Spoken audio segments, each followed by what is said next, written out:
self-centeredness and even narcissism in our political spheres. It's great to be able to talk to somebody who has a social concern. Not only is this effort making sure that garments don't end up in landfill, but it's also helping people in need and trading between people who would like to have some fresh stuff. It's social commerce, socially backed commerce. I love this. Annette, you're the living proof that a lawyer can do great things once they get out of being a lawyer. So congratulations on the Schwab Club. Enjoy your vacation. I wish you all the best for 2023. Thank you. Thank you both. All right. Take care. Annette Nguyen, owner of the Schwab Club. Time now for your CTV News Update with Trudy Mason. This newscast brought to you by ElectroAid, heating and air conditioning specialists for over 70 years. They service all brands, no matter who put them in. 514-333-7460, electroaid.ca. Good afternoon. It's 3:30. I'm Trudy Mason with a CTV News Update. The Independent Bureau of Investigation is looking into how a man in his mid-70s died on an apartment balcony in NDG this morning. Police had responded to a 911 call about a psychologically distressed man. A report that pepper spray protocol was not followed in the case of the Bordeaux prison inmate who died after an encounter first with other prisoners, then guards. There will be a vigil in his memory at Benny Park in NDG early this evening. And there is a special avalanche warning in effect for the Columbia Mountains in BC, as well as the Northern Rockies in BC and Alberta. Avalanche Canada says a cold, dry start to the winter created weak layers in the snowpacks, creating precarious conditions for many slopes. With the latest from the CJAD 800 Traffic Center, here is Marty Lamar. A bit of a drive this afternoon, Trudy. If you're heading off to the West Island, outbound 20 bogs down just after Angrignon, right into Ville-Saint-Pierre. Eastbound's busy between 32nd and 1st Avenue. The outbound T-Can will save you time. No problems right up to the Yellow Torch span. Nice drive there. Inbound, a bit of volume for the Carey Circle. The Carey northbound's busy from Côte Saint-Luc up. Southbound, you're losing time down to about the Jean Talon area. Heading up to and from Laval via the 13, a real heavy go as you approach the Bisson Bridge in both directions. At Sports Experts and Atmosphere, the Boxing Day sale continues until Tuesday, January 3rd. Get up to 50% off selected merchandise. Details in store. Traffic and transit every 15 minutes on CJAD 800. Your next report's coming up at 3:45. Your Dormez-vous Weather Center forecast. Cloudy skies with rain beginning late this afternoon, a high of +8. Rain tonight with fog patches developing after midnight, the temperature holding steady. Tomorrow, rainy and foggy, the temperature falling to +5. In Montreal right now, +7. Your next CTV News Update is at 4 o'clock. Sometimes a smile isn't a smile. Sometimes it's a shield that hides the struggle.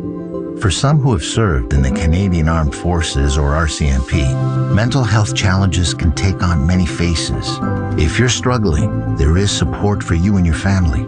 Visit veterans.gc.ca/mental health or call 1-866-522-2122. A message from the Government of Canada. When big stories break, police got the call Monday night at 7:15 that multiple shots were fired. Turn to the team you trust. Matt Grillo, Quebec City. For breaking news wherever and whenever it happens, watch CTV News at 6 and visit ctvnewsmontreal.ca. Take advantage of the Boxing Day sale now at Gratianscaf. Save up to 50% on all designer frames when you buy a complete pair. Yes, up to 50% on all frames from top designer brands. Jacinthe Laurando Optician. Make an appointment or bring your prescription to Gratianscaf. Desjardins presents Creating a Better World with 6-year-old Alice. I drew the cafeteria at my school. Here are my friends, Olivia, Kaden, and Emma. We're eating our lunch. I drew a big sandwich for Kaden because sometimes he doesn't have one. The Desjardins Good Spark Fund invests $250 million in local organizations to help create a better, more just world, like the one in Alice's drawing. Shopping for appliances? At Électroménager Longueuil, we have a large inventory on site. The prices are unbeatable and the products are in stock. We also offer delivery service with a quick turnaround of 7 days or less. Électroménagerlongueuil.com. This year, resolve to be more zen, get in shape, and save with sessions of hot yoga for half price at Idolem Yoga from Shopico. Courses for men and women. Find a location near you. And because the future belongs to early risers, start your day with the right breakfast at Dame Tartine. Get deals at Shopico and enjoy a variety of dishes to suit all tastes, whether you're into keto, a vegan, gluten, or lactose-free. Find these and other great local deals at shopico.ca. Fruits and Passion invites you to stock up. Take advantage of the biggest sale of the season. Save 30% off the entire holiday collection. It's all waiting for you in store, along with a few surprises too. Fruits and Passion, your destination to treat yourself. Trent. Why Will Trent? Meet the detective that gets on everyone's case. Name? Special Agent Will Trent. Based on the New York Times best-selling series, Will Trent. Starts Tuesday at 10. As you can see, I'm overjoyed about it. Only on CTV.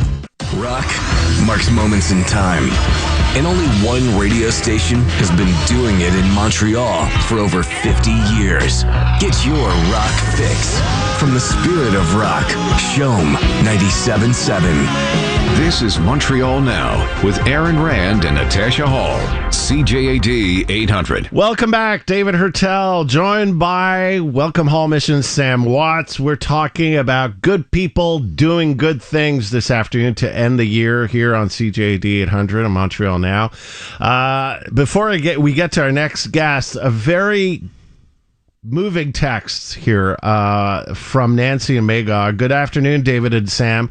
I've been contributing to Welcome Hall Mission for a few years now. No one knows what tomorrow may bring.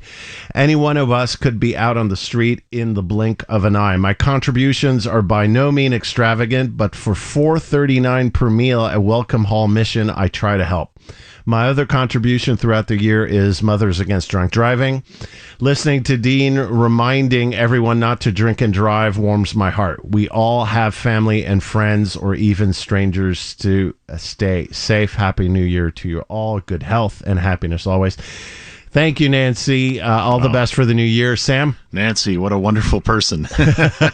And in the Eastern Townships, too. So thank you for supporting Welcome Hall Mission. And thank you for supporting causes. This is one of the things that I like to highlight is I tell people, find the things that tug at your heartstrings. Find a few of them and get behind them. Support those causes. And it's great to hear from somebody who does that. Absolutely. Moving now to our next guest. It can be extremely difficult and stressful to care for a child with disabilities. That is where Fondation Filou steps in. The Montreal-run organization cares for children with severe intellectual challenges and their families. Diane Chenvert is the founder and executive director of Fondation Filou, and she joins us now. Diane, Happy New Year.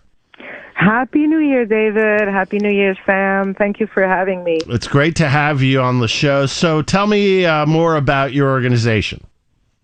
So Centre Filou was created 17 years ago. The only reason why it was created, I was in the aerospace industry. I was in the very high telecom industry. And then I guess it hit home that I needed to come back on Earth when I gave birth to a very severely handicapped little boy, and only to find out, going through hospitals and doctors, that there were no respite system for very young children with very, very severe disabilities. So I decided to create it. I left my job and I decided to create it. So today, 17 years later, well, we have respite for it's 4,000 night stays because it's overnight. And we have a little school for after 21 years old, and we also have a little daycare for before 5 years old. All this is to fill the gaps that are left behind by the system, and many gaps exist, and Centre Filou is there to fill them for those very vulnerable children. So your son inspired you to do this? Absolutely. Wow. My son is I call him my silent mentor, really, because he doesn't speak. He doesn't walk. He doesn't feed himself. He has a lot of, comorbidities. Like he's tube fed. He's highly medicated. He's epileptic. He's in a wheelchair, and he's totally dependent for every daily life activities like diapers and feeding and what have you. So, he's the one who inspired me, and that's why I call him my silent mentor. What's his name? His name is Philippe. Philippe That's du why Filou. it's Centre Filou. Philippe. Oh, that's great. Exactly. So how many children and families have you helped through your work? Oh, very many. So far, we actually right now have 220 families that we help on a yearly basis. And I would say that, some of them have passed away. Some of them have grown up. So altogether, 380, 400 families. Well, that's tremendous, and there are so many gaps in our system, aren't there? Yes, there are many gaps, and our clientele is the one that is less talking about. They're kind of hidden. Like, we can't go out in the winter because of the wheelchair. They're very, very fragile, so we don't bring them out to the shopping center, or we don't necessarily go out to, leisures and skating and what have you. So they're not they're not seen. And even in the hospital, they're kind of, put in a special room all the time, etc., because they're fragile, which is great. But then again, that means that society doesn't see them. And when you don't see something, well, you don't know it exists. And it can happen to all of us because they're all born. It's all an accident of nature or an accident of the medical system, which is, not to blame because it happens. But it's just an accident of nature. So, it can happen to any of us. So we have to talk about them. Sam? And Deanne, just a question for you. What percentage of the support that the foundation receives comes from government or from hospitals? I'm just curious about that. Oh, nothing from hospitals. Oh, Absolutely wow. Nothing from hospitals. 40% from government now, and that's only been in the last few years. 60% comes from charity, from people who are listening, or from foundations or enterprises. So it's mostly private. Definitely for all of the maintenance of the building and all the rooms, that's all private as well. So yeah, it's we still have a little bit of work to do, and we have a great project for the 21 and older, because you know that when they turn 21. The government is out. The government is completely out. That's exactly it. Yeah, that's what I understood. Yeah. So that's why we did a school, because they still have something to learn. And the law says anyways that we can go to school up to 60 years old or 70 years old with somebody that can accompany you. So so we decided to do that. It was, you know, against all odds, but we did it. Wow. And now we need to build homes for them, because they can't take care of themselves. So we have to have special homes, because right now their only way out, is in the CHSLD. So we all know that, you know, it's difficult. We've heard a lot of stories over the last few years about the CHSLDs, so we understand, Jan. Yeah, so some of them are great, but they're definitely not for 20 years old. And well, they're overtaxed. First of all, regardless of what you may think, there's just too much pressure on the system already. Absolutely. And, you know, our clientele is 1-for-1, a ratio of 1-for-1, because you have to almost be tied to the hip to take care of a child or a young adult, like a poly-impaired child. So, you know, we can't go to a CHSLD and, you know, be one of the 13 or 14 people that are in a group, right? How do you keep going, Jan? What keeps you going? You know what? Every morning when I wake up, I see the smile of my son, and he tells me to continue. And that is my fire. His smile is, "Hey, Mom, let's do this together."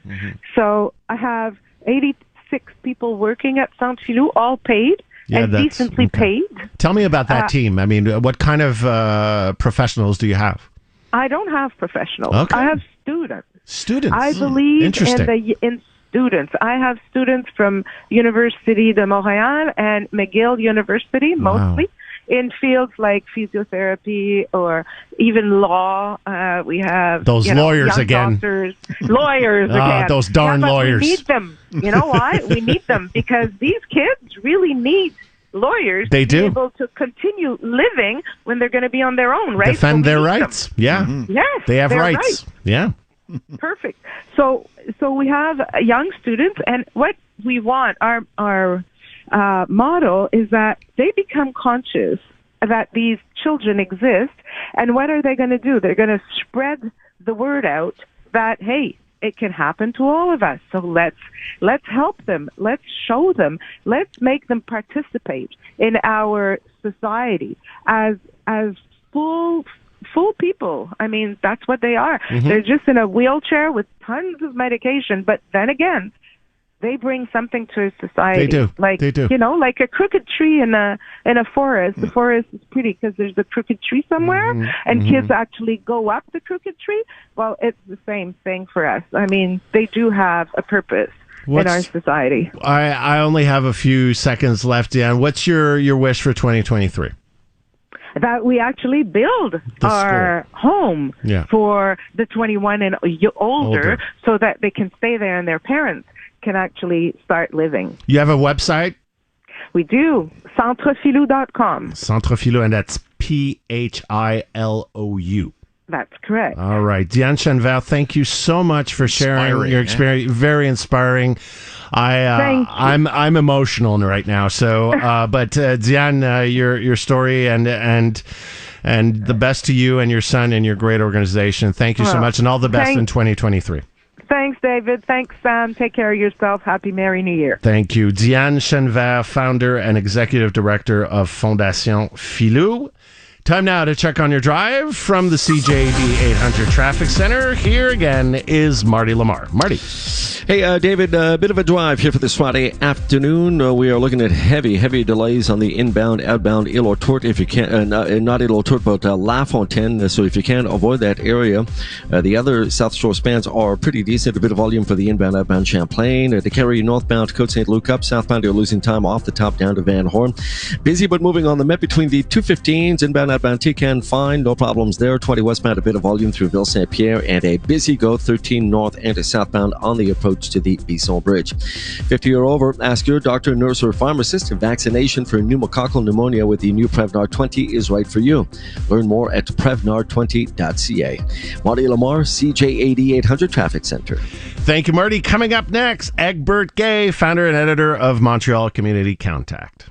Montrealers' favorite fine furniture store is Mobile Art Decor. For over 30 years, Mobile Art has been the best source of exceptional, top-quality luxury furniture, custom upholstery, and accessories for lighting and design that will inspire and motivate you. Imported from Europe and around the world for every room and every taste. For a truly unique experience, professional interior design advice, and great service, visit Mobile Art, 8260 Devonshire, west of Décarie. MobileArt.ca.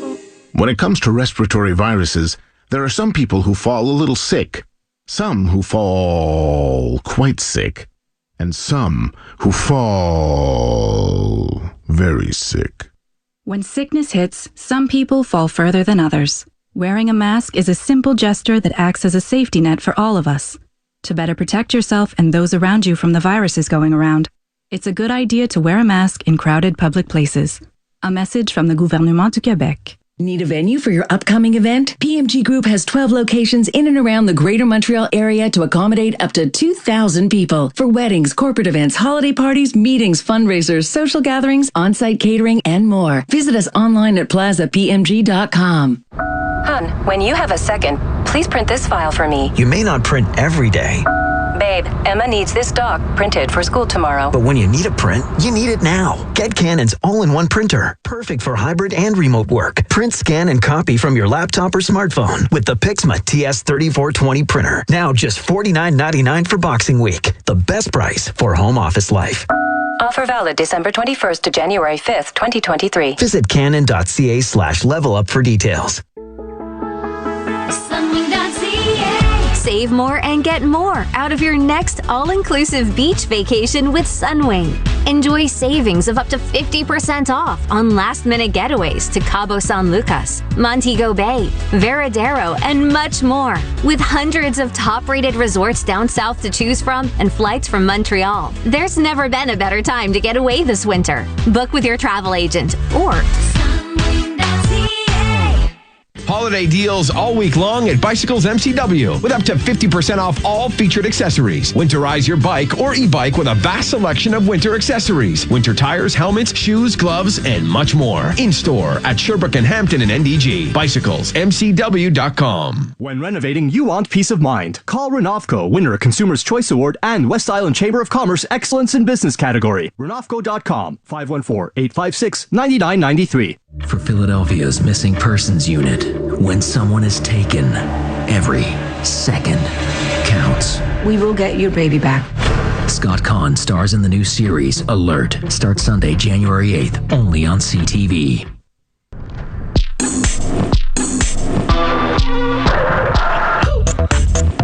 The day's big stories. This is Montreal Now. CJAD 800.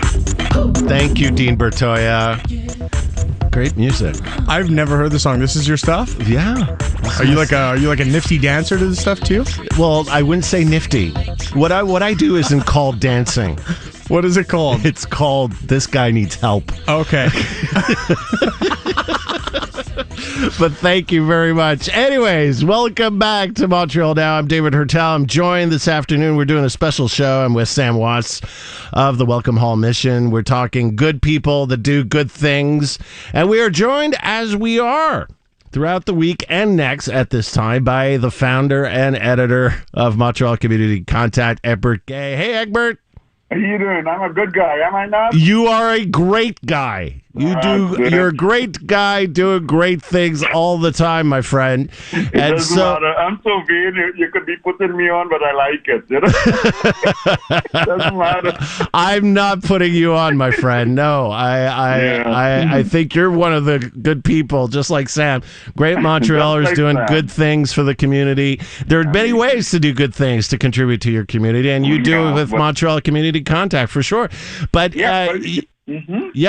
but what I was saying is that, you know, I wanted to have you on because while we've been talking about, of course, news stories this year, and we'll continue that conversation next week, and there's some big political stories. This story, for example, about this young black man who was killed in jail. I mean, that we're learning more and more things. We talked about it yesterday, and trust me, we'll be talking about it probably Monday and Tuesday together. But today we're going to try to talk about good news and good works and good people doing great things, and you graciously accepted to play our little game this afternoon. So you want to spotlight also some great organizations and great people that are doing good things here in Montreal. Absolutely. The Council of Black Asian Community of Montreal. They are one of those amazing little organizations that in the background help almost like a hidden group of people. I think Quebec has something like 2 or 3 million people who can be categorized as seniors who between the ages of 55 and over. The English-speaking black community, seniors in that community tend to be under the radar. And this organization, the Council for Black Asian, has been advocating for them for the last 35 years. It started at the Union United Church. That's where they were based initially. Then they moved to LaSalle, and they continue to offer services, network support, advocacy for this group of individuals. And what's so significant is the fact that when we think about seniors, the big issues that we look at are loneliness and poverty. Loneliness, poverty, and the isolation that it all brings. Yeah. I think the council, the CBAC in this instance, they've been able to bring those seniors out, gather them together at weekly sessions, getting them to indulge in exercise and fitness, educational projects, and a big part of it is social and recreational. And it's such an amazing thing for a group of people who can be just left and forgotten to a certain extent. And so what this Council of Black Agents represents is this place where they go to bond and to just kind of chill and learn new little things, make new discoveries.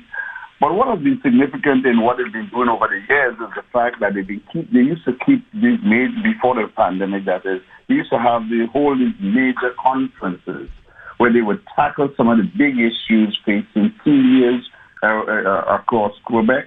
And from that, they would be able to develop a platform of advocacy where they can go to government and advocate on behalf of seniors.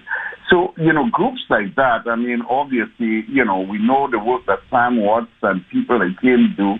It's all add to make the dynamism of Montreal for not only the young and people who are middle-aged, but for the seniors. Mm-hmm. They're the ones who we have to recognize as the most vulnerable, and they're the ones that need some sort of frontline support.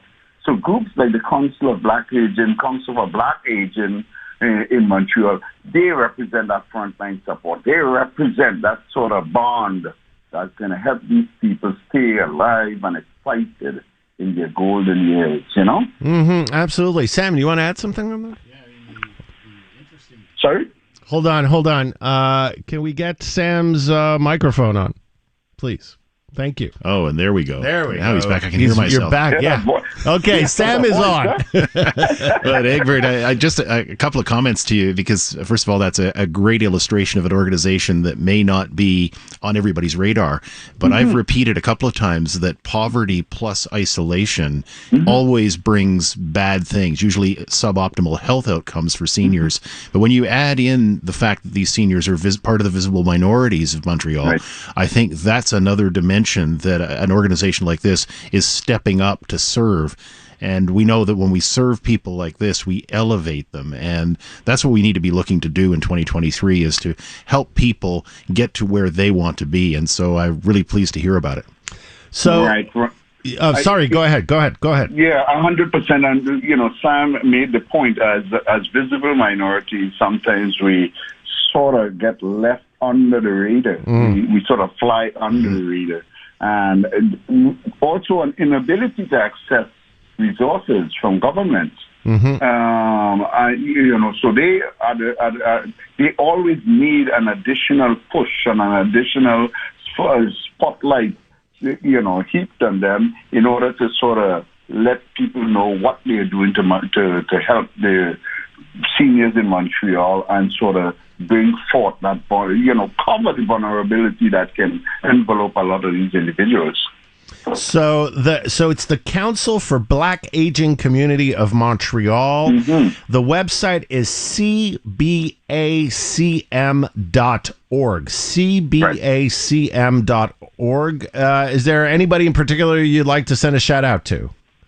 You mean, well, I would certainly all the executive and members of that particular group. It's led by a woman by the name of Joan Curtin. She and her executive just took hold, and they're doing a great job. And we're looking forward to seeing them back out there and doing their big annual conferences. And they, always indulge in little trips across Montreal. It's an excitable group of older individuals who really like being together with each other, and they would indulge in things like drumming and singing and dancing, and plus all sort of educational aspects, because they're now into a digital kind of reality where they're, teaming up with younger people, learning to do stuff on the computers and tablets, and it's a real exciting time to be seniors, to be among those seniors. But again, because they are minorities, it's always good to keep that spotlight shining on them. Yeah, absolutely. Egbert, I want to thank you for shining that spotlight on the Council for the Black Aging Community of Montreal. And I want to thank you. We've had a great conversation this year, throughout the year, every time. It's been great talking with you. I wish you and yours all the best for the new year, and I look forward to continuing our talks on Monday in the new year. I've been blessed to be in your presence. You're the man. And, I really, really appreciate the time we spent speaking with each other and trying to figure things out. Yeah, Really you're a great gentleman. Thank you so much. Egbert Gay, founder.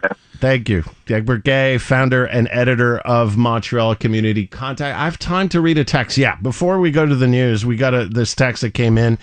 Good afternoon, gentlemen. First, a happy new year to you both. Two organizations I want to mention are Starlight and Make-A-Wish as well. These children with pronounced disabilities did nothing to deserve their situation, and these wish gifts don't fall under what is expected from government. As such, these organizations are really needed to do amazing work. Next is a more unknown organization that has been very close to my family, Center of Dreams and Hopes. They provide respite and therapeutic help for children and adults with handicaps, any kind. Oh, yeah. Did I mention that you can get service in English? Not an easy ask in Quebec.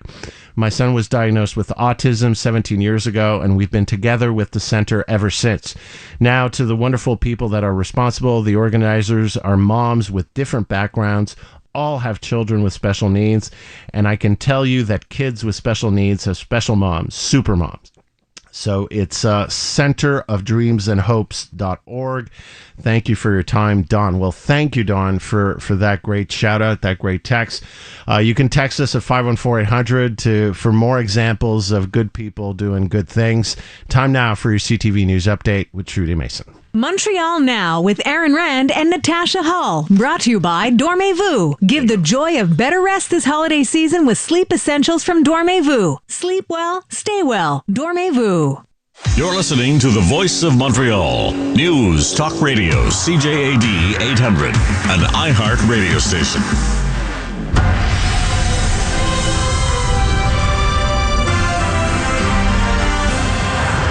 Good afternoon. It's 4 o'clock. I'm Trudy Mason with your CTV News Update. Rainy tonight, the temperature holding steady. Weather details coming up in minutes. In Montreal right now, +7. And here is what is making news. Bordeaux jail guards, did they ignore pepper spray protocol? Medicago says goodbye to big tobacco. And what happened recently to actress Karine Vanasse in a boutique? With the latest from the CJAD 800 Traffic Center, here is Marty Lamar. Thanks, Trudy. All in all, a pretty decent drive here this afternoon. We do have a couple of hot spots to carry northbound, one of them from Côte Saint-Luc all the way up, outbound 20. Busy as you approach the Ville-Saint-Pierre interchange. The T-Can, we've got no problems. A little bit of volume on the inbound Île towards Span. 13 north end is southbound. We're looking at heavy delays right now as you approach the Bisson Bridge. 50 or over, ask your doctor, nurse, or pharmacist if vaccination for pneumococcal pneumonia with the new Prevnar 20 is right for you. Learn more at prevnar20.ca. Traffic and transit every 15 minutes on CJAD 800. Your next report's coming up at 4:15.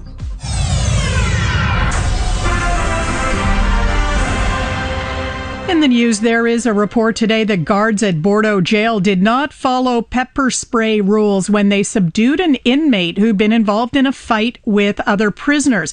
This is the man who later died. Sources tell La Presse that the man had not calmed down when he was forced into a decontamination shower after the first spraying, and that to bring him under control, one guard reached over the shower door and emptied an entire canister of pepper spray into the enclosure. Then the man was put into an unsupervised isolation cell instead of being checked for breathing difficulties. 21-year-old Nicolas Dandre Spring died the next day in hospital. There will be a candlelight vigil for him at 5:45 this evening in Benny Park in NDG. The Quebec-based COVID vaccine developer Medicago no longer longer has any ties to the Philip Morris Tobacco Company. You may remember that Medicago's plant-based vaccine was rejected by the World Health Organization because the tobacco giant was a shareholder. Last summer, the Legault government said it would help Medicago find a way to cut that tie. Now, its primary shareholder, Mitsubishi Tanabe Pharma, owns 100% of the shares. A teacher and basketball coach charged with sexual misconduct with a teen student has been arrested a second time. Catherine Gabouri of St. Jerome is accused of violating her release conditions by repeatedly trying to contact the complainant in the case. Gabouri is 28. She lost her job at Au Summit High School when the original charges were filed. In her annual New Year's address, Governor General Mary Simon says 2022 has been a difficult and monumental year. It was a year of change, of facing hard truths. It was a year of Queen Elizabeth II's passing. It was a year that brought us together to face devastating climate disasters, community-shattering attacks, and the pain and trauma of children's unmarked graves at residential school sites. Simon says it is in the darkness of winter that people should take the time to rejuvenate and tell stories. Rogers and Shaw say they are deeply disappointed that the Commissioner of Competition has decided to appeal a tribunal ruling in favor of their merger and Quebecor's acquisition of Freedom Mobile. The companies insist the transactions will intensify competition, not reduce it, and bring more choice and affordability to consumers. And Quebec vedette Karine Vanasse revealed via Instagram post today that she'd recently been slugged in the face by a complete stranger. The actress says she'd walked into a boutique in broad daylight when a man about to leave hit her for no evident reason. Vanasse says police told her she was not the only victim of this individual, and a mental health practitioner contacted her later to find out exactly what had happened so the man could be provided with appropriate help. For all the news during the day, stream us on your smart speaker. Just say, play CJAD 800. Your next CTV News update is at 4:30. Time now to check on your weather. Let's go to the CTV Weather Center and say hello to Lauren Fernandez. Hey, Lauren. Hi there. So I think everybody knows that we're expecting some rain, but I want to kind of give you an idea of what we're dealing with overnight. So periods of rain off and on overnight, starting, depending on where you are in the city, you may have already seen it begin. We're dealing with fog as well. Our low overnight is 4 degrees. Tomorrow morning, again, periods of rain with fog to start our Saturday, heading into New Year's Eve. And then into the afternoon, we'll see periods of rain up to 10 millimeters with a daytime high of 6 degrees. Sunday, we're calling for early morning showers and a cloudy afternoon. 4 will be the daytime high. Now, if you have any plans to head up north, as many do on the weekends, there are rainfall warnings in effect for many parts of the Laurentians, and where they could see total rainfall between tonight and Sunday nearing 30 millimeters. And there's also a fog advisory in effect for that area. Visibility on the roads will be reduced. So all things to consider as you plan your weekend heading into the new year. Please be safe. Please be responsible. Don't drink and drive, and have a happy 2023. When do you see sun in 2023? I hate to be the bearer of bad news. Honestly, a lot of precipitation, but it looks like next Thursday and Friday we'll see some sun and clouds. All right. Thank you so much, Lauren. Great speaking with you. All the best for the new year. Same to you. Happy New Year. Thank you. James Menny is up next. This is Montreal Now with Aaron Rand and Natasha Hall. CJAD 800. Time for another good guy doing good things. James Menny of the Montreal Gazette. Hey, James. Hey, I think I could make a T-shirt up like that. Oh, just a good guy doing good things. That's you know what? That's who you are, my friend. There you go. You know. So listen, I was so taken with our conversation yesterday, and your clear level of enthusiasm over who might be the next leader of the Quebec Liberal Party, as well as your interesting kind of tease, your suggestion that it may come from the federal level. Mm-hmm. I decided to do some shopping. Okay, you went shopping. I but it's 2022, so I do my shopping online. I see. And so what I did was I opened up the Liberal Party page for the Quebec caucus, looking for something to add to my cart, so to speak. And I came up with 2 and maybe 3, although I have to confess the third choice is more it's something I have to do rather than based on any kind of logic. But let me start by saying I was looking around, figuring about where the Quebec Liberal Party is, and I think you may concur with this. I think a potential savior, if I can use that expression, is François-Philippe Champagne. Definitely. He is. He's got a lot of flight time in the private sector, big tech, and in fact, resource development. He's, I think, he's like 43. He's not. He's 50, 53, and he's got the credentials. Oh yeah. I got to tell you as well what I found intriguing. He, like Geneviève Guilbeault, and like me, grew up in Greenfield Park. Yeah, but you know where he's from now, where his family's from, and where he's an MP. Well, Shawinigan, my friend. That way. In other words, he's deep in the heart of Texas. There you go. And the spiritual son of Jean Chrétien. Yes. Who, despite what people would like to say about him, still managed to win Quebec, 4 times in a row? Oh, yeah. So there's that. The other item in my cart is, and you'll notice that my odds are getting longer with every name I throw out. And it would take, I guess, a certain set of circumstances. Mélanie Joly, who she's a Montrealer, but I got to tell you, she has the potential to surprise people. She has rebuilt her image over the last few years, definitely. Absolutely. I mean, listen, even from the get-go, her first foray into politics, it was Melanie who? It was Melanie, the person who came in second, and not that far behind. Nope. In her first foray into politics when she ran for mayor of Montreal. Yeah. And she's and I've covered her. I've seen her in action. And guess what? Like you say, there's a reinvention. There are people who dismiss her, people who think that there's no substance there. But she has, in fact, reinvented herself, and I think she could be a good fit with a party like the Liberal Party in search of a leader. The only problem is, and yes, I'm going to say this out loud, women have a real problem in politics in Quebec, especially in leadership roles. That is not untrue. Let's face it. From Pauline Marois to Dominique Anglade, I mean, let's face it. It's hard for women. It's harder. There's a dynamic. Yeah. In leadership roles, it's great. We talk about, égalité des femmes, and, we have balanced cabinets, whatever. But the fact is, Quebec generally doesn't seem ready for a woman to be in charge of things. Maybe I hope I'm wrong. Maybe that'll change. But that's why she's got longer odds. The third name, and this is the personal one, okay? And I know you're going to raise your eyebrows over this one, and I would too. But I'll explain why I'm including the name, is Marc Garneau. Whoa. Who is, his downside is, I think he's 73 now. He's a bit old, and not old. I mean, in terms of the demands of political life. Well, everybody answers Joe Biden to that now.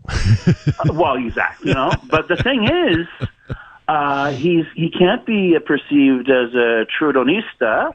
No. He ran against Trudeau.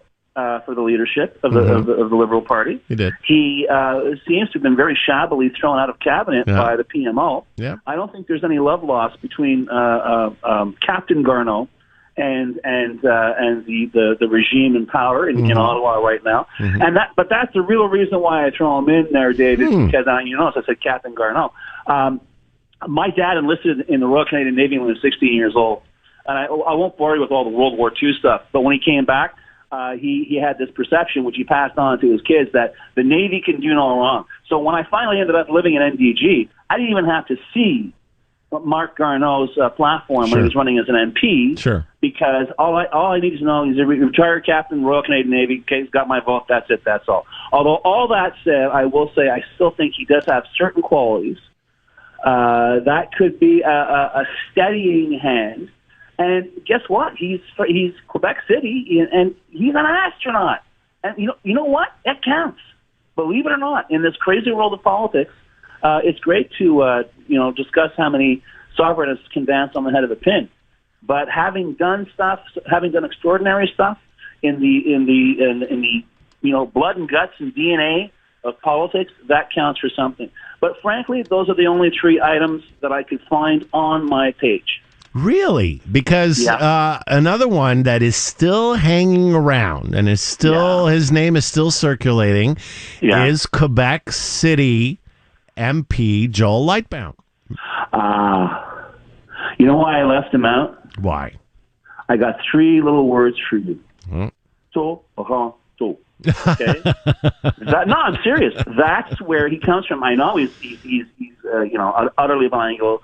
But the fact is, if you're getting involved in Quebec politics, let's face it, David. In these parts, when we use the expression "pur laine," we're not talking about a fabric. Okay, so I don't see how a party, which is the battered Quebec Liberal Party, which is already leaking water and listening severely to Port, would say, I think the guy who will be immediately identified by our adversaries as an Ontario native is going to get us over the top. I know his name keeps coming up. It'll be interesting to see if he runs, and it'll be interesting to see what the reaction is between the political punditi and all the sort of observers and all the critics and all the sort of ready-made anti-liberal apparatus that exists in Quebec. I just think that he would be my biggest long shot. And to end this last exchange of 2022, you want to take an utterly unsentimental look back at 2022? It's very simple. You and I can talk to her blue in the face about all the things that happened. I have to say that as a Quebecer and a Canadian, I am spending the 3rd year living in a jurisdiction of Canada that pioneered the and normalized violation of fundamental rights. Okay, people, we're not talking about, well, not at least not now. 2196. We'll be talking about those in the new year, I'm sure. Absolutely. But I still think there's a lot of people, perhaps our listeners among them, who say, "Well, listen, in the end, I know it's not right. I know it's illegal, but it doesn't really affect me." And my answer to that would be, if it doesn't affect you, it's simply because they haven't gotten around to you yet. The normalization of taking rights in the Charter and saying they do not apply here is dangerous. It's happened as well in Ontario. It's happened, and we're seeing, the madcap premier of Alberta essentially saying, we don't need your stinking federal laws here. This is Alberta. Right. Things are going down. Things are circling the bowl very quickly. It's a bad situation to be in. We shouldn't forget that we're in it, and I hope, if nothing else, in 2023, that we finally get this settled, because right now it's very, very unhealthy for the country I live in. Very, very important words to end on. Thank you so much. It's a pleasure to speak with you, to listen to you throughout 2022, and I'm looking forward to continuing our conversation in 2023, my friend. Well, all the best to you and the crew, Emily, Brian, the listeners. Have a great 2023, and let's hope it ends better than it starts. Bonne année. Toi aussi. Merci. James Meny of the Montreal Gazette. Time now to check on your drive. Let's go to the CJAD 800 Traffic Center and check in with Marty Lamar. Marty. David, not a bad drive here as we wrap it up here for this Friday, the work week. Inbound Île-aux-Tortes, a little bit of volume through Chateau Vaudreuil. Mid-span, it picks up. Outbound Tican, no problems at all. 20 westbound, a bit of volume as you approach Ville-Saint-Pierre.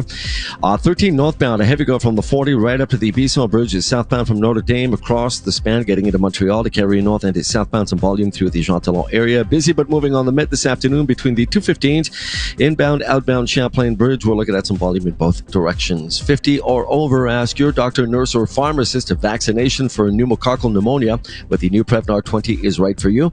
Learn more at Prevnar20.ca. Marty Lamar, CJAD 800 Traffic Center. Thank you, Marty. After the break, we will continue our conversations with good people who do good things and also take your texts and calls about good people who do good things. That's after the break. James Many, brought to you by Gilbert & Daughters Boxing Day Sale. Women's fashions for fall and winter are 50% off until Saturday at Gilbert & Daughter. When your happy Christmas makes a big mess, call 1-800-GOT-JUNK. Our trucks are as clean and shiny as Santa's sleigh. But we haul junk the other way. He's got his elves. But ours have equal magic. When your junk disappears, you'll be ecstatic. Happy holidays are even happier when you include 1-800-GOT-JUNK. Christmas is a time of peace and joy and happiness and singing. And sunshine and rainbows and unicorns? Call 1-800-GOT-JUNK. Or visit 1-800-GOT-JUNK.com. Oh my, Richard, you're really going all out tonight. You haven't seen anything yet. Here, this is for you. A diamond ring? We can't afford this. How did you pay for it? Well, by helping kids in need, my dear Darlene. Garçon, another bottle. The Montreal Canadiens Children's Foundation's 50-50 lottery is now available online everywhere in Quebec. Half of the prize goes to helping children in need, and the other half is for whatever you want. It pays to do the right thing. Are you concerned about your parents' well-being? The aging process can be stressful and challenging. Liana Senior Transition Support provides guidance in life transitions, from elder care planning consultation to exploring home care and senior residence options. Solutions are available right now. Hi, I'm Matt Del Vecchio. Call us for a free, no-obligation consultation at 514-622-8074 or look us up at Liana's Senior Transition Support. That's Liana's Senior Transition Support. It has come to our attention at Corbeil that despite all our promotions this past year, some of you may have missed the opportunity to save on your appliances. In the spirit of the holidays, we wish to rectify this situation with our Boxing Week sale. From now until January 5th, save on fridges, stoves, washers, dryers, and more with our biggest discounts of the year. Corbeil, for the right reasons. Come in and save this holiday season. Details at CorbeilElectra.com and in stores. Those who already saved during the year get to save again now. Need to make that doctor's appointment. Prep for that client meeting. That kids game on You know Thursday. that inner voice? Those forms? The one that keeps you up at night? Did I put that effort? Well, I would like to help calm that inner voice so you can sleep sound. Together, we'll travel to soothing soundscapes across the globe, from the gentle thaw of an Icelandic glacier to a crackling campfire on an icy lakeshore. Relax your mind with the Audible original podcast, Sleep Sound, with me, Noah Reed. Only from Audible. When you just have to see it. Locals keep coming by to see the damage. To believe it, CTV's team shows you the story from every angle. Watch breaking news video and live events on CTV News at 6 and visit ctvnewsmontreal.ca. For the next Lotto 649 draw, the gold ball jackpot will be at $44 million.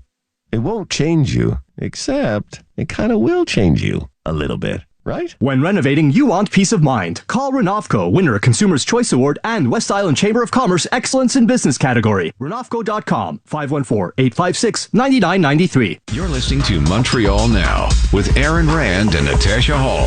CJAD 800. Welcome back. David Hertel in for Aaron and Natasha. I'm joined this afternoon by Sam Watts of the Welcome Hall Mission. We're talking about good people doing good things, and we're talking with good people who do good things. Sam, so far, what has stood out?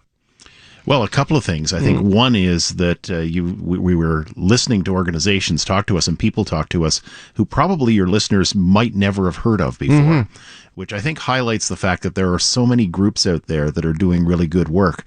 Somebody raised the issue with me the other day of what would we ever do as a society if we didn't have what is commonly referred to as civil society, that large collection, and it's very large, of community-based nonprofits that are serving in a variety of corners of all of our cities and towns around Quebec.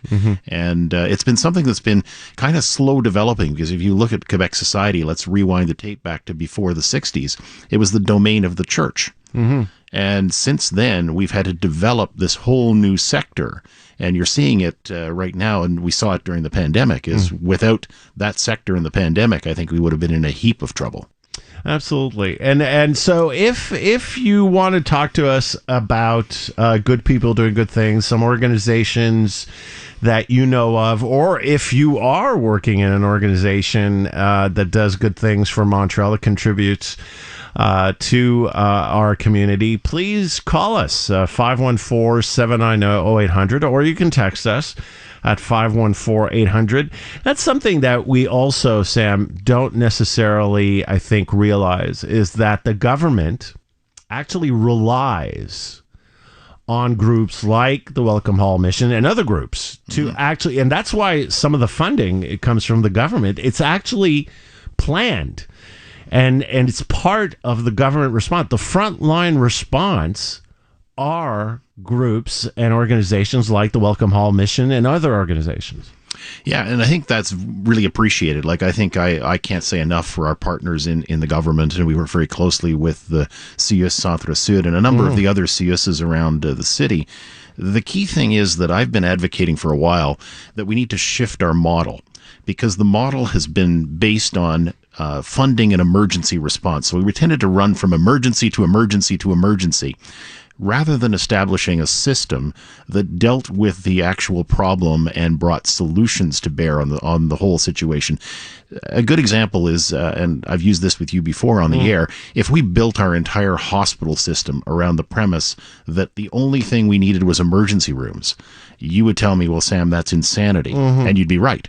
But what we've done with the sector that I serve in is we've built it around the premise that emergency help is the thing that we need to deliver.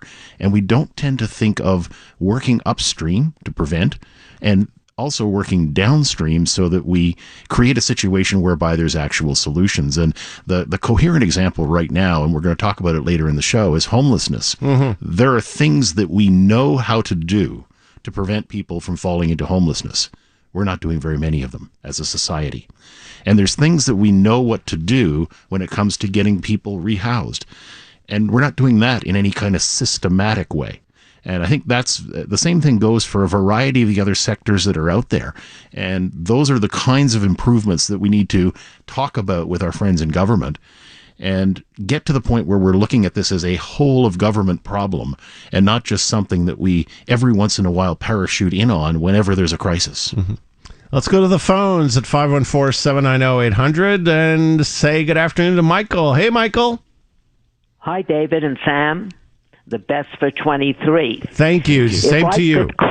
Thank you. If I could clone Sam Watts, I'd want him to be an M&A in the National Assembly demanding maximum funds for the homeless and, yes, social housing at the Hippodrome now.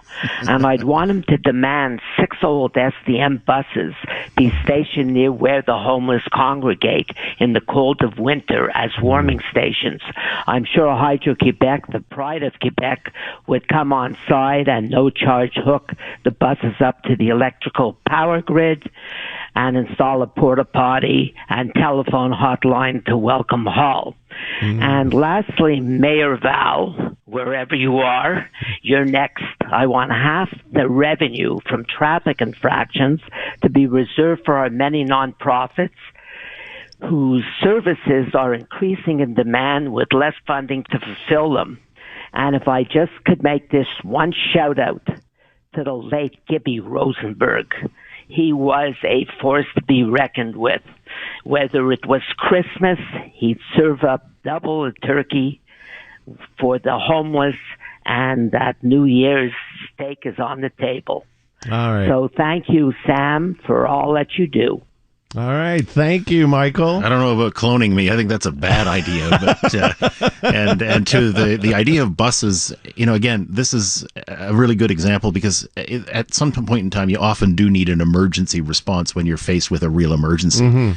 But my vision for Montreal is a vision where we don't have to use things like that, where people are met immediately when they find themselves in difficulty and where we can move them quickly through the system and into housing. Let's go back to the phones and say good afternoon to Don. Hey, Don. Hey, David. How are you? Good. How are you? I'm doing great. Yeah, so I sent a text a little bit earlier about the Center of Dreams and Hopes. Yes, I read it. Yeah, exactly. And so just your producer asked me to call in and maybe just share a couple go for it. Of more thoughts. I mean, like I said, the women that started up the organization are just truly extraordinary women. I mean, these are moms, and they have their own challenges and issues and stuff like that. And the amount of help that they've given, the amount of people that they've helped is astronomical. The fact that people like this exist is incredible, and and they're just fantastic, and they've been doing it for, I guess, 20 years. I mean, my son's been there for 17, so it's they've been there for quite a while, and really grassroots organization.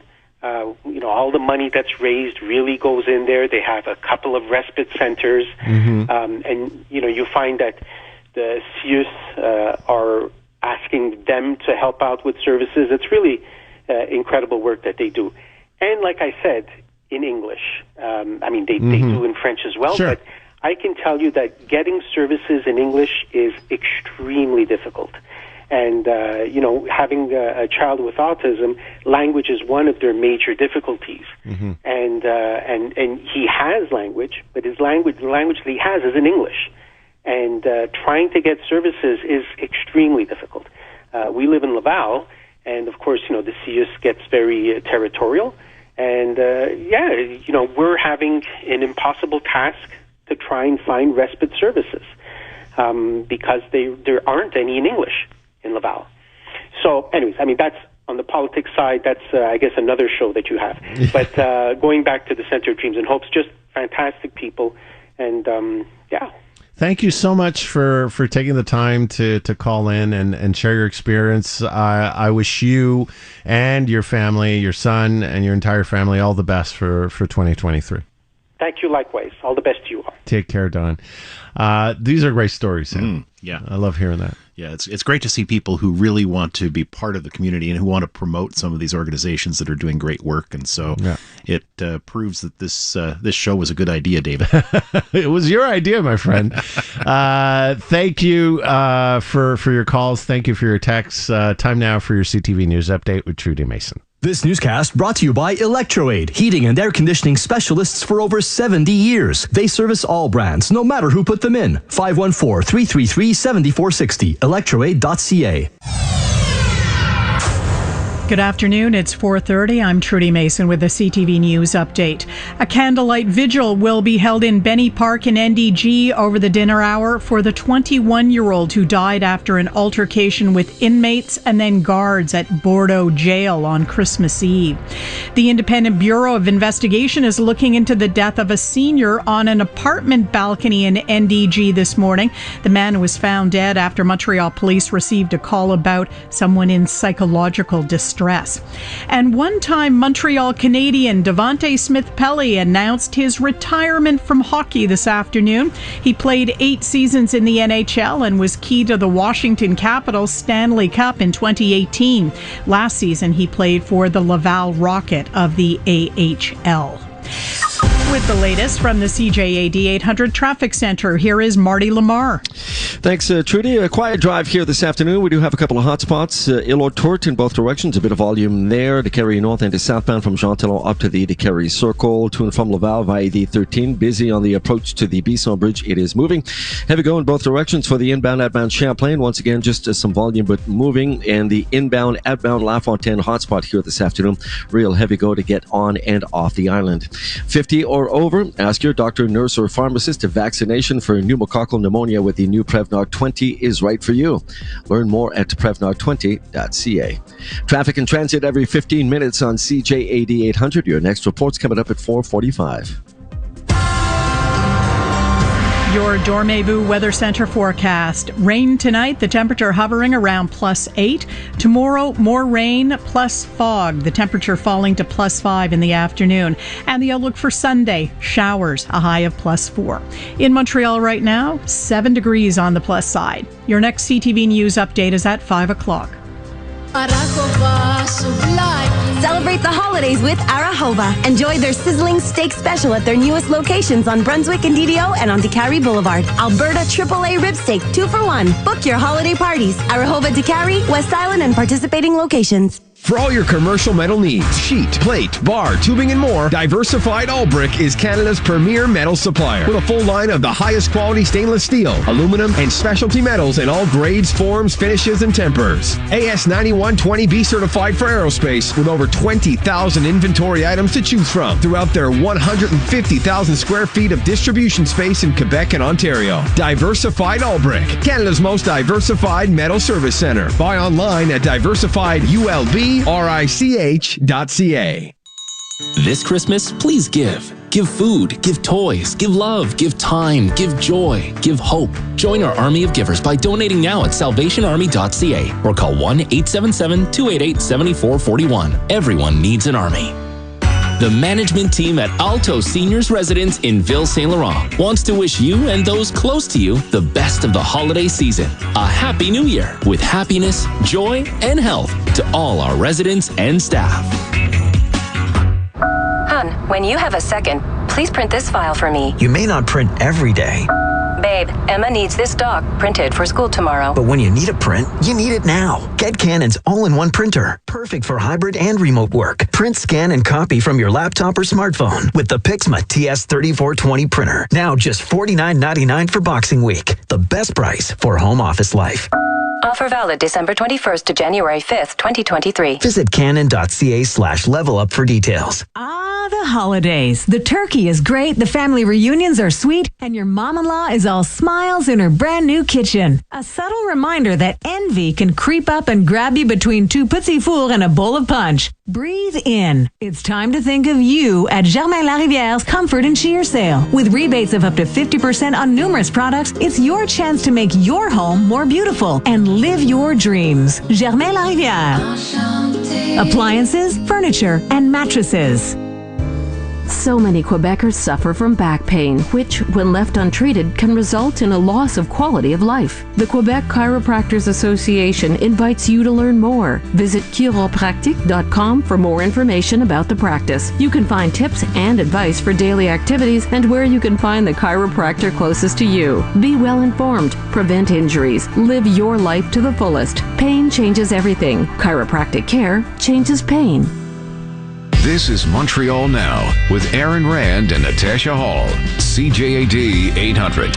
David Hertel with you on this Friday afternoon, the last Friday of 2022. I'm joined by Sam Watts of the Welcome Hall Mission, a very special edition of Montreal Now where we're talking to good people doing good things. So I wanted to end the year on a positive note, and we got a nice text at 514-800. The Jewish Public Library, in addition to its lending and circulation and program activities, also provides a safe and warm space for people who need such a space. Thank you very much, texter, for pointing that out. Good people doing good things. And the West Island Mission is a nonprofit organization that provides well-balanced, high-quality food assistance and other related aid to the less fortunate living in the West Island of Montreal. Susan Scarrow is the executive director at West Island Mission, and she joins us now. Happy New Year, Suzanne. Happy New Year to both of you. Thank you so much for joining us. So tell us about yourself and the work you've done in this great organization. Well, the West Island Mission has been around for a number of years, since 2005. But in the last 5 years or so, we've just seen a greater need on the West Island, and we're doing our best to make sure the community is aware of the struggles of food insecurity on the West Island. Mm-hmm. So where are you in the West Island? We're located in Point Claire. Mm-hmm. The majority of our clients are from the borough of Pierrefonds Roxborough, though. Okay, and how many people work or volunteer at the West Island Mission? We have 5 full-time employees, but any given week we have up to about between 50 and 75 volunteers that come through, including our driving teams that go out and deliver to our shut-ins. So we've been talking a lot about this with Sam. Obviously, food insecurity is a major issue, especially with inflation. I mean, tell me about the people that need your help. Yeah, so I mean, people perceive the West Island as an affluent part of Montreal, and of course there are pockets of that, but there are also pockets of poverty, and so it looks like, a working class poor or welfare recipients or new immigrants or even single moms. People are struggling right now, and the faces are definitely changing, and everybody is, kind of one paycheck away from being into some big trouble. So I'm particularly touched. So there's the working poor are a growing clientele for your organization, right? 100%. Yeah. I mean, even pensioners, we're seeing a lot of seniors and a lot of single adults. So that working class poor, that is an single individual living on their own, they're struggling. Rent has gone up. Cost of groceries has, risen crazy. Gas, everything is just unaffordable right now. Sam? Well, Suzanne, first of all, hi there. It's good to connect with you from this end of the microphone. Hi, Sam. But first of all, Happy New Year. And I'm curious if you would tell our listeners some of the wishes that you might have for the people that you serve in the West Island in 2023. If you could share some of your thoughts, some of your wishes, some of the things that you would wish for them as we go forward into this new year. You know what? It's there's a lot of stress. I wish that their mental health is being taken care of, and that they're visiting their social workers and touching base with their doctors and, reaching out to community resources. We're all here to help. And I believe that people are just proud or embarrassed for having gotten themselves into maybe a bad situation, but food insecurity has very little to do with food and how you got there. So, I wish that everybody takes the time to use the resources that are there for them. Yeah, I think you raise an important point, because a lot of times people assume that when we're giving people free groceries, and I know you run a free grocery store much the same way we do at Welcome Home Mission, it's not just about the groceries. In fact, that's just the tip of the iceberg. They come in because they need food, but they also come in because they have other needs. So what are some of those other needs that you're seeing that are out there that are perhaps creating that first step that somebody takes to come in through your doors? Yeah, I mean, food literally is the last piece of the puzzle. At West Island Mission, we're flooded with phone calls of, I can't get a hold of my social worker. I don't know where to turn to. I can't pay for the oil in my furnace. All kinds of things, and I think that's become our reality. You've seen it at Welcome Home Mission for a number of years, and we're just starting to see that and realize that the added resources that we provide to our clients is almost more important than the Band-Aid of just providing some food assistance until people can get back on their feet. So, Suzanne, how many people would you think you serve in a week, in a normal week? In a normal week, so our clients come every 2 weeks. Mm-hmm. And then we deliver once a month to others as well. But we see about 1,000 clients in total on our database. So every 2 weeks, there's about 600 or so that come through, depending on their need, whether they want to come once a month or every 2 weeks. We're also seeing a lot of people that can't get there, whether they're just unable to pay for the bus, or they just can't get out of bed.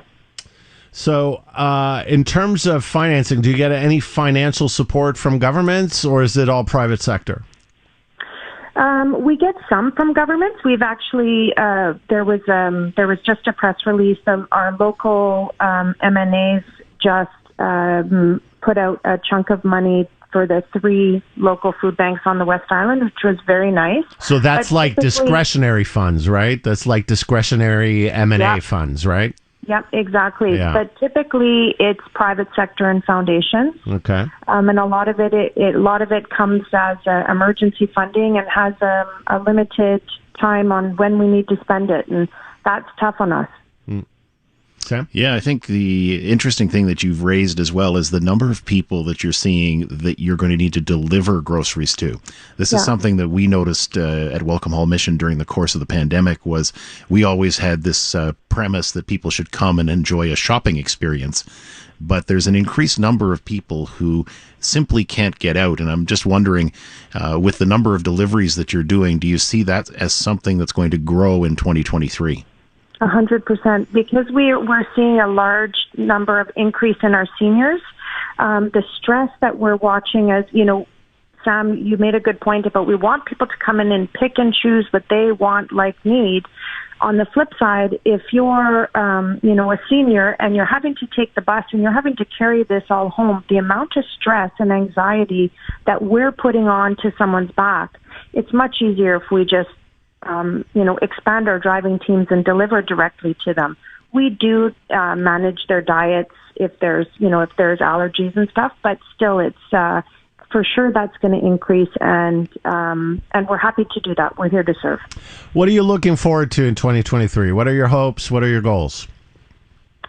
For West Island Mission, honestly, just that we can continue to do the good work that we're doing within the community, and that the community continues to support us. We are very fortunate.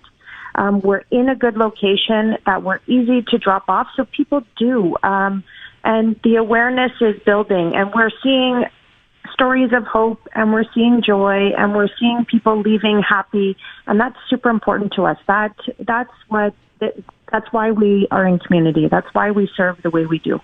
And you touched on joy, and I think that's another interesting thing about the sector that we work in, because we do see difficult stories. We do see people in very challenging situations, and if we don't serve with joy, if we're not having fun while we do it, then it's just not going to be something that we do with any level of energy, and we won't be able to keep on doing it. We'll run ourselves down. We'll burn out. So I wish you, Suzanne, lots of joy in 2023.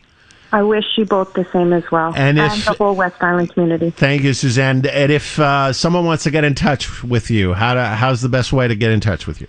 They can just go onto our website. It's wimmoi.org, WIMMOI.org, or info@wimmoi.org, or just call our line. We're available all the time. All right. Suzanne, congratulations to you and to your entire team for all the great work you do, and I wish you all the best for 2023. Happy New Year. Take care. Susan Scarrow is the Executive Director at West Island Mission. Time now to check on your drive. Let's go to the CJAD 800 Traffic Center. And here again is Marty Lamar. Hey, David, not a bad drive here this afternoon. We're looking at some volume, but moving on the Met in both directions. This pretty much from Saint Laurent right up to the Carey Circle. To Carey northbound's a heavy go now from at least Côte St. Luc all the way up. Southbound, you're losing time down to Van Horn. West Island routes, not bad. A bit of volume outbound 20 through Ville Saint-Pierre. Picks up speed afterwards. Some volume on the inbound Île-aux-Tortes just in front of Château-Vaudreuil. Mid-span, it picks up speed into Montreal, and heading into Laval, the 13's busy from the 40 up to the Bisson Bridge. The 15 will save you time. 50 or over, ask your doctor, nurse, or pharmacist if vaccination for pneumococcal pneumonia with the new Prevnar 20 is right for you. Learn more at Prevnar20.ca. Marty Lamar, CJAD 800 Traffic Center.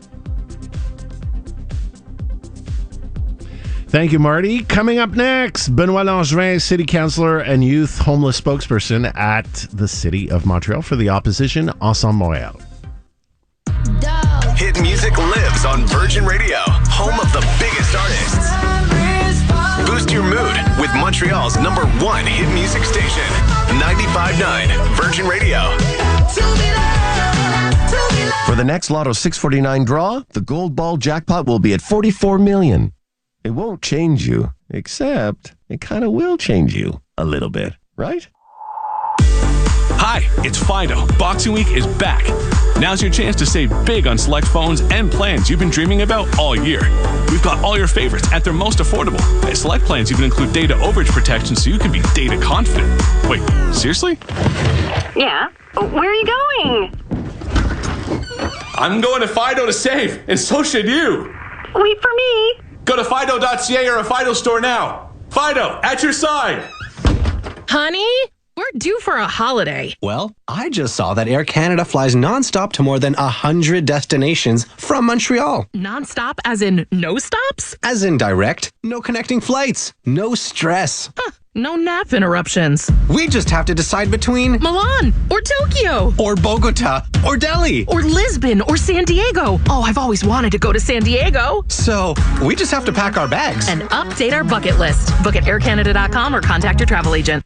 The MUHC Foundation and CJAD 800 present Health Matters with Tara Schwartz, featuring the health experts who are making life-saving discoveries and championing patient care. This week on Health Matters, a special Best of edition. We highlight some of the incredible advances being made in respiratory care, which is more important than ever in a COVID world. Health Matters, Sunday at noon on CJAD 800.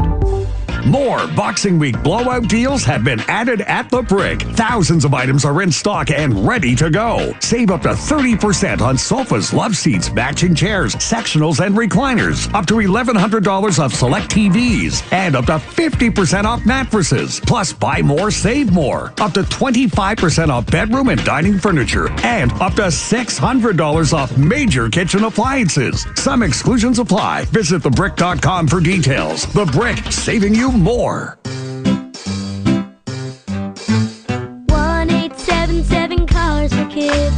KARS Cars for Kids. 1877 Cars for Kids.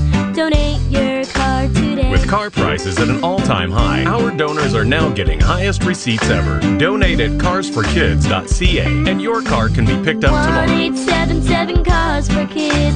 Donate your car today. Hurry! It's your last chance to donate for 2022. Trent. Why Will Trent? Meet the detective that gets on everyone's case. Name? Special Agent Will Trent. Based on the New York Times best-selling series, Will Trent. Starts Tuesday at 10. As you can see, I'm overjoyed about it. Only on CTV. On the air, online, on your way home. Montreal Now with Aaron Rand and Natasha Hall. CJAD 800. Welcome back. David Hertel in for Aaron and Natasha. I'm joined by Sam Watts of the Welcome Hall Mission. We're talking to and about good people who do good things and the year on a positive note. And we've spoken already to a number of great people doing great work in Montreal today. Now we've got a city councilor who's been at the forefront of a lot of these issues when it comes specifically to youth and homelessness. Benoit Langevin is the city councilor and youth and homeless spokesperson at Ensemble Montréal, and he joins us now. Benoit, Happy New Year. Hey, guys. Hi, David. Hi, Sam. Really happy to be with you guys to start off the year. Yeah, he's another one of those good guys out there. Yeah, good guy. And I wanted to have, I'm an old politico, and I wanted to have also a little bit of political component to this conversation. But I know you feel very strongly about the files you're responsible for in the opposition, youth and homeless. Yeah. And today we've been talking to a lot of great people that do amazing things. We don't hear enough about these great actions. Since you've been involved in politics, and I know you're close to your community, you're city councilor in Pierrefonds-Roxborough, what have you seen on your end about how important, community organizations, the work they do, and how they contribute to our community? You know what, David? I'm going to answer you while thanking a lot of them in my community, as you said, in Pierrefonds-Roxborough. We have champions all around the city of Montreal, but in Pierrefonds-Roxborough, they're the best. Of course. Patrick Merrigan and Emmanuel Morin at Perspective Communautaire en Santé Mentale. I want to congratulate them. They do a terrific job. Moussa Abdel Kerim, also in another food bank. I was just hearing about Susan Scarrow, which is a gem in our community. We have Malik Shaheen and Youth Star, Akila Newton at Overture with the Arts, Ralph Nahas and Sunny Santos, that also partners with Patrice Bernier, which is hockey, what am I saying? Soccer. superstar in Montreal and raises funds for the kids with the ICKPK. We got Guylaine Tremblay at Refuge des Femmes de l'Ouest de l'Île. And the whole team of AJWA. AJWA, as you know, maybe David, I come from that background. I co-founded AJWA. And also, its little latest baby, also co-founder of Ricochet, which is now a shelter in the West Island. Over more than 10 years, we have been saying that there was a need to have a shelter in the West Island, and it finally happened. So I was really happy about that. We've had a really, I've had at Ensemble Montréal a pretty big year, I want to say, from the loss that we had. Then we're back on our feet. We're running like marathons, and our team is really strong right now. And the funds are being raised. We're all together in this. I got named president of caucus of the official opposition. I got other roles as VP for economical and housing commission at the city. So we worked on a couple of angles. My goals has always been to make sure that the city, fulfills its responsibility to house everybody that wants to be housed. It's part of the charter, and that's not something that I was witnessing in the past 15 years, and I think that it's going to be a career quest to always make sure of that. And last year, and that's funny that you guys invite me beginning of the year, because last year in February, Sam Watts and I have been working on this motion to have housing banks for the 1st of July, because that's another thing. 1st of July seems like the winter is always a new thing, and the 1st of July is a new thing, as if we're never sufficiently prepared, or we haven't sufficiently invested in a proper planning in order to prevent those circumstances. So, my last year kind of started like that. And then so much has happened, but I'm going to let you go with questions because you guys both know. You're a machine, Benoit. A machine. I mean, I thought I talked a lot. Wow. No, this is great. I love your energy, and that's why I invited you, because first of all, you have firsthand knowledge of these issues, and you're passionate about them. And this is what I want today. I want to talk to passionate people about all these issues, and so that's why I wanted you on the show, Benoit. And this is going to be my only political question. Okay, go ahead. Because I've been following this issue very closely, even when I was an MNA in Saint Michel. Now, I wasn't responsible for housing when I was in cabinet, but it was an issue I was following because it's a huge deal, not only in Pierre-Fort Roxborough, across Montreal, Saint Michel particularly as well, as you know. So the fact is that I've yet to have had an answer on this question, which is the city of Montreal has these programs and they say they're doing something. The province is saying we have all these programs, we're doing something. The federal government is saying, we have all these programs, we're doing something. Yet nothing is getting done. And so what's your take on why all these governments are saying there's a lot of press releases, but when I'm hearing off the record, I'm having people telling me, well, we're having all these meetings, but ultimately nothing gets done. Why is that, Benoit? Well, the first part of my answer will be the fact that when you say your priority is to house everybody and you don't want to leave anyone behind, yet you put 0.09% of your budget, to me, it's not a priority if you put so little money into something this critical, especially the most vulnerable of your city. So that's the first thing I want to answer. But you're absolutely right. It's the potato run, the hot potato one. Everybody's kind of throwing the potato when it's too hot, because there's no person that coordinates the whole network of resources, and being such a complex issue. We can talk about mental health. We can talk about drug abuse. We can talk about on the housing perspective, the lack of housing stock we have in Montreal in order to make sure that the rents are lower. If the rents don't go low, if there's no social housing and no access to low-income apartments, well, for sure, you're going to be in a situation where your numbers of people that don't have a house over their head. So the problem is something that needs to be taken in different angles. To me, Montreal over the years has created a position at the executive committee of the city of Montreal that has the title of homelessness. Yeah. But I'm every time there's a new person, because I've been there for 5 years, but it was like that before me. Every year I see a new person that has that responsibility and that kind of gets the lines. I see even politicians not answering to media because they don't have answers.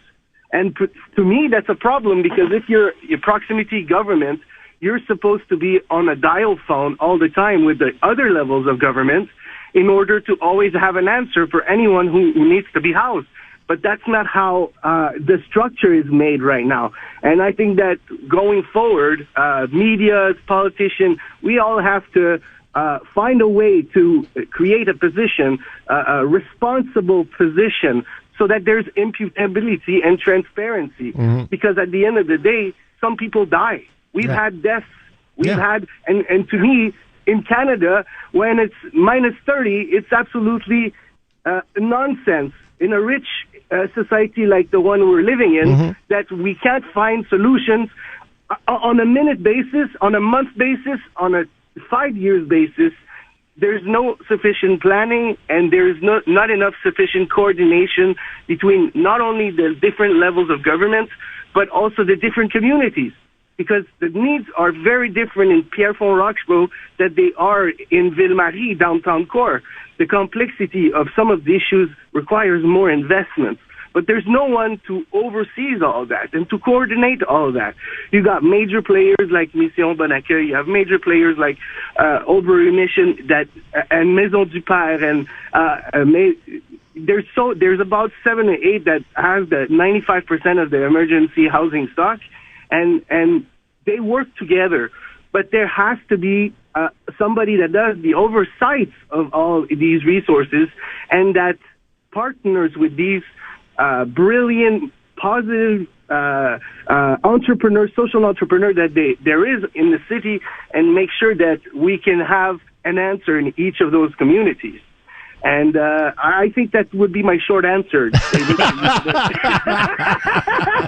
that was really short. All right, thank you for being very, very comprehensive and giving us a very short answer. Benoit, thank you so much for taking the time this afternoon. I wish you all the best for the new year. Right, we will continue the conversation, and don't lose that passion. All right. All right. Take care. Bye, guys. Benoit Langevin, City Councillor and Youth and Homelessness Spokesperson at Opposition Ensemble Montréal. Time now for your CTV News Update with Trudy Mason.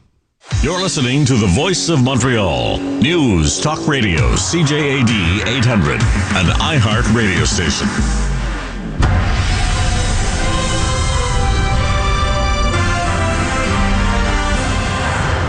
Good afternoon. It's 5 o'clock. I'm Trudy Mason with your CTV News Update.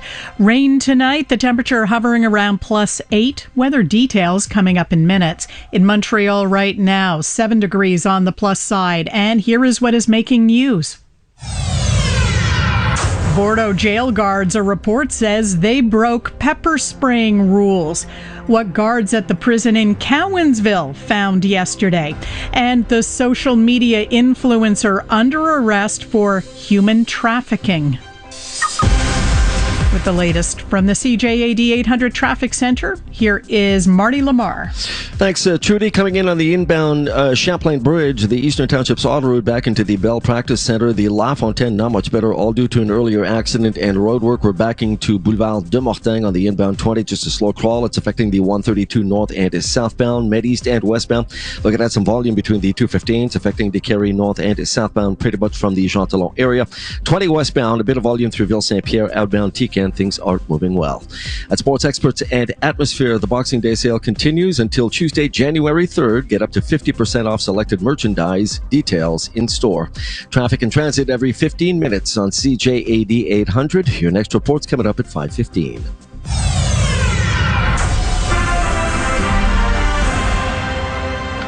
In the news, a report today, the guards at Bordeaux Jail did not follow the rules on December 24th when subduing an inmate who later died. There'd been a fight at the lockup. La Presse says guards pepper sprayed Nicolas d'André Spring, but did not ensure he was calm before sending him into a decontamination shower. One guard then emptied a whole canister of pepper spray into the shower enclosure. And after the 21-year-old was removed from the shower, he was not monitored for signs of difficulty breathing. Instead, he was put in an isolation cell. Only later did guards discover he was unresponsive. d'André Spring died the next day in hospital. There will be a candlelight vigil in memory of him at Benny Park in NDG, starting in about 45 minutes. Quebec's Independent Bureau of Investigation is taking charge of a case involving a senior found dead in NDG this morning. Montreal police received a call around 8:30 about a man in psychological distress. After the arrival of patrol officers on scene, a man in his mid-70s was found dead on the balcony of an apartment on Monkland Avenue near Hampton. The Independent Bureau will establish the circumstances of the death. The number of storm-related line breaks awaiting repair by Hydro-Quebec crews dropped well below 200 today. That is a significant reduction over yesterday when there were more than 500 awaiting attention. At this hour, just over 4,000 homes and businesses are still without electricity due to 143 breaks. Guards at the federal lockup in Cowansville in the Eastern Townships thwarted what might have turned into a real New Year's Eve party at the prison. They intercepted a shipment of contraband yesterday, about 1/4 kilo of hashish, 100 methamphetamine tablets, 3/4 kilo of tobacco, and a cell phone. The estimated value of the haul, $37,000. New York's police commissioner is giving the go-ahead to New Year's Eve festivities in Times Square. This is Commissioner Keechant Sewell. At this time, there are no specific credible threats to New York City or any of our events surrounding New Year's Eve. The event will be at full capacity for the first time since the beginning of the pandemic. Officials are promising a heavy police presence. Partiers will be channeled through security checks at 3 entrances and are being warned to dress for rain since umbrellas will not be allowed. And controversial British social media personality Andrew Tate has been arrested in Romania on charges of human trafficking and rape. In dramatic footage released by Romanian authorities, police could be seen raiding several homes and making arrests. Andrew Tate, the British-US citizen, was detained for 24 hours, along with his brother Tristan, in the Ilfov area north of Romania's capital. Tate has previously been banned from various social media platforms for expressing misogynistic views and hate speech. Romanian prosecutors have requested that the arrest warrant be extended to 30 days. Without mentioning names, Romania's anti-organised crime agency said the British citizens recruited women who were subjected to acts of physical violence and mental coercion. It also said they were forced to perform pornographic acts intended to reap financial benefits. I'm Karen Chamas. Follow us on Instagram and Twitter at CJAD800. Your Dormez-vous Weather Center forecast. Rain tonight, the temperature hovering around +8. Tomorrow, more rain and fog, the temperature falling to +5 in the afternoon. The outlook for Sunday, showers, a high of +4. In Montreal right now, 7 degrees on the plus side. For all the news during the day, stream us on your smart speaker. Just say, play CJAD 800. Your next CTV News update is at 5:30. This newscast brought to you by the Boxing Day event at Sale on Now. Get up to 50% off store-wide. Sale, the ultimate outdoor superstore in Quebec. Montreal Now with Aaron Rand and Natasha Hall. CJAD 800. Welcome back. David Hertel in for Aaron and Natasha. I'm joined by Sam Watts of the Welcome Hall Mission, and we are talking to good people doing good things. I got a text at 514-800. Good afternoon, gentlemen. Over 15 years, my family was blessed to have met a saint by the name of Suzanne, and I'm sorry for the pronunciation, Petticelli. She runs the Southwest Island sector of Special Olympics. Not the Olympics, not Paralympics. These are Special Olympic sports for individuals with intellectual disabilities. The awards we have received have been plenty from the athletes themselves in the forms of high fives and hugs, many smiles and thank yous. Suzanne has been involved for more than 40 years and has made this a life mission and calls the athletes her family. Beautiful text. Thank you, texter. I wish I could thank you with your name, but you didn't leave your name, but I really appreciate your text. So if you have some texts about good people and good organizations doing good things, go ahead, 514-800. Now time to check in with Bonnie Feigenbaum, McGill and Concordia University professor and senior consultant with TKNR Media. Hi, Bonnie. Hey, David. How you doing? I'm doing great. Sam is on as well. Hey, Sam. Hi, how are you doing? What a great idea for a show. You've been having a really great afternoon. Yes, really. And a great way to end a let's face it, a tough year. And so thank you for lending yourself to our little concept this afternoon. So what about your take on good people doing good things? Well, I think that any organizations that are helping our veterans are organizations that we should support and be very proud of. Mm-hmm. There are right now 600,000 veterans and families. About 5,000 join their ranks every year, and about half of them have illnesses brought on by being involved in military conflicts. Mm-hmm. I'm working personally with Branch 14 of the Royal Canadian Legion. And, I work with them on their Poppy campaign every year. Mm-hmm. Last Friday in October till November 10th. And I think we should remember our veterans and thank them more than just once a year. So, the Royal Canadian Legion, the funds from the Poppy campaign helps veterans adjust to civilian life, to school. Even the university that I'm at, Concordia, they have a Veterans Association. There are bursaries that are funded by the Poppy campaign. They help deal with mental health, PTSD issues, homeless veterans. I know homeless is a subject that housing crisis is something we've been talking about, and you've been talking about, just got off with Benoit Langevin, right? Yeah. It's unfortunately we need to build what we talked about yesterday. There's got to be some project manager, somebody out there coordinating all these levels and all these initiatives to get enough housing stock. Sam? Yeah, Bonnie, it's very interesting because you raise the concept of veteran homelessness, which is two words that I don't think should ever be put together. And, absolutely. We've got a goal in Canada of having zero veteran homelessness. And not only that, Canada, as you probably know, is one of the only countries in the world that has signed on to the UN Charter of the Human Right to Housing. And so the Canadian government, as a function of the National Housing Act, has actually determined that we need to work towards the human right for housing. And veterans has been one of those areas that we've targeted early on. And we're not there yet, but I think you're onto something where we really need to address a lot of the underlying issues that will help a veteran stay in a home and not fall into homelessness. Well, that's the base of security, is having a home. How can you go out and get a job if you don't have a place to come back to get clean, to eat, to rest?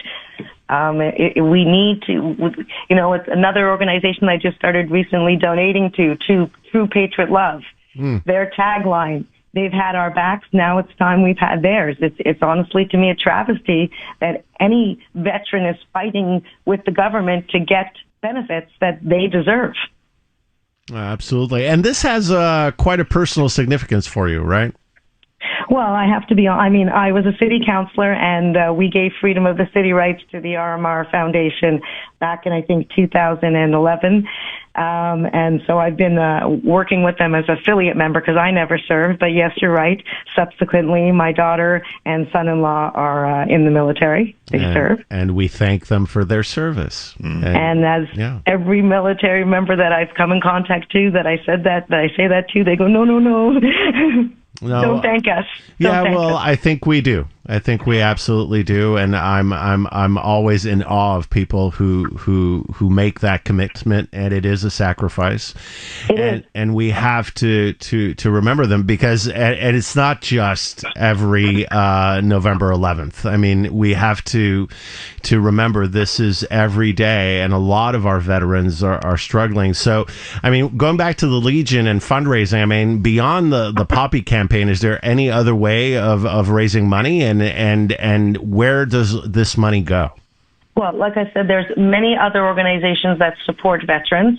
Like I said, the True Patriot Love. The money goes to bursaries, scholarships, helping them deal sometimes with assistance with Veterans Affairs. Unfortunately, we have to provide assistance to our veterans to deal with Veterans Affairs. That doesn't make sense to me. When you mention something, we have to remember, but it's more actions than just remembering and just saying thank you. We need to provide the assistance they need, provide the landing, the jobs, the opportunities to rejoin our society.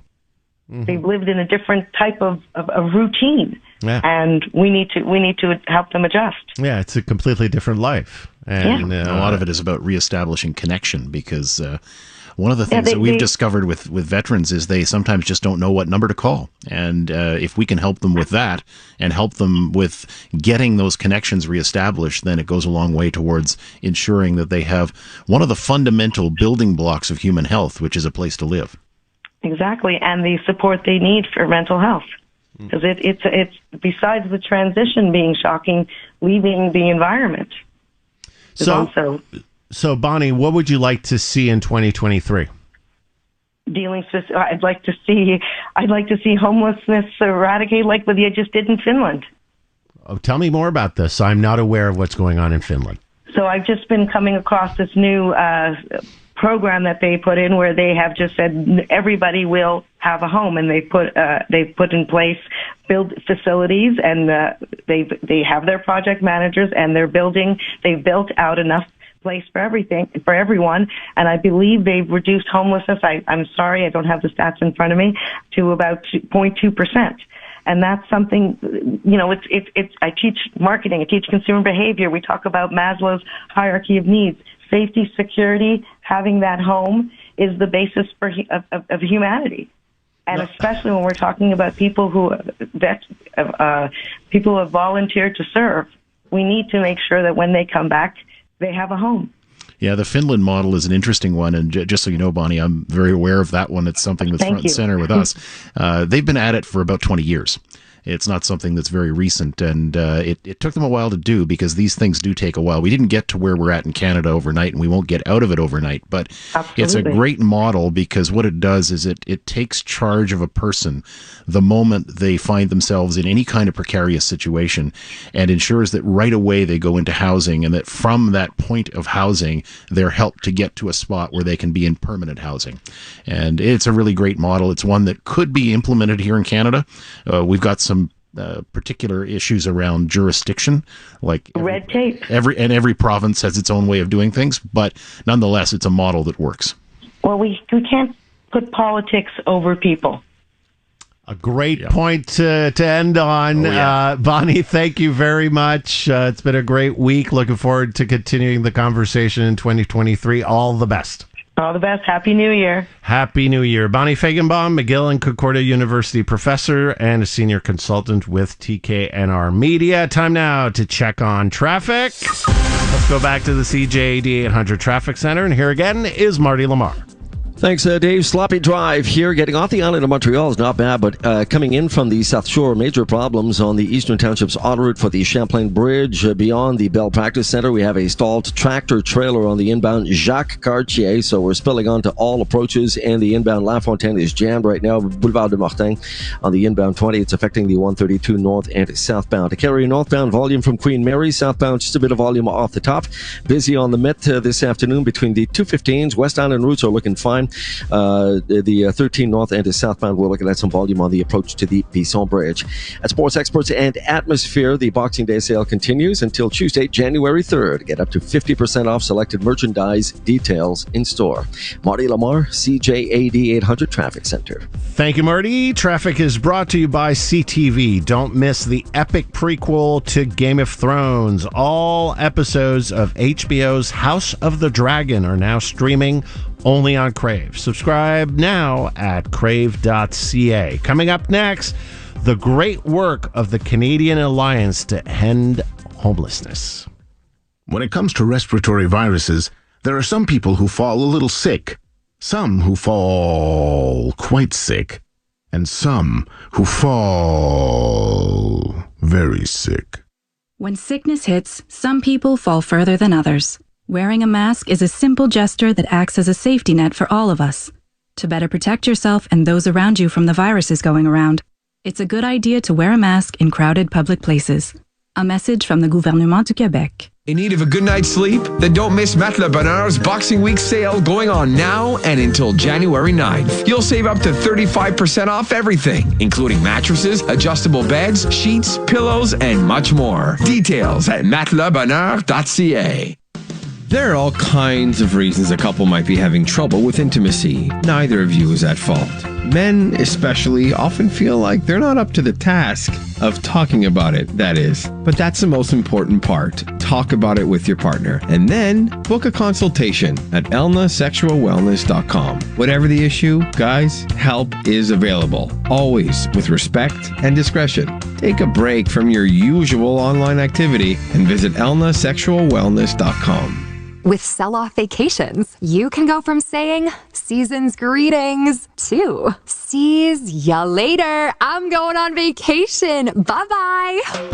Our Boxing Week blowout sale is on now. Travel experts like me are here to get you big savings on hundreds of sunny all-inclusives and cruises. Book by January 2nd to get instant savings. In-store at one of our 2 locations in Montreal, online, or just give us a call. selloffvacations.com.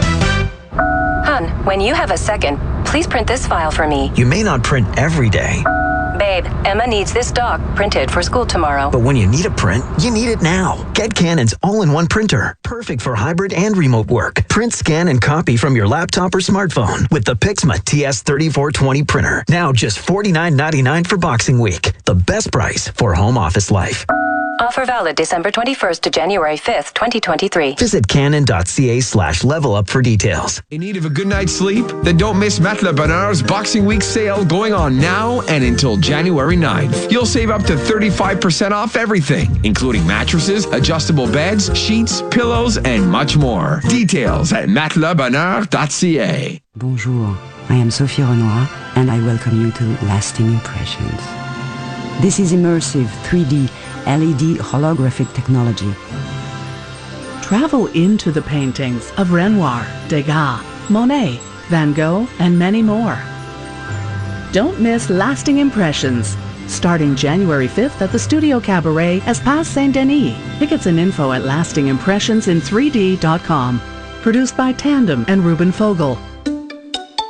This is the Dr. Julien fundraiser. It's your chance to give and respond to social pediatrics' urgent needs throughout Quebec. Helping children in need to grow up healthy takes a lot of... If you can't give during the fundraiser, we also accept donations online at fondationdrjulien.org. Give. Or click generously. Thank you, thank you, thank you. For the next Lotto 649 draw, the gold ball jackpot will be at $44 million. It won't change you, except it kind of will change you a little bit. right? This is Montreal Now with Aaron Rand and Natasha Hall. CJAD 800. Welcome back. David Hertel in for Aaron and Natasha, and I'm joined by Sam Watts of the Welcome Hall Mission. We're talking to and about good people who do good things, and I'm very excited about our next guest. We've seen an influx. Oh, what am I doing here? Okay, there are my notes. As mentioned earlier, with City Councillor Benoit Langevin, homelessness continues to be a problem in Montreal, and the Canadian Alliance to End Homelessness makes it their mission to help with that prevalent issue.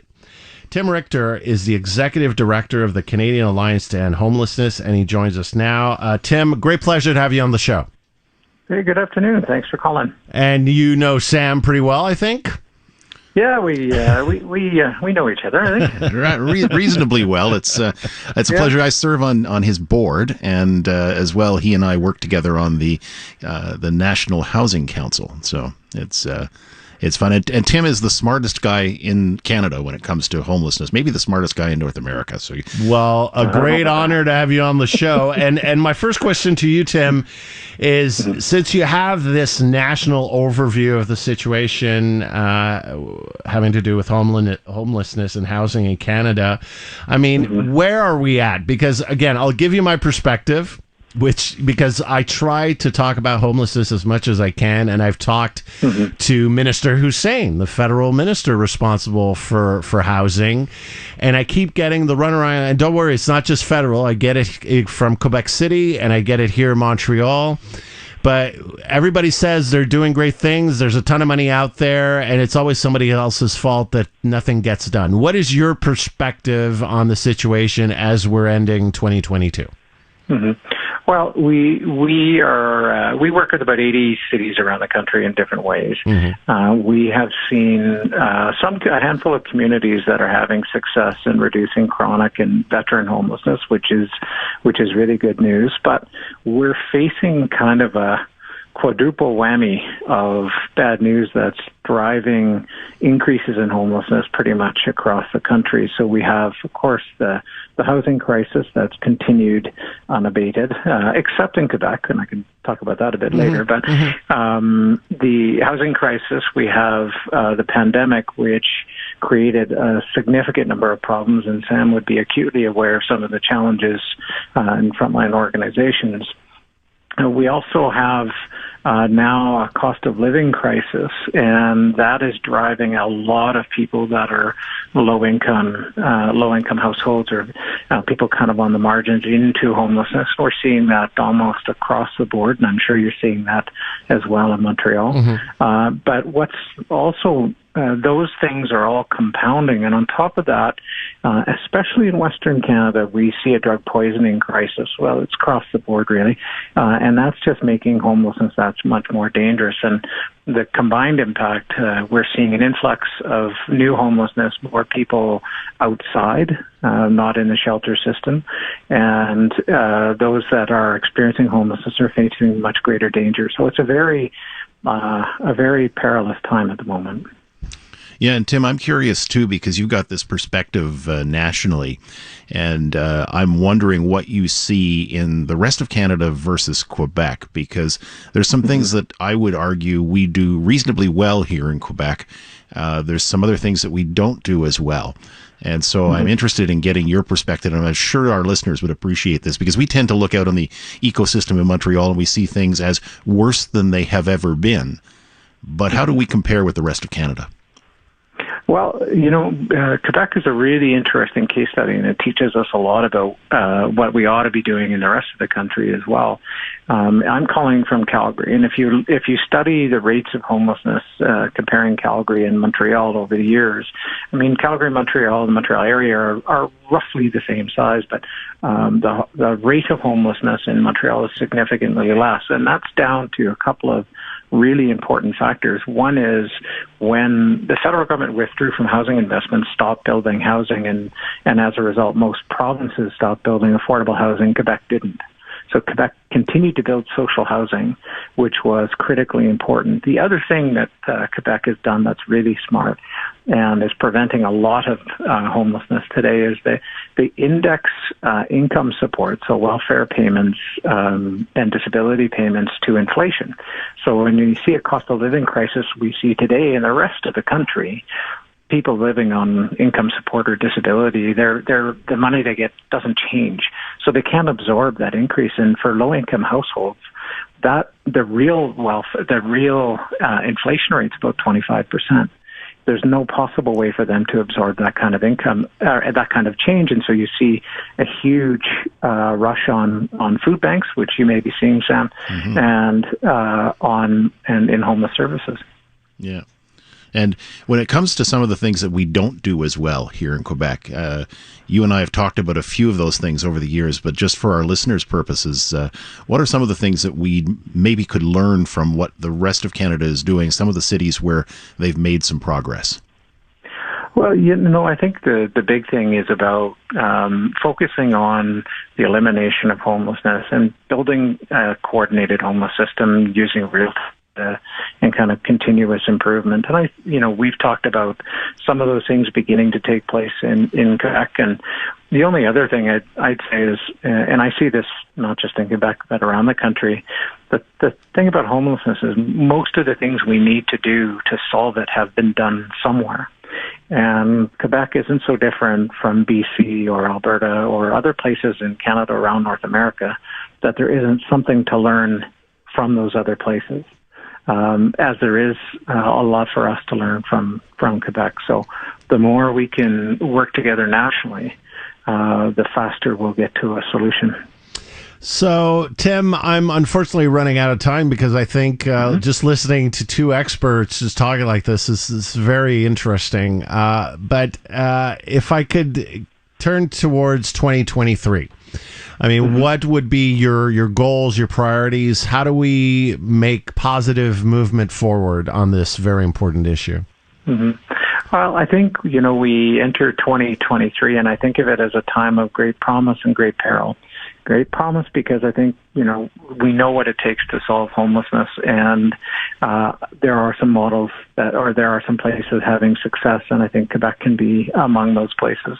A great peril because we have this pressure of the cost of living, which will likely be followed by a recession, and the pressures on the homeless system on low-income families is only going to continue for the foreseeable future, probably for years.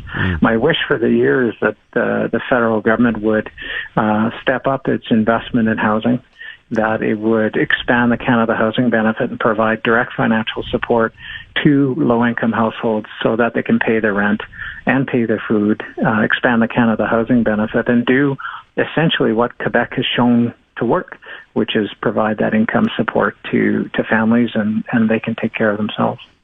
Sam, anything to add? Yeah, I think those are great wishes for us, Tim, because as we head into 2023, certainly it's a time of opportunity, but also a time where things could reverse on us. And I think I love your optimism. And I think this is the kind of message that we need to get out there. And if our governments don't start treating this issue as what we call a whole of government issue, where a number of different ministries and ministers and different levels of government jump in and say, we need to solve this thing. This is Canada, and we're almost in 2023, so let's call it 2023. But this is something that is completely solvable if we decide that we'd like to do this as a country and as a society. It's a national disaster, and we need to treat it as such.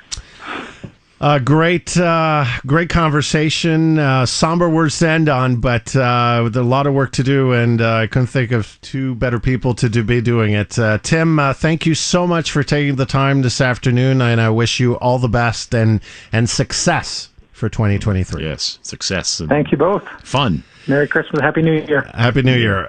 Tim Richter, Executive Director of the Canadian Alliance to End Homelessness. Trudy Mason is standing by with your CTV News Update. Good afternoon. It's 5:30. I'm Trudy Mason with a CTV News update. A candlelight vigil is due to get underway shortly in Benny Park and NDG in remembrance of the man who who died after an altercation with Bordeaux jail guards Christmas Eve. Nikos Dandre Spring was 21. In British Columbia, 2 workers at a hospital in Victoria were injured when a steam pipe ruptured this morning. The extent of their injuries hasn't been divulged. No patients were hurt when the pipe blew, and flooding from the rupture did not affect care areas. And a package being shipped through an airport in central Mexico was opened after x-rays showed some strangely shaped items inside. Turns out those shapes were human skulls, 4 of them wrapped in plastic and aluminum foil. The box was addressed to someone in Manning, South Carolina. That region of Mexico has long been dominated by the Viagra's drug cartel. With the latest from the CJAD 800 Traffic Center, here is Marty Lamar. Hey, Trudy, we've got problems getting onto the island of Montreal and from the South Shore. The inbound Eastern Townships Auto Route beyond the Bell Practice Center. We had an earlier tractor-trailer stall on the inbound Jacques Cartier, very heavy through the South Shore spans. The approaches, rather, and the inbound La Fontaine, things are backing up to de Montarville. The Carrie north and to southbound, we're looking at delays from the Jean Talon area to the West Island. Not too bad of a drive, and still a busy go on the 13 north and to southbound for the Bisson Bridge. Find sweet Boxing Day deals on phones and plans, plus get up to a $400 Best Buy gift card with selected phone activations from any major carrier at Best Buy. Traffic and transit every 15 minutes on CJAD 800. Your next report's coming up at 5:45. Your Dormez-vous Weather Center forecast. Rain tonight, the temperature hovering around +8. Tomorrow, more rain as well as fog, the temperature falling to +5 in the afternoon. And the outlook for Sunday, showers, a high of +4. Right now in downtown Montreal, 8 degrees on the plus side. Your next CTV News update is at 6 o'clock. Everyone's talking about the hit musical sensation Come From Away. It's a true story. Thousands of people stranded in a small town in Newfoundland on 9/11. And the locals, they opened up their homes.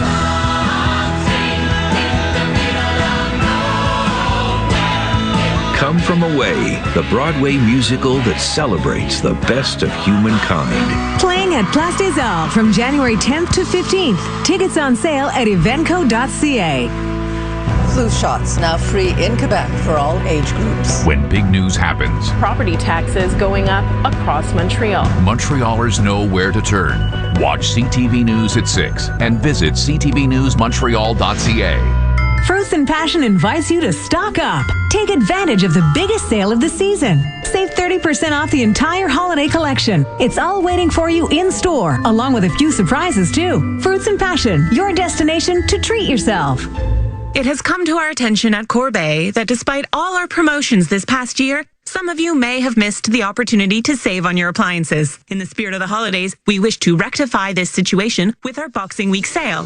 From now until January 5th, save on fridges, stoves, washers, dryers, and more with our biggest discounts of the year. Corbeil, for the right reasons. Come in and save this holiday season. Details at CorbeilElectra.com and in stores. Those who already saved during the year get to save again now. Hi, it's Fido. Boxing Week is back.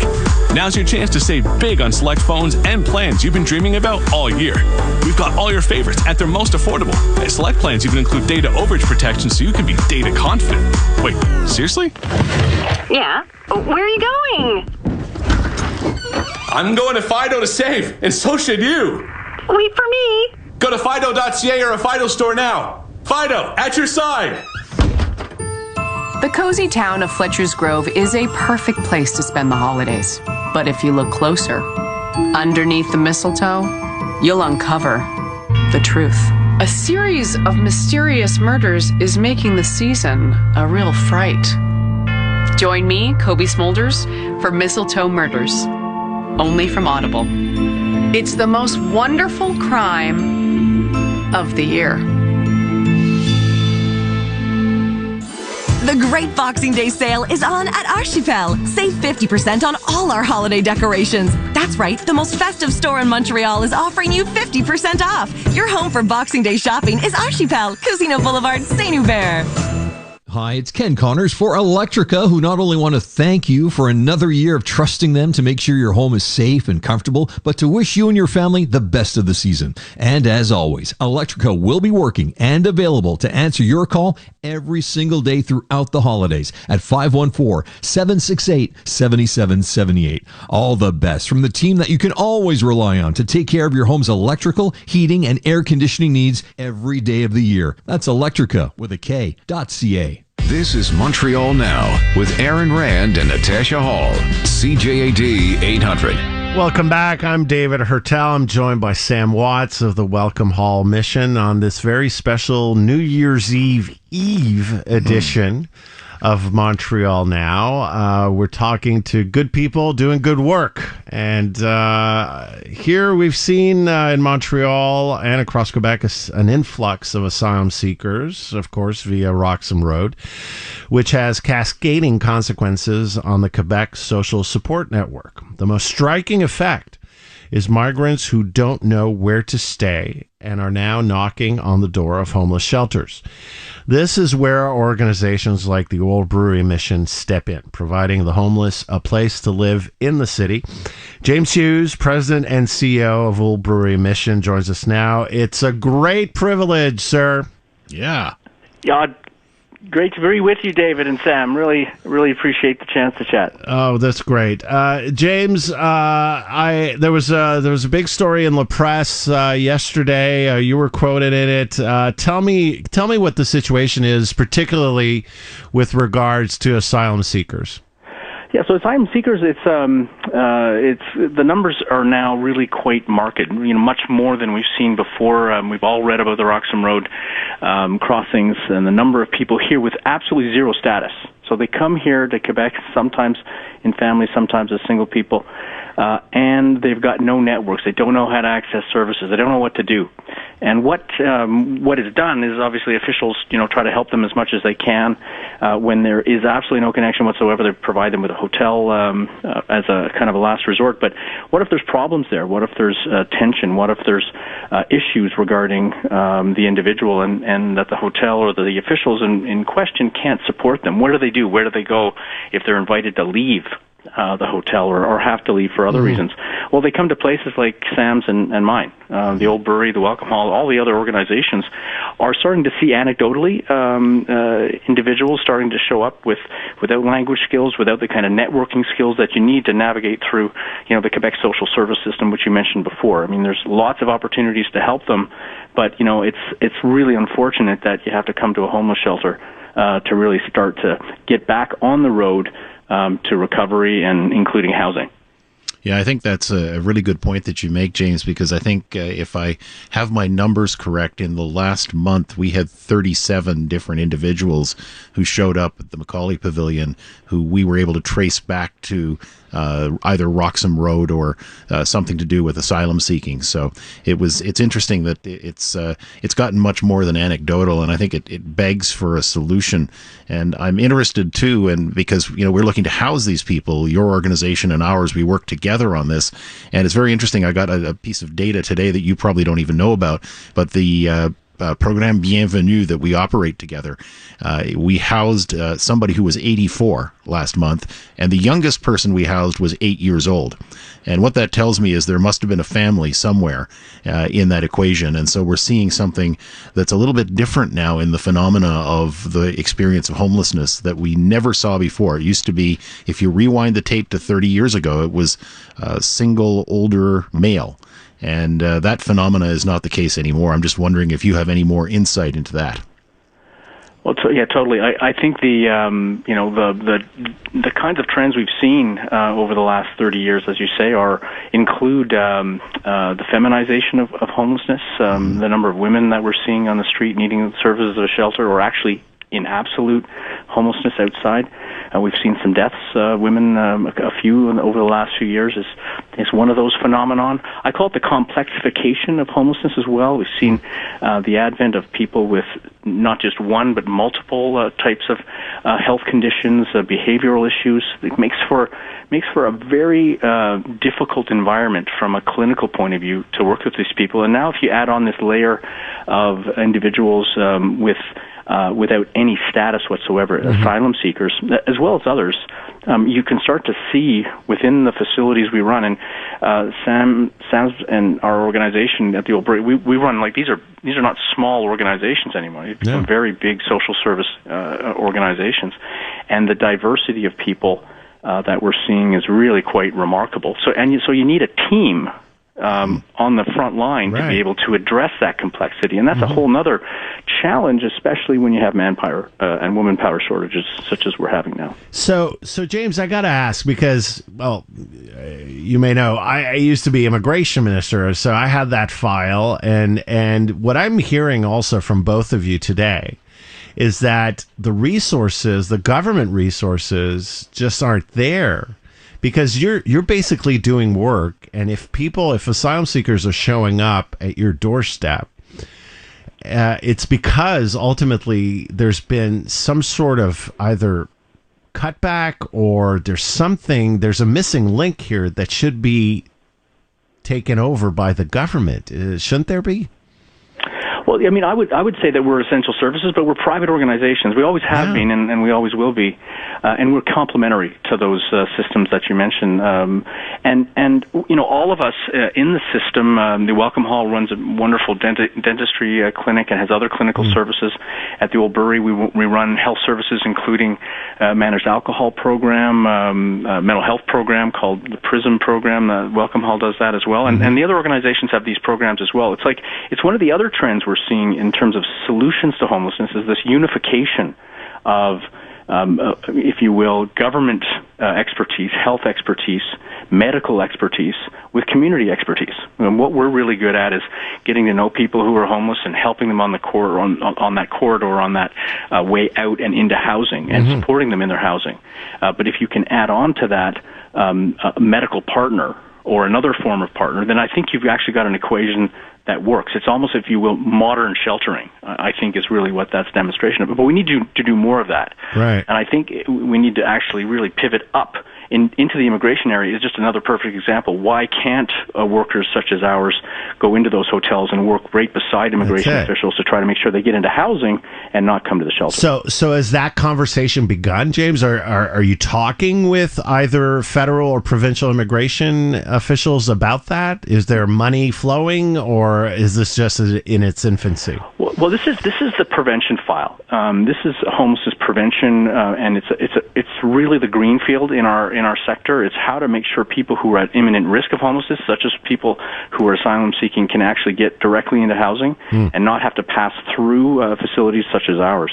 And so, yes, so the organization that in the asylum area that is representing the government, the provincial government, is called PREDA. Yeah. And we're talking to PREDA about how to actually start to identify those at imminent risk and try to divert them. But it's a new conversation, and there's no resources attached to it yet. But I think ultimately, relationships of that kind are going to be part of the future of our sector. And I think you're touching on an important point, which is partnerships. A lot of people may not realize that organizations like yours and ours are dependent on these partnerships and the development of these partnerships in order to properly serve people. And ultimately, vulnerable people are people who deserve our best. They're not just a bowl of soup and a night of shelter. It's got to be more than that. It's got to be helping them get towards where they need to be. So I'm just curious, for 2023, we've got to talk about joy and hope and all kinds of good stuff. So you're an optimistic guy. I've known you for a while. So what are you optimistic about as we go into 2023? Yeah, well, I think the definition of an optimist is that indeed the best is ahead. And I think the best is ahead for our sector and the people we serve. I think there's some really exciting things coming forward in the housing area. I think we're all looking at housing projects that are hoping can hopefully build more solutions to homelessness than we've ever had before. There's a conversation about prevention that's really started in earnest. But how do you tie all those things together and everything in the middle, including these health services that we offer, emergency services, and so on? It's really better data. We're very weak in our in our milieu, in our ecosystem regarding tracking data at a regional level. We can do that quite nicely at an organizational level in most cases. But actually to think of ourselves as a system where someone comes into the Welcome Hall, but maybe the best place for them is at the Accueil Bonneau or at the Maison du Père, and vice versa. Coming to the old brewery, they know they've got a great program for that type of person over at the Welcome Hall. Let's make sure we have a coordinated access and support system in place, which we don't have. Many other jurisdictions have, but my big wish for next year is that we really get an initiative of that kind off the ground. It's the Holy Grail. Yes, indeed. All right. That's all the time we have, James. First of all, I want to thank you, you and the whole Old Brewery Mission team for the amazing work you do day in, day out. I wish you all the best for 2023, and thank you so much for taking the time this afternoon. Thanks so much, David. Good luck to you, and just to say, so grateful to be a partner of Sam and the Welcome Hall. They're fabulous people, and it's a fabulous organization. No, thank you. It's very nice. That's great. Great note to end on. James Hughes, President and CEO of the Old Brewery Mission. Time now to check in with Marty Lamar at the CJAD 800 Traffic Center. Marty.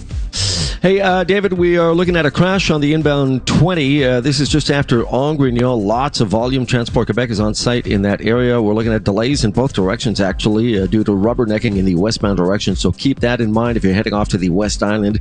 Take the outbound T-Can. Really no problems to carry. Northbound bogs down around the Jean Talon area. Southbound is heavy now, on and off, down to about the Côte Saint-Luc area. Picks up speed through the NDG tunnel. Med westbound busy between the 215s. Off to the South Shore, Champlain. Looking fine here. The only problem is the outbound La Fontaine. Inbound La Fontaine's a heavy go. And the Champlain inbound, we're looking at delays on the Eastern Township's en route from the Bell Practice Center. 50 or over, ask your doctor, nurse, or pharmacist. A vaccination for pneumococcal pneumonia with the new Prevnar 20 is right for you. Learn more at Prevnar20.ca. Marty Lamar, CJAD 800 Traffic Center. Thank you, Marty, and all the best for the new year. Last time we were going to talk together, so thank you so much for all your great work. Right back at you. Thank you, Marty. We'll come back after the break to wrap up this very special show with my co-host this afternoon, Sam Watts of the Welcome Hall Mission. For the next Lotto 649 draw, the gold ball jackpot will be at $44 million. It won't change you, except it kind of will change you a little bit. Right? The holidays. The turkey is great, the family reunions are sweet, and your mom-in-law is all smiles in her brand new kitchen. A subtle reminder that envy can creep up and grab you between two petit fours and a bowl of punch. Breathe in. It's time to think of you at Germain Lariviere's Comfort and Cheer Sale. With rebates of up to 50% on numerous products, it's your chance to make your home more beautiful and live your dreams. Germain Lariviere. Appliances, furniture, and mattresses. It takes 4 or 5 different professionals to renovate a bathroom. Hiring them separately can be an organizational nightmare, unless you use Renovco Renovations. Renovco specializes in beautiful bathrooms, and all it takes is one project manager to organize all the trades, working directly with Renovco's professional designers and you. Fully licensed, bonded, and insured, Renovco Renovations are done right the first time. 514-856-9993, RENOVCO.com. Ribbon Reef has been Montreal's premier steakhouse for over 60 years. They've built up a reputation as one of the classiest places in town. For those who appreciate traditional service, USDA dry-aged beef, fresh fish and seafood, and an award-winning wine selection. Add to that valet parking and you know that at Ribbon Reef, you'll be taken care of. All you have to do is enjoy. Ribbon Reef Steakhouse and Cigar Lounge, De Carrie near De La Savane, 514-735-1601 or ribbonreef.com. When it comes to respiratory viruses, there are some people who fall a little sick, some who fall quite sick, and some who fall very sick. When sickness hits, some people fall further than others. Wearing a mask is a simple gesture that acts as a safety net for all of us. To better protect yourself and those around you from the viruses going around, it's a good idea to wear a mask in crowded public places.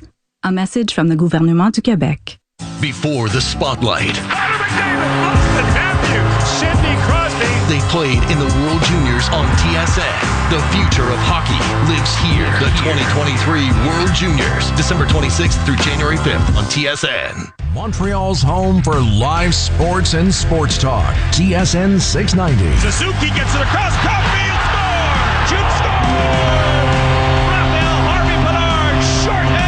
When you need to know, when you need to get it off your chest. Last night could have gotten out of hand, but it didn't. And I think that says a lot about the head coach, and I think it has a lot to do with the leaders in the locker room. Montreal's Major League Sports Talk lives on TSN 690. You're listening to Montreal Now with Aaron Rand and Natasha Hall. CJAD 800. Welcome back. Well, Sam Watts of the Welcome Hall Mission with me, David Hertel, wrapping up this experiment. Good people doing good work. What a show, really. Maybe before I get to you, Sam, 2 texts that we got during the show that I haven't read yet. One, actually, Nancy in Magog writes, we're all talking about human help issues. I also contribute to my local canine shelter, that being Frontier Animal Society in the townships. They are an animal rescue center without a euthanasia policy. We also have to think about our precious canine and feline society. The SPCA is awesome. Do not forget them as well. Fair enough. Very Absolutely. Good point. Yeah, it's a popular point in my house as well. And my girls is they love animals. So and my dear dog Jackie, of course. No, thank you for reminding us, Nancy. Yes, all the great people that do amazing work at the SPCA. It's not nothing. Far from it. Another texter writes, Joe actually writes, 14 years ago, my good friend Shada and her husband Bill lost a little girl when she was only 2 years old. Lost a little girl when she was 2 years old. Within that grief, they went on to form the foundation called Alessius Magnolias. And to date, they have raised almost $400,000 for the Montreal Children's Hospital and continue to raise money. To my dear friend, you lead by example, and I wish I had your strength. Thank you, Joe. That's heartwarming. Yeah, it is. Thank you so much. So, first of all, I want to thank you, really, Sam, for developing this concept with me today, because we didn't know how this would turn out. No. And we just believed in it, and we tried something, and I hope our listeners enjoyed it. But I got to tell you, first of all, it was the experiences of all these great people we spoke with, their dedication, their energy, their passion. It's just I'm in awe of these great people and their teams that keep plowing through. And these are not easy challenges to take up. And what I realized also today, and even though I thought I knew something of all of this, having been in government and involved in community work, but it's how fundamental now these organizations have become to the overall work of what we think is being done by government in the front line. Mm-hmm. Yeah, it's the ecosystem of care. And in many respects, it's little things that occur in all of our communities, all across not just the island of Montreal, but so many other smaller communities where we care for each other. And I think that's something that really, if I had a wish for 2023, it would be to reignite, and I think it's happening, but reignite that sense that there is no us and them. There's only us. Yeah. And if if you think back to the way things might have been 100 years ago, people cared for their neighbors. People looked out for their neighbors. People were, even in my community growing up in Ville Saint Laurent, when I grew up, everybody knew who the neighbors were. Everybody was watching out for each other. And I think we need more of that. And when that happens, when people are caring for each other, then we end up eliminating challenges that are precursors to vulnerability, like isolation. We know that if people are isolated, they're going to become vulnerable. And so I'm convinced that in Canada, in Quebec, in Montreal in 2023, we really shouldn't accept that people should be homeless. We shouldn't accept that people should be hungry. We shouldn't accept violence against women. There's a whole list of things that we should not be accepting anymore. And these are things that we can solve together if we kind of get back to the basics of being neighbors. Yeah, and I think you're hitting on something. And I think actually, I'll take it from a completely different angle. I think we will not have a choice, actually, because we're seeing it almost daily. Government can no longer take all of this on. It just can't. We're seeing it. And it's unfortunate to say, because I'm a big believer in government, but government just can't deliver. And it's overstretched. And we're going to have to go back to that sense of community. And as you're saying, neighbors, and just checking in on that elderly neighbor who seems to be alone, just checking in, saying, are you all right? Is everything okay? If you see a person not feeling right and something's up, just check in. And if you see, somebody mistreating somebody else, I think we have to do something about it. You can't just ignore it anymore. Yeah, and I think there's two dimensions to this, which I think are interesting, because you touched on the policy aspect. Yeah. Because I think policy matters. Because policy at a government level can actually drive the kinds of solutions that we're looking for on the ground. But at the same time, there's that other level, and your listeners can't see me here because I got one hand up in the air and another hand down low, but the level that's happening on the ground needs to be something that is what we've just talked about, where we're caring for each other. We have to come closer. Yeah. There's a void there between those two levels. We have to bring everybody closer. Get away from this pointing to others. Yeah. And, I was part and somebody will take care of it. Yeah, I was part of a meeting a while ago where, there was an MNA who shall remain nameless, who pointed out that there were a bunch of her citizens that were complaining about all these people experiencing homelessness that were congregating in a park. Goodness. And I took the occasion to take a little bit of offense to that comment, and I said, I think we need to look at everybody as a citizen. Yeah. The people who are in the park are every bit citizens as the people who you're getting complaints from. And they're that M&A's responsibility as well. Right. That M&A represents everybody. And I don't dismiss complaints, because when there's things going on in parks that shouldn't go on, then I understand that we have to try to address that. But at the same time, let's look at people when we see them. When we see people on the street, one of the pieces of advice I give to people all the time is look at them through the lens of humanity. If we can see those people as valuable human beings, because they are, then I think we'll have a bit of a different reaction, and our responses collectively will be educated to some degree and informed by that. If homeless people bother you in the park, you know what? Solve homelessness. If poverty bothers you around your house, you know what? Solve poverty. Yeah. That's the solution. Thank you so much, Sam. It was great having you. I really appreciate it. I wish you the very best to you, your teams, and everyone that participated in today's show. All these great organizations, these great people. Wish you all the very best for 2023, and I hope we will make strides forward. Well, I think our wish collectively for 2023 is that we'd have the kind of hope and joy that we look for in our community, and that together we'll change the face of Montreal. As I've said earlier, we shouldn't accept that certain things are substandard. We should be looking for the best. We should be looking for excellence, and we should expect that of our leaders. We should expect that of our community leaders as well. We'll be back to wrap things up after this. Montreal Now with Aaron Rand and Natasha Hall. Brought to you by Dormez-vous. Give the joy of better rest this holiday season with sleep essentials from Dormez-vous. Sleep well, stay well. Dormez-vous. When you need to turn your valuables into cash, there's no better place to go than Empire Gold. Aaron Rand to let you know that not only does Empire pay the highest prices for gold and silver, guaranteed, but that you're paid right on the spot. And that goes for anything from jewelry to art to collectibles and anything in between. Oh, and did I mention that nobody pays more than Empire? And at Empire, you don't need an appointment. Just stop by with your items and leave with a check in hand. Empire Gold, 5593 Paré, west of the Carry. Online, empiregold.ca.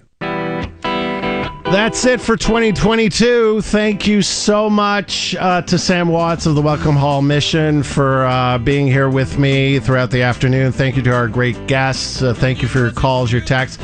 It's been a great week. My thanks to Emily Vidal and Dean Bertoya for a great week. Really appreciate it. Happy New Year, everyone, and we will talk again in 2023. Take care. Bonne année.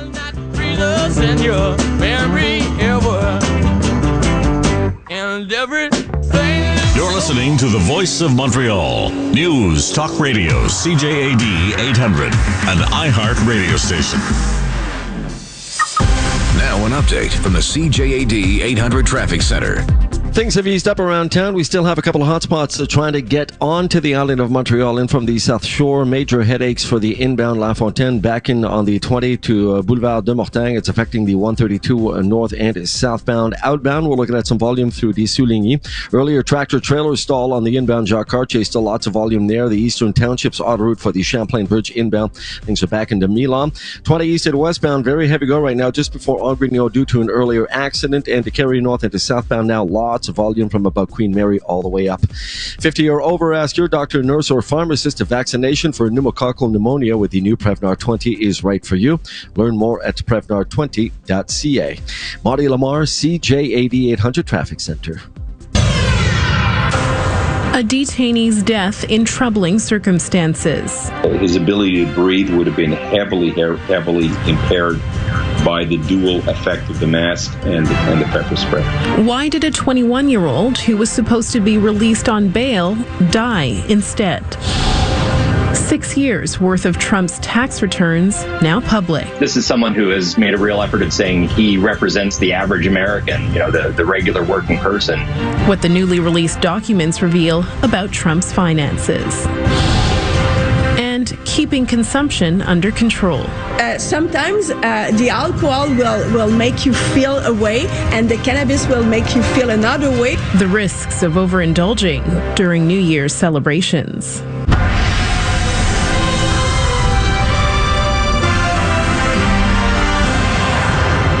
CTV News with Maya Johnson. Good evening. A vigil is being held tonight for a young man who died after being illegally detained at Bordeaux Jail. We have Matt Gilmore standing by at the vigil for Nikos DeAndre Spring in NDG. But first, Luca Caruso-Moro reports on what we know so far and the many questions that remain. What a tragedy. 21-year-old Nikos DeAndre Spring was supposed to be released from detention at Bordeaux Jail earlier this week. Instead, he got into an altercation with other detainees and then correctional officers that left him unconscious. Spring had been pepper sprayed and officers put a spit hood on him. He died the next day in hospital. Was this altercation with the guards caused by this young man insisting that he should be freed, he should be released? DeAndre Spring was an aspiring rapper from Lachine. He was arrested on December 20th on charges of assaulting an officer, criminal harassment, and possession of a weapon for dangerous purposes. He pled not guilty to all of them. He was supposed to be released after a bail hearing on December 23rd, but for reasons still not known, wasn't. Quebec's Public Security Ministry admitted Spring was being held illegally. Minister François Bonnardel has apologized and called for an inquiry, writing on social media, "I want all the light to be shed on these events. To do this, several investigations are underway. The mistakes made will have to be accepted and answered." C'est un équipement qui va nous protéger. While designs vary, a spit hood is often made of mesh, designed to protect officers from being spit on or bit. This former Montreal officer wants their use re-examined. Et peut être extrêmement dangereux. He says they can be extremely dangerous if used the wrong way. The pepper spray is going to affect your ability to breathe. You become terribly congested. Sutton also questioned why DeAndre Spring was there at all, if he was supposed to be released. Our Charter of Rights places liberty very high. Court resources or prison resources should never be an excuse for keeping someone when they are entitled to be free. A life cut short when something went tragically wrong. Luca Caruso-Moro, CTV News. And we go live now to Matt Gilmore, who is at the vigil in NDG. Matt, what are people there saying? Well, Maya, we're not really talking to too many people here. One of the things the family requested is that the media stay far away. So as you can see there, well, you probably can't see because it's quite dark behind me, but there's about 100 people here, friends and family, community. This is a mournful vigil. People here are extremely upset, shocked by what's happened, what they're hearing in terms of the details of what happened on Christmas Eve. We did end up speaking with one old friend of Nikos, a man named Brandon Reagan, who grew up with him, friends since they were 14 years old. They grew up here in NDG, where we are at Benny Park. This was one of the places where they would hang out, and the local businesses. And he spoke about systemic racism and used this as an example of the way that people of color are treated. He said it's not just black people, Indigenous and Asian as well. And we'll listen to a little bit of what he had to say to us.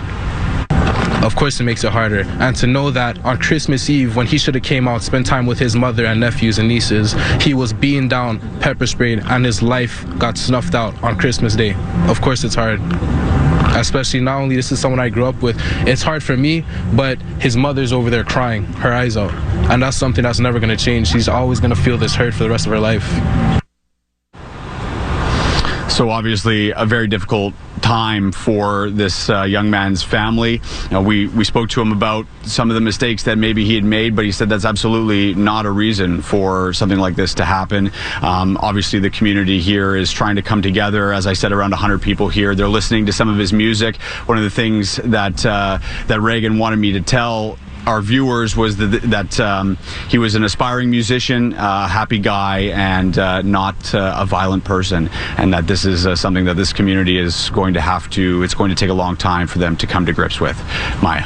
Okay, thank you very much, Matt. Matt Gilmore reporting live for us tonight from NDG. Montreal area hospitals are still dealing with overcrowding in emergency rooms, and the fear is the situation will be even worse after New Year's. Rob Lurie reports. Montreal ERs are often crowded. Today, the Royal Victoria's emergency room and the Jewish General's were both at more than 190% capacity. And doctors say that's still far from the worst they've seen in the past year. We have hit peaks in the last 6 months that we hadn't hit before. We're usually, or quite frequently, over 200, and a couple of times we've pushed almost 300%. Doctors blame the usual: COVID, RSV, and the flu, as well as chronic staffing shortages, and now the added strain of the holidays.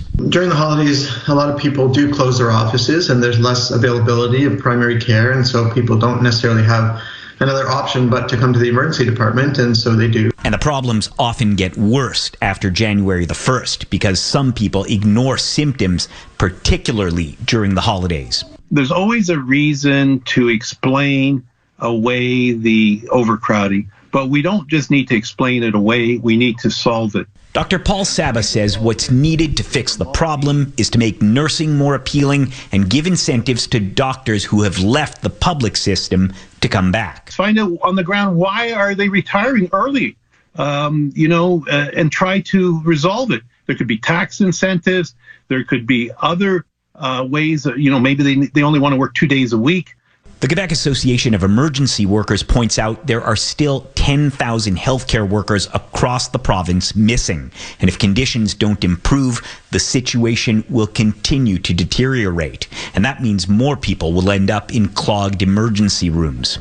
It's a vicious circle. And so when teams are stretched thin, and when there's increased demand on them because people have left, it makes conditions more difficult. For now, doctors have little choice but to give the same warnings they've been repeating for 3 years. If you're ill, avoid anyone who's immunocompromised so they don't end up in the ER. Rob Lurie, CTV News. Montreal's murder rate in 2022 was the highest in 15 years. That's despite the city's claim there was less gun violence this year compared to last. Stéphane Giroux has more. And barely 3 weeks ago, the SPVM and the City of Montreal claimed that gun violence was down compared to 2021 and that repression against organized crime and prevention amongst youth was largely responsible for it. What we went through with violence must serve as a blueprint for prevention, said outgoing SPVM Director Sophie Roy. But with a femicide 2 days ago in the East End, the city has now reached 40 murders this year, with 2 days to go.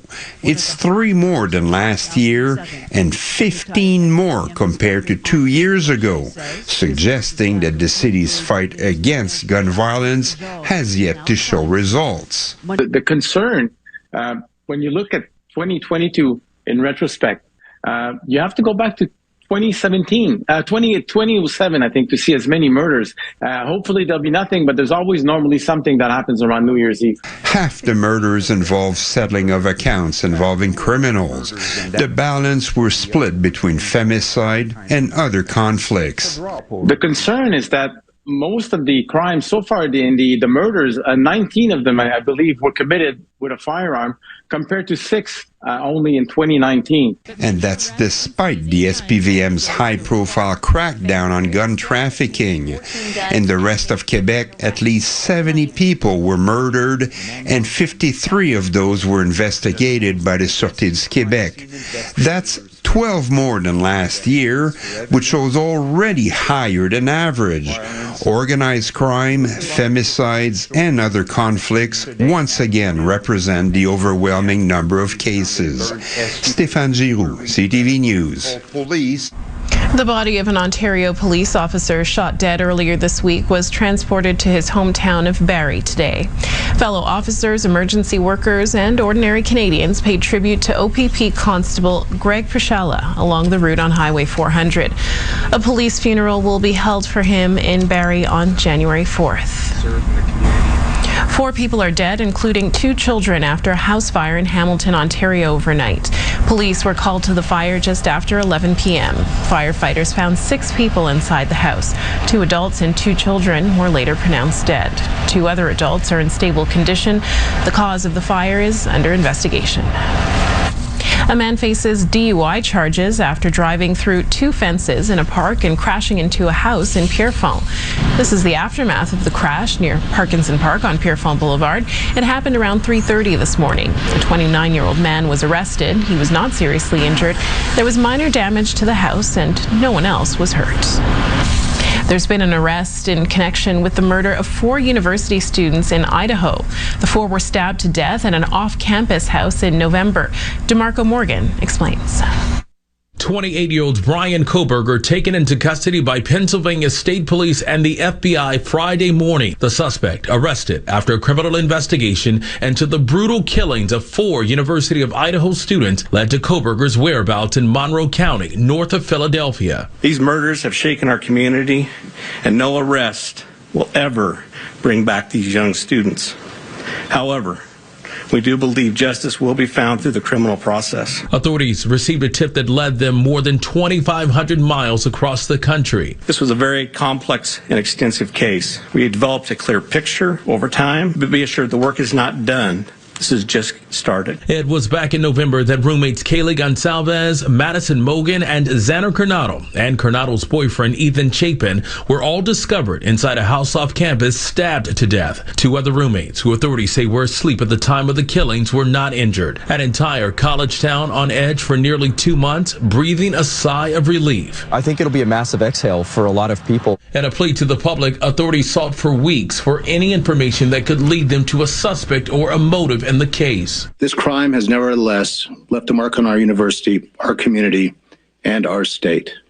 Moscow police still asking for the public's help in coming forward with any information about the gruesome murders. DeMarco Morgan, ABC News, Los Angeles. In Washington today, a House committee released Donald Trump's tax returns. They show he paid little to no taxes for several years while he was in office. Vanessa Lee has the details. A U.S. House committee has released Donald Trump's taxes from 2015 to 2020, despite his best efforts to keep them under wraps. The documents raising questions about his campaign, that as a successful businessman, he was the best choice to run America. During the year of his 2016 presidential campaign, Trump claimed a net loss of $32 million, paying just $750 in federal income tax, a sum he also paid in 2017, contradicting his own claims. Will you tell us how much you paid in federal income taxes in 2016 and 2017? Millions of dollars. This is someone who has made a real effort at saying he represents the average American, the regular working person. Someone who, is a billionaire who doesn't pay any taxes doesn't really look like that. In 2018, the total income of the former president and first lady went up to more than $24 million, and they paid nearly $1 million in taxes in both 2018 and 2019 combined. While past presidents have made their tax information public, Trump had refused, waging a legal battle to keep them secret that went all the way to the Supreme Court. Top Republicans are standing firm with Trump, who is mounting a 2024 re-election bid. Democrats on the Ways and Means Committee have unleashed a dangerous new political weapon. In a statement, Trump says the returns show how successful he has been and warns the public release will now deepen the political divide. Vanessa Lee, CTV News, Washington. With New Year's Eve fast approaching, the liquor stores and bars are likely to be very busy. But Éduc'Alcool has some reminders to encourage moderate, enlightened drinking. In Caroline, they say if you do drink, make it a positive experience and not a negative one. Yeah, it seems so simple, Maya, but many of us forget about that. And as a society, we do understand the negative effects of alcohol much more. But we've also seen general increases in drinking over the pandemic and an increase in binge drinking and drinking games among young people. Now, we know these behaviors can be dangerous and are much more likely to occur when people feel the need to turn a night like New Year's into an alcohol-fueled experience. And along with the legalization of marijuana in this country, some people may be tempted to mix both pot and alcohol, thinking the effects of one may actually counteract the other. But Geneviève Deshotel of Éduc'Alcool says both drugs and alcohol do affect you and can still distort your ability to function and reason effectively. Sometimes the alcohol will make you feel a way and the cannabis will make you feel another way, but when you combine those effects, you feel like you're at the neutral point, but it's not. You add those two substances to in your body, so you have to be vigilant before and take all the security manners that you will have to do, especially with the driving, how you will come back to your place. Now, Éduc'Alcool is a private, independent, not-for-profit organization. Their goal is to encourage moderate, enlightened drinking and to take action to influence drinking contexts. And they say that actually younger Quebecers have taken more action and are more likely to have a designated driver as part of a group than previous generations. Bars are also now ready and willing to make plenty of mocktails for non-drinkers, which is all good. But Éduc'Alcool also suggests that no matter what our age, we all take a moment at this time of year to think about why we drink and ask ourselves if drinking is really working for us or not. And when we ask ourselves at the beginning of the year, for example, what are my objectives? What are my intentions for maybe the next year or the next few years? How I want to take care of myself, my health, and how does my alcohol consumption goes with all that? So you can ask yourself those kind of questions. Why do I'm drinking? Does it because I celebrate? Okay, this is it's a context of celebration, or it's because I need it, or maybe because it's an habit. All good questions to ask ourselves, Maya, as we head into New Year's Eve and a new year, or any time really. Maya. All right, thank you very much, Caroline. And Lauren, there you are. It's going to be mild heading into this new year. Yes, it is. We're currently seeing mild temperatures right now and rain off and on overnight. 8 degrees is our daytime high, and we're currently sitting at that daytime high. Our winds are coming from the south at 13 kilometers an hour, bringing up that milder air. And here's a look at our radar and satellite. So we did see the rain beginning into the afternoon. And if we zoom out, we can see that system's coming in from the southwest, expecting to continue into tomorrow. We have a rainfall warning to tell you about, as well as a fog advisory. I'll be back a little later with all those details. Coming up, a country's determination in the midst of conflict and chaos. The people who committed this war have to be held responsible, and that will happen. Taking stock of Russia's invasion of Ukraine as the one-year anniversary approaches. And remembering Vivienne Westwood, a fashion trailblazer who took the world by storm. Now an update from the CJAD 800 Traffic Center. Easing up on this Friday evening to and from the West Island. No more major problems. A bit of volume on the inbound 20 through Ville Saint-Pierre to carry north and the southbound. We're looking at some volume from the Van Horn area. Busy on the Med-East and westbound through Stinson to the Decarie Circle. Looking at a little bit of volume through Iberville in the westbound direction. Eastbound's moving well right up to the Anjou interchange. Laval, things are moving well. South Shore spans. Inbound Champlain, busy from Peltier. And still the problem inbound, outbound La Fontaine, a mess here this evening. Sports experts in Atmosphere, the Boxing Day sale continues until Tuesday, January 3rd. Get up to 50% off selected merchandise. Details in store. Marty Lamar, CJAD 800 Traffic Center. Sometimes a smile isn't a smile. Sometimes it's a shield that hides the struggle. For some who have served in the Canadian Armed Forces or RCMP, mental health challenges can take on many faces. If you're struggling, there is support for you and your family. Visit veterans.gc.ca/mental health or call 1-866-522-2122. A message from the Government of Canada. Russia's invasion of Ukraine dominated the news this year. Here's Paul Workman on the conflict and cascading risk. With a thunderous arrival from the sky, Russia began its massed advance and nakedly aggressive attack on a peaceful neighbor. President Vladimir Putin refused then to call it a war and still won't. We have launched a special military operation, he announced, to demilitarize Ukraine and cleanse it of Nazis. Just days earlier, Ukraine's young president, Volodymyr Zelensky, was greeting visitors in a suit and tie, soon transformed into a bearded and enormously popular wartime leader dressed in fatigues. Russian forces attacked from air, land, and sea, foolishly confident of victory in mere days. Ukraine had a different idea.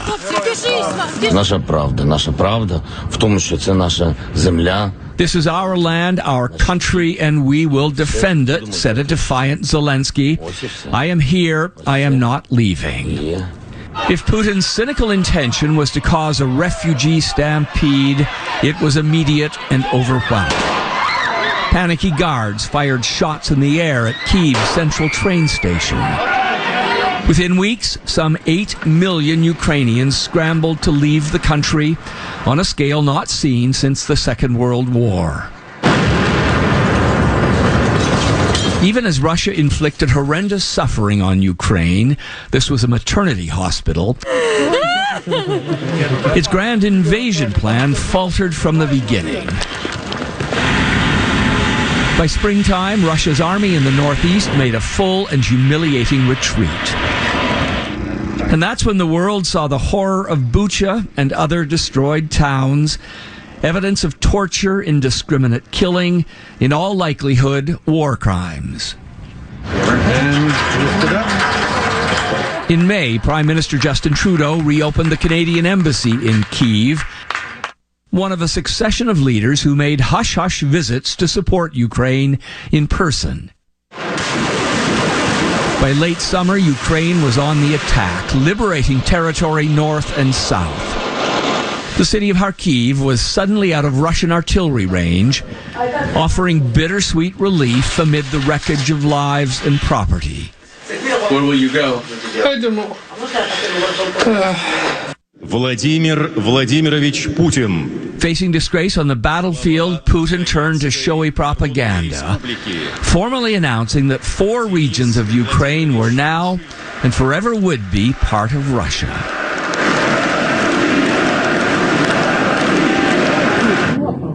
Then came Ukraine's greatest act of sabotage, though never acknowledged: the fiery bombing of a multi-lane bridge connecting Russia to Crimea. In a fury of revenge, Putin opened a ruthless new phase in the war, sending waves of missiles and drones to cripple Ukraine's energy system. A winter of suffering had begun. Paul Workman. Nice to see you. A few days later, Zelensky sat down for an interview with Canadian television networks, showing no less determination than all those months earlier. There must be peace, no war, and that will happen. And the people who committed this war have to be held responsible, and that will happen. By year's end, Russia had launched more than 1,100 rockets and drones at Ukraine, leaving millions to freeze and suffer in the dark in a war grinding towards a second year. Paul Workman, CTV News, London. The fashion world is paying tribute to Vivienne Westwood. The British designer died yesterday at the age of 81. Rhiannon Ali has more. Known for her provocative looks on the runway, fashion trailblazer Vivienne Westwood took the world by storm and changed the fashion landscape forever. She was like our queen. Rising to prominence in the 70s, Westwood, defining an era, credited with giving the punk movement a look. Supermodels like Naomi Campbell and Kate Moss frequently ripping the runway in her timeless creations. Her corseted haute couture looks, staples to this day for the world's biggest stars like Adele. Oh my God. And Rihanna. Shine bright like a diamond. And just like that, Vivienne Westwood kicked my sweet little suits. Even designing that show-stopping wedding dress worn by Sarah Jessica Parker's Carrie in the 2008 Sex and the City movie. Westwood herself handwriting this letter seen in the movie. Westwood, also a passionate activist, sitting down with Naomi Campbell for British Vogue in 2019. I'm a fashion designer and an activist, and this is my career. Each help the other, and it's very, very important to look great if you want to make a point, because then people, I think, will listen to you more. Tributes to the icon pouring in overnight. Designer Marc Jacobs writing, "Heartbroken, you did it first. Always incredible style with brilliant and meaningful substance." The fashion brand she founded saying, "The world needs people like Vivienne to make a change for the better." Westwood was 81. Rhiannon Ali, ABC News, New York. Still to come, taking takeout in a new direction. It's less waste is the main thing. Less waste and just trying to change people's habits. How a local company is dishing out help to make Montreal restaurants more sustainable.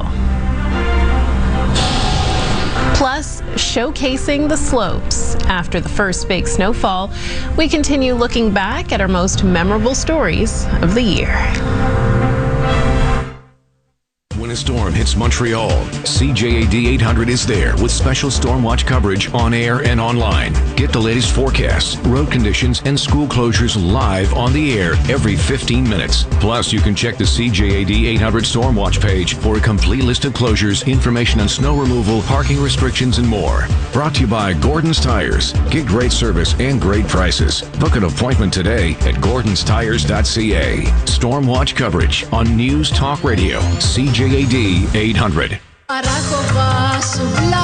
Celebrate the holidays with Arahova. Enjoy their sizzling steak special at their newest locations on Brunswick and DDO and on DeCarry Boulevard. Alberta AAA rib steak, 2 for $1. Book your holiday parties. Arahova, DeCarry, West Island, and participating locations. Honey, we're due for a holiday. Well, I just saw that Air Canada flies nonstop to more than 100 destinations from Montreal. Nonstop as in no stops? As in direct, no connecting flights, no stress. Huh. No nap interruptions. We just have to decide between Milan or Tokyo or Bogota or Delhi or Lisbon or San Diego. Oh, I've always wanted to go to San Diego. So we just have to pack our bags and update our bucket list. Book at aircanada.com or contact your travel agent. When your happy Christmas makes a big mess, call 1-800-GOT-JUNK. Our trucks are as clean and shiny as Santa's sleigh. But we haul junk the other way. He's got his elves. But ours have equal magic. When your junk disappears, you'll be ecstatic. Happy holidays are even happier when you include 1-800-GOT-JUNK. Christmas is a time of peace and joy and happiness and singing. And sunshine and rainbows and unicorns? Call 1-800-GOT-JUNK. Or visit 1-800-GOT-JUNK.com.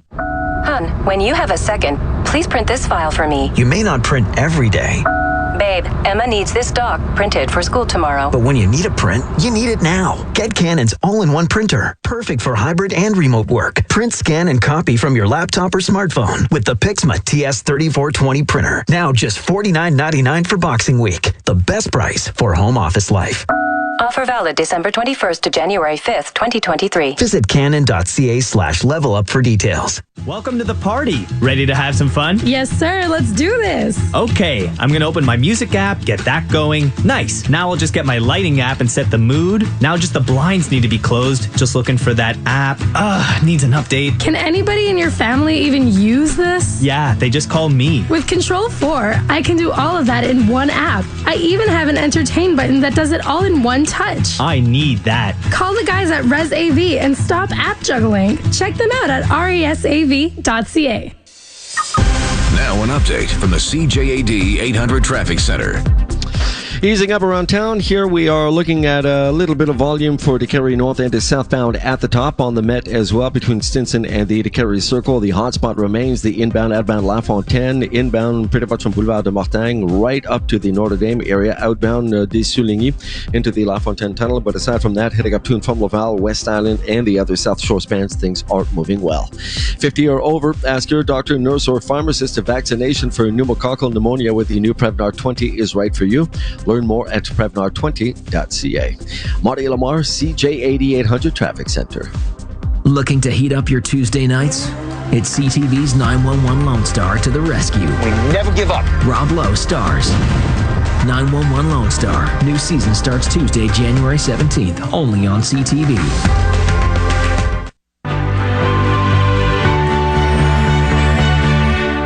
I think my favorite story of the year, at least to shoot, was the opening day of the ski season at Summit Saint Sauveur. I was totally that kid growing up who was first in line on the first day of the ski season. So to be able to put my snowboard in the back of the truck and go up and shoot the story from the ski hill was just a great way to capture a really fun day on the mountain. Day one at Summit Saint Sauveur.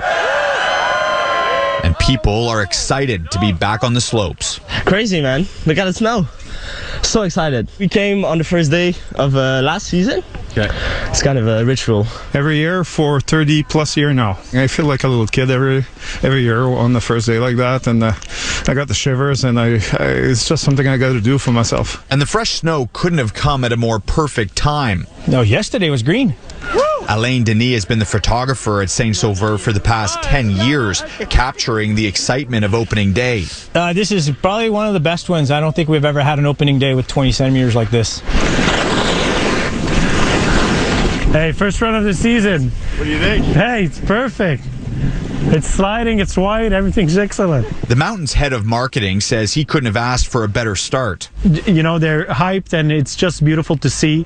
People are anxious for the skiing. Ever since the pandemic hit, people want to play outside. Our season pass sales are very positive throughout the province, so I think people are ready for winter and they're ready to enjoy beautiful winter on the slopes. And with the snow today, it's very encouraging. For now, only the one run is open, but they're hoping for more snow before opening weekend, reserved for season pass holders.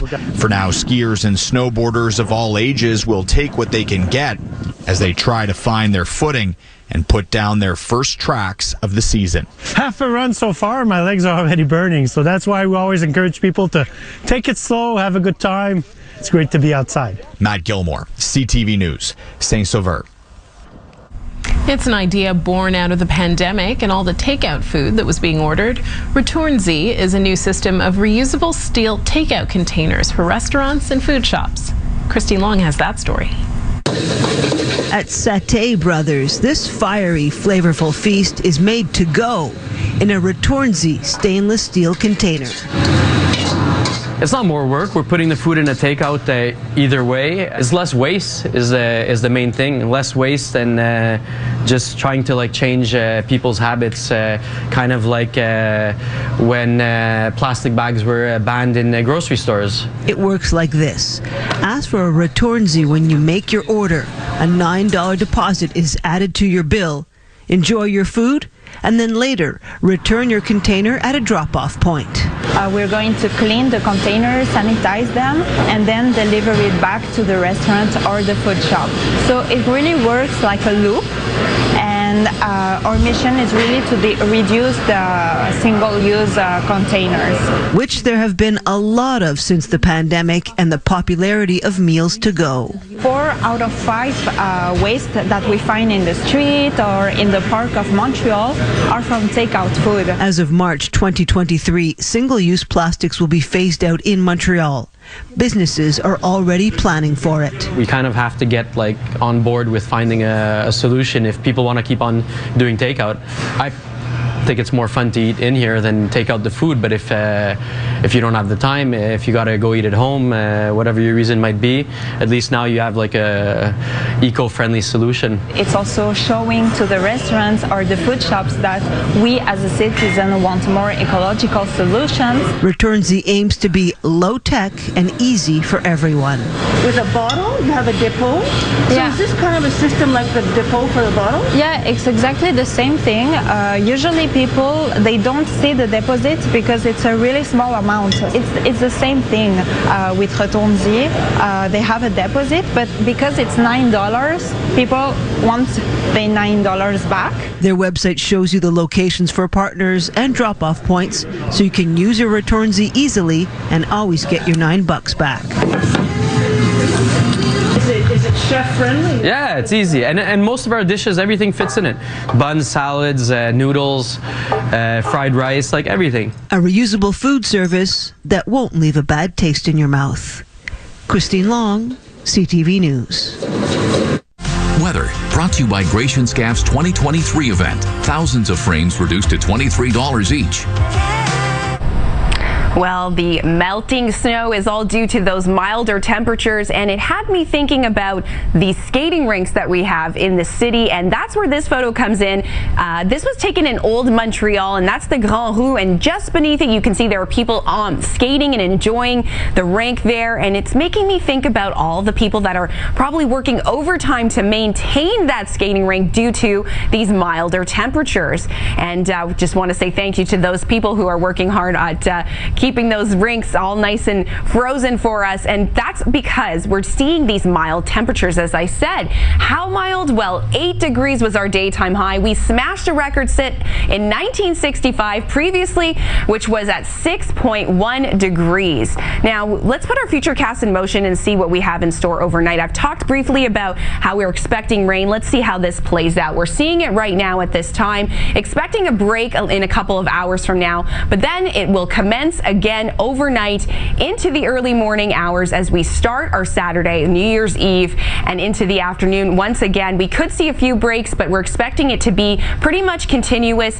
into the evening. Quebec City getting a rain-snow mix. Montreal will be seeing that system push eastwards just shy of midnight. We'll be under clouds as we welcome in the new year, heading into January 1st with cloudy conditions to start our Sunday. We do have a rainfall warning in effect for parts of the Outaouais region as well as southwestern Quebec, where we could see up to 30 millimeters of rain overnight into Sunday, as well as a fog advisory in effect for southwestern Quebec, including central Quebec. Visibility will be reduced due to fog, so just something to consider in those areas. As I mentioned, we have fog we're dealing with overnight, up to 5 millimeters of rain. Our low overnight will be 4 degrees. Our daytime high tomorrow will be 6. We'll see that when we wake up with light rain and fog, and that light rain will continue throughout the afternoon. We're expecting up to 10 millimeters. The rest of the region now, let's take a look what's in store for tomorrow. 2 and cloudy in Gatineau, up to 10 millimeters of rain in the Laurentians. A rain-snow mix for both Quebec City and Sherbrooke with 4 and 5 respectively. Here's a look at the next 7 days as we bid adieu to 2022. We're calling for light rain and 6 as a daytime high. Showers to start on Sunday and 4 there. Dealing with a lot of precipitation Monday through Wednesday, and then Thursday and Friday we are calling for sun and clouds and 3 and -2. That's the latest in your forecast. Just ahead, amidst all the celebrations, how to manage emotions and expectations and your mental health heading into the new year. Plus, why a man who broke into a school during a deadly winter storm in New York is now being hailed as a local hero. 1-877 Cards for Kids. KARS Cards for Kids. With car prices at an all-time high, our donors are now getting highest receipts ever. Donate at carsforkids.ca, and your car can be picked up tomorrow. 1877 Cars for Kids. Donate your car today. Hurry! It's your last chance to donate for 2022. Ah, the holidays. The turkey is great, the family reunions are sweet, and your mom-in-law is all smiles in her brand new kitchen. A subtle reminder that envy can creep up and grab you between two petits fours and a bowl of punch. Breathe in. It's time to think of you at Germain Lariviere's Comfort and Cheer Sale. With rebates of up to 50% on numerous products, it's your chance to make your home more beautiful and live your dreams. Germain Lariviere. Appliances, furniture, and mattresses. Birthdays, baptisms, confirmations, and engagement parties all have one thing in common. You need to serve lots of food. Celebrate your occasion at Restaurant Di Mena and don't worry about a thing. Your party can be as small as 10 and as big as 100. They have the space, they have the food, high-end Italian cuisine, ossobuco alla milanese, polpette della nonna, agnello alla griglia, manzo Wellington, and more. Any occasion to say auguri is an occasion for Restaurant Di Mena. Check out their specialty menus at dimena.com. There are new efforts to find out what happens to a person when they're being resuscitated. Here's Justin Finch. New research shows that people may have some signs of consciousness during resuscitation after cardiac arrest. That includes recognizable brain activity up to 60 minutes into CPR. Researchers led by a team from New York University studied more than 500 people who received CPR while hospitalized. They interviewed those who survived. More than half reported having lucid experiences like feeling separated from their body, observing events without feeling pain, and meaningful reflections on their life. This is the first time researchers have measured and detected brain activity during this process. With this Medical Minute, I'm Justin Finch, ABC News. 2022 is coming to a close, and as people look ahead to the new year, they may be experiencing some negative emotions. Those emotions triggered by everything from the expectation to be out having fun on New Year's Eve to the pressure we put on ourselves to make and keep those New Year's resolutions. Joining us now is psychologist Dr. Perry Adler. Thank you for your time today. Thank you for inviting me, Maya. So with the holiday season winding down, a lot of people are just feeling mentally and physically exhausted, but that's normal, right? Yeah, it's very normal. Although most people enjoy the holidays, they're reconnecting with friends and family, many find it mentally and physically exhausting, especially towards the end of the holidays. A large American study or survey recently found that 38% of respondents said that they had a lot of stress over the holidays, basically due to the pressures of gift giving, lacking money and time, and upsetting family gatherings. And we're about to celebrate New Year's Eve, which can be a source of negative emotions, especially if we're having a belief that something's wrong with us if we're not having a great deal of fun during the celebration. And becomes problematic when we also believe that our lives are not living up to our own expectations and we are consistently overly self-critical. And this can lead to significant sadness and anger. Okay, so given that, what are some ways you can suggest that we can take care of our mental health heading into the new year? So it's bringing it down to the basic kindergarten rules. Eat your veggies, which means have a healthy diet. Run and play outside during recess, meaning schedule regular exercise and fun activities. Take a nap. Consistent poor sleep can cause sadness, irritability, and even lead to depression. Share your toys would be a common rule of thumb for kindergartners, which means share your life with others. Humans are inherently highly social. So if we don't feel connected to others, we experience loneliness, which, like hunger and thirst, it's a sign that we're lacking something crucial. Now, if your mental and emotional struggle is affecting your ability to function in life, seek help.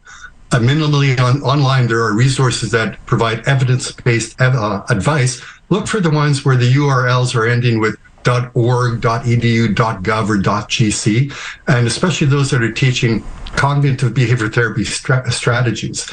And you can also definitely look for a mental health professional to help you. Ask your family physician, go to your local CLSC, asking them to assign you one. The wait lists are very long, but put your name on the wait list. And if you have the means, either through insurance or your own money, try to go privately. Okay. We have about 2 minutes left. I'd like to get to what you might suggest for people who are making resolutions. What's the best way to increase your chances of keeping them and also keeping things in perspective? Well, I think it's first important to understand why you want to make the change in your life. What's truly motivating you? Understand your core values and try to live your life in alignment with them, and that will help you stick with your resolutions. Then establish SMART goals. SMART is an acronym. That stands for specific. You need to determine the exact outcome you want. Vague goals are rarely met. So if you want to lose 30 pounds, say to yourself, okay, so I want to lose 5 pounds per month over the next number of months by cutting out all my fast foods, walking 30 minutes 4 times a week. The M stands for measurable. Quantify and indicator progress. A is for achievable. R is for relevant to your broader goals in life, like your values. And T is for time bound. The goal should have a deadline by which you need to reassess its success, anticipate obstacles and that will pop up along the way and plan to overcome them, and make yourself accountable by telling at least one person what you resolve to do and try to get other people to join your resolution.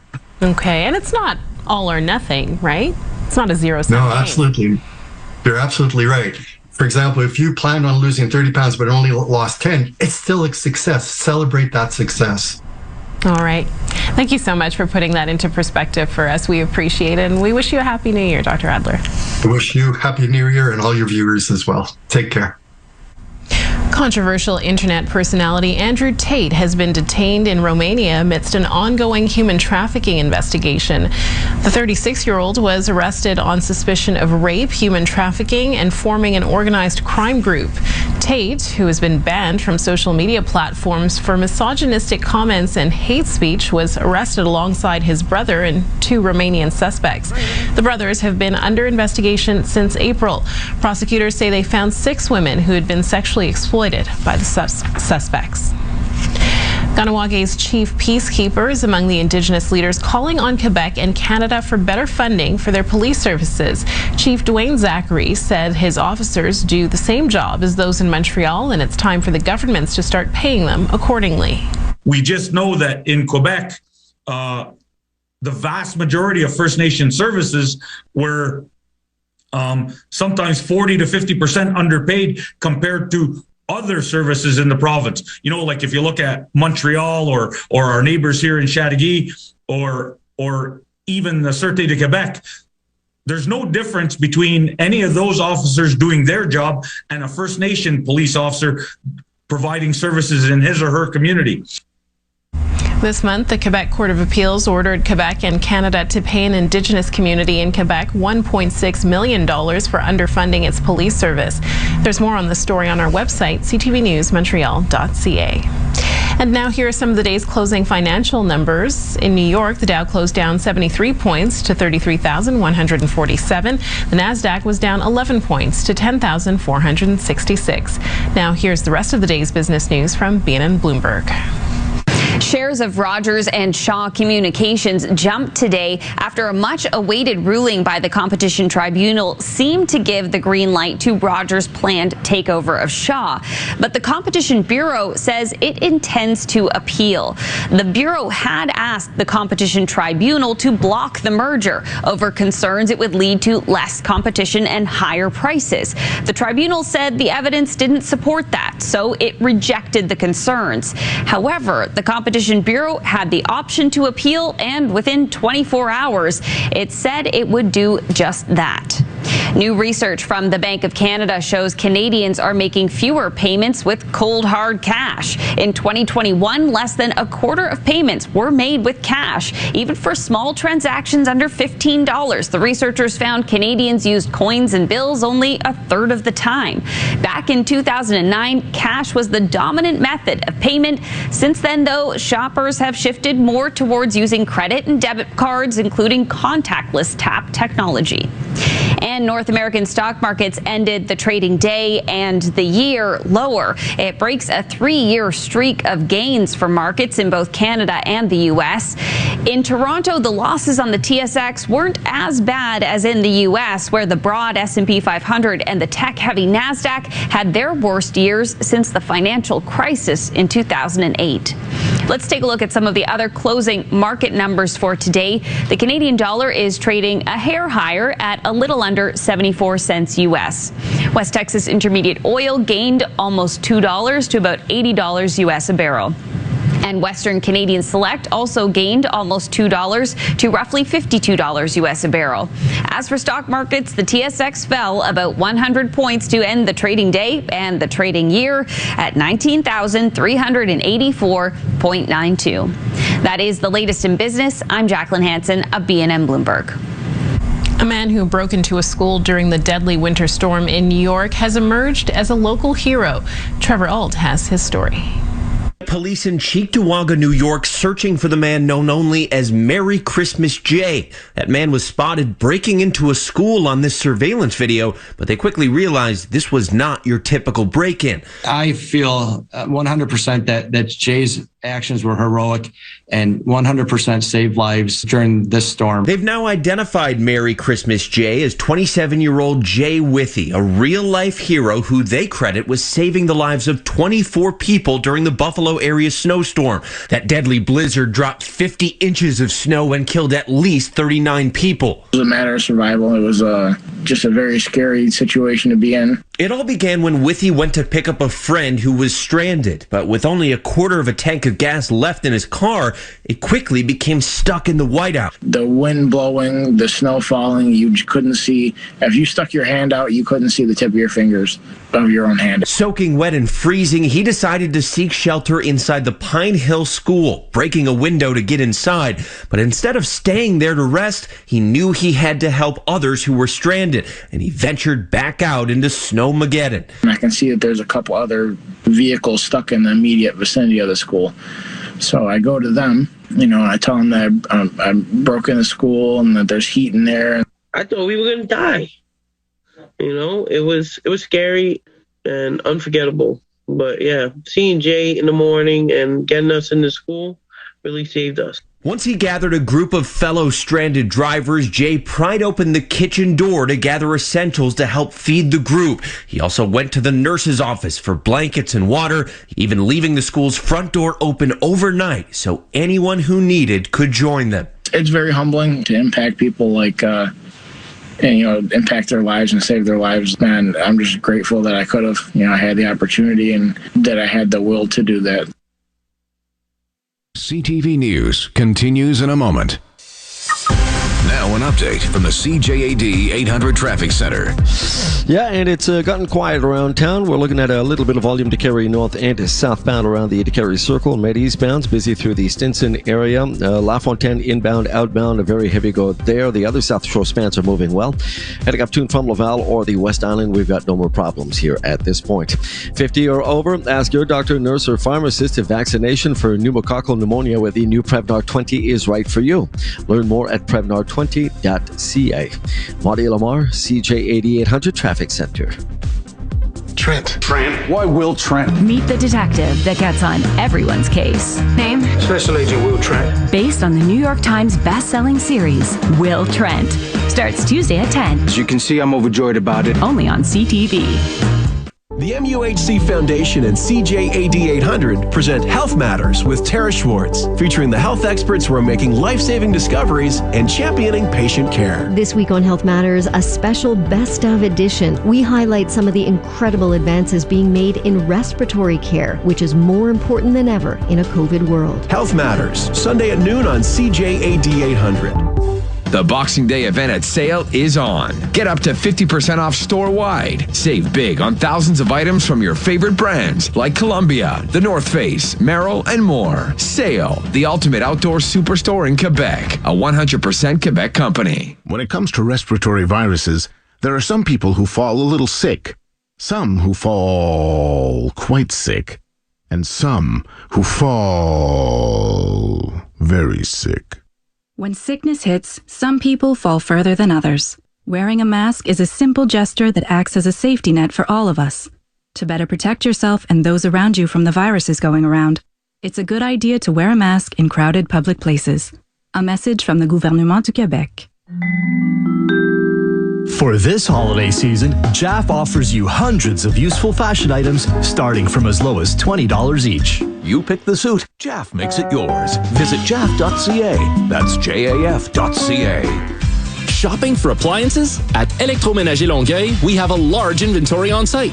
The prices are unbeatable, and the products are in stock. We also offer delivery service with a quick turnaround of 7 days or less. électroménagerlongueuil.com. Hi, it's Fido. Boxing Week is back. Now's your chance to save big on select phones and plans you've been dreaming about all year. We've got all your favorites at their most affordable. And select plans even include data overage protection so you can be data confident. Wait, seriously? Yeah. Where are you going? I'm going to Fido to save, and so should you. Wait for me. Go to Fido.ca or a Fido store now. Fido, at your side. Sometimes a smile isn't a smile. Sometimes it's a shield that hides the struggle.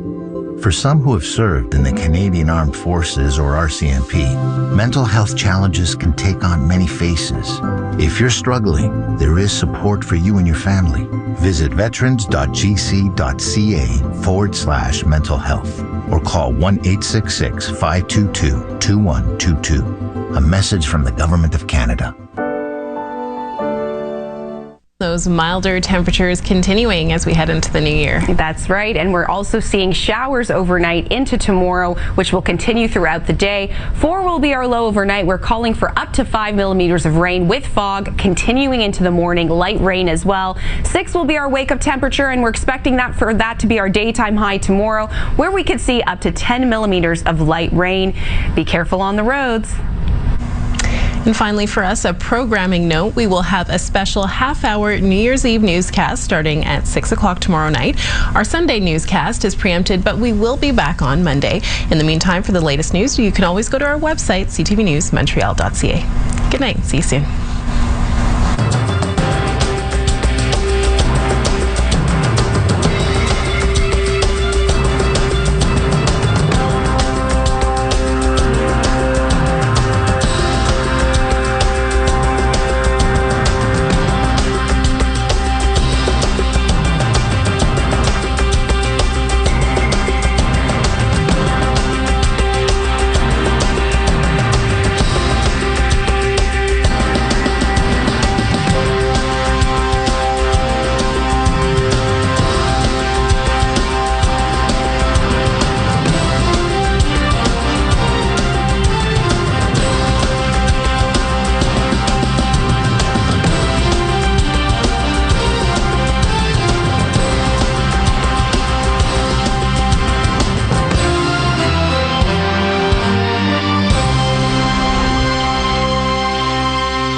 Philadelphia's Missing Persons Unit.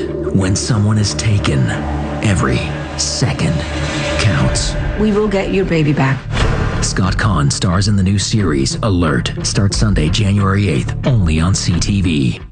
The management team at Chateau Dollard Seniors Residence wants to wish you and those close to you the best of the holiday season. A happy new year with happiness, joy, and health to all our residents and staff. Shopee.co has a wealth of gift ideas for you for less. For example, a fantastic kitchen knife from Forge Maelstrom, made by hand by Carl Gagne, 4th generation master blacksmith with more than 30 years of experience in the art of cutlery making. Or give someone you love a night at Fogo Euro Lounge in Boisbriand for cuisine that's refined but accessible with a remarkable wine list. Find these and other great local deals at shopee.co.ca. Before the spotlight, Sidney Crosby. They played in the World Juniors on TSN. The future of hockey lives here. The 2023 World Juniors, December 26th through January 5th on TSN. Bonjour, I am Sophie Renoir, and I welcome you to Lasting Impressions.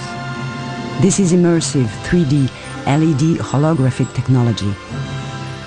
Travel into the paintings of Renoir, Degas, Monet, Van Gogh, and many more. Don't miss lasting impressions. Starting January 5th at the Studio Cabaret, Espace Saint-Denis. Tickets and info at lastingimpressionsin3d.com. Produced by Tandem and Ruben Fogel. Everyone's talking about the hit musical sensation Come From Away. It's a true story. Thousands of people stranded in a small town in Newfoundland on 9/11. And the locals, they opened up their homes.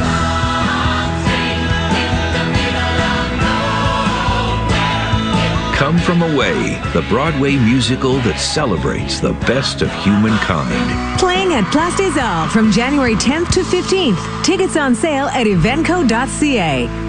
In need of a good night's sleep? Then don't miss Matelas Bonheur's Boxing Week sale going on now and until January 9th. You'll save up to 35% off everything, including mattresses, adjustable beds, sheets, pillows, and much more. Details at matelasbonheur.ca. Need a venue for your upcoming event? PMG Group has 12 locations in and around the Greater Montreal area to accommodate up to 2,000 people for weddings, corporate events, holiday parties, meetings, fundraisers, social gatherings, on-site catering, and more. Visit us online at plazapmg.com. I'm Mitsumi Takahashi. When news breaks, Montrealers turn to CTV News, the team you trust to tell the stories that matter to you.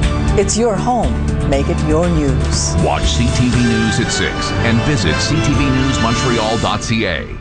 You're listening to the Voice of Montreal. News Talk Radio, CJAD 800, an iHeart radio station.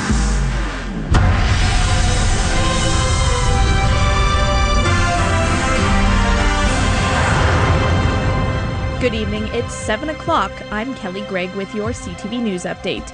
It's currently 8 degrees, weather details in minutes. Here's what's making news right now. More details revealed after the death of a prisoner at the Bordeaux jail. Quebec-based company Medicago cuts ties with Philip Morris Tobacco. And a 28-year-old arrested in connection with the murder of 4 students at the university in Idaho. With the latest from the CJAD 800 Traffic Center, here's Marty Lamar. Thanks, Kelly. A nice quiet drive here this evening. Rush hour practically over everywhere, aside from the inbound-outbound La Fontaine. A busy go as you get through the tunnel to the South Shore. And once you pass that area up to Montreal, to the Anjou interchange, we've got no problems to report. Looking at a little bit of volume on the Met between the 215s in both directions, and to carry north and to southbound Van Horn up Laval, West Island. The other South Shore spans are all moving well. Find sweet Boxing Day deals on phones and plans, plus get up to a $400 Best Buy gift card with select phone activations from any major carrier at Best Buy. Traffic and transit every 15 minutes on CJAD 800. Your next report's coming up at 7:15.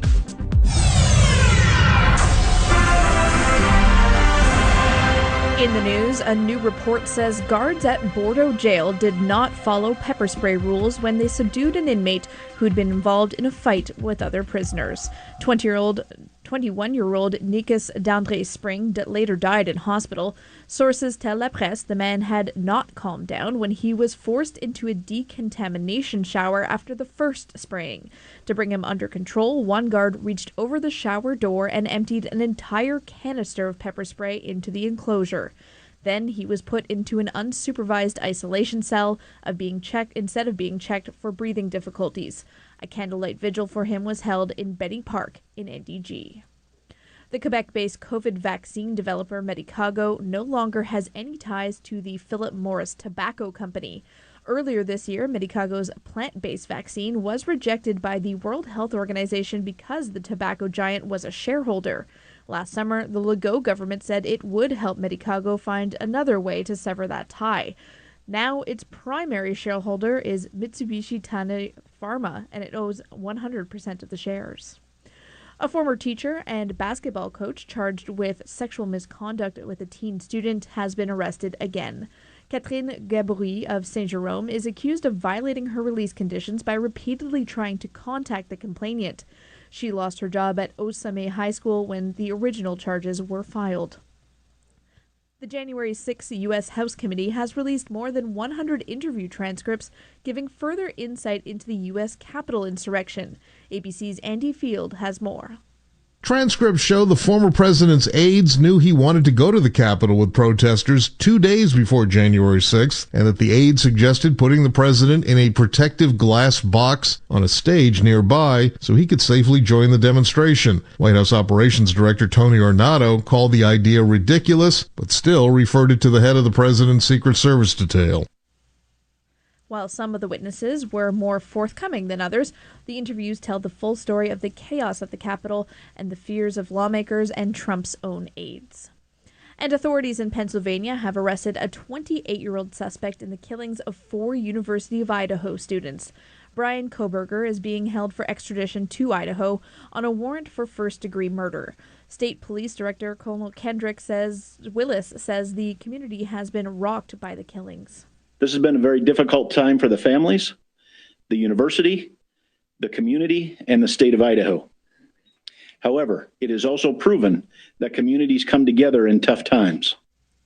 The 4 students were all friends and members of the university's Greek system.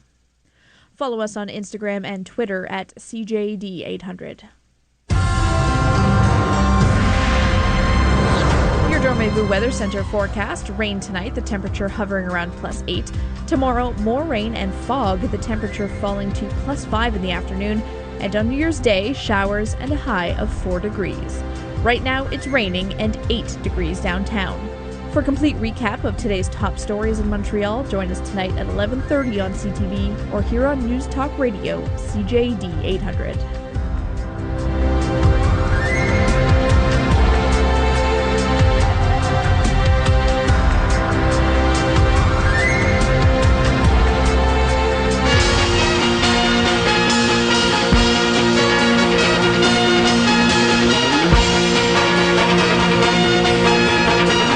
Talk Tonight is on the iHeartRadio Talk Network. Welcome, everybody. Welcome, beautiful Canadians. I'm Richard Krause, sitting in for Jim Richards on News Talk Tonight for the last show of News Talk Tonight for 2022. That's kind of a cool thing to sit here. We're going to wrap up the year a little bit for you. A little bit later on, we'll talk about some of the best and worst parts of the year. We're going to go through all the news that you can use over the next 4 hours. Lots of guests, and we've got some inspirational stories. I wanted to kind of end the year of News Talk tonight with a few things that are going to make you feel better. The news is a bummer. Everything on the news seems to be geared to making us feel just a little bit worse about things and about ourselves. And we have a few serious stories here tonight, but we've also got some seriously inspirational stories. And in particular, an interview that I want you to hear coming up at 7:50. And that is with a Buffalo barber who turned his shop into a shelter from the deadly winter storm that hit them last Friday. And it's a great story. He was working in his barber shop, and it's quite a large place. But it was just him working, and he's looking out the window, and he's like, man, I guess they were right. This is going to be terrible. This rain, this snowstorm that's coming my way is going to be absolutely awful. And just as it starts to hit whiteout conditions, the door opens, and some guy comes in and says, well, listen, I can't get home, so I may as well get a haircut. And so the barber says, well, sure, I'll give you a haircut. And that happened. They sat and talked, and the barber said, well, why don't you just hang here? It's warm here. We've got some food, and we'll ride this out. We'll see how bad it's going to get. And then more people came, and they ended up with 30 people inside the barber shop for a couple of days. And it's just a story of human kindness, of empathy for people. It's a great story, and we're going to get it direct from Buffalo, New York, in just a little less than an hour from now. We've also got a couple of other stories here, a scam that you should look out for.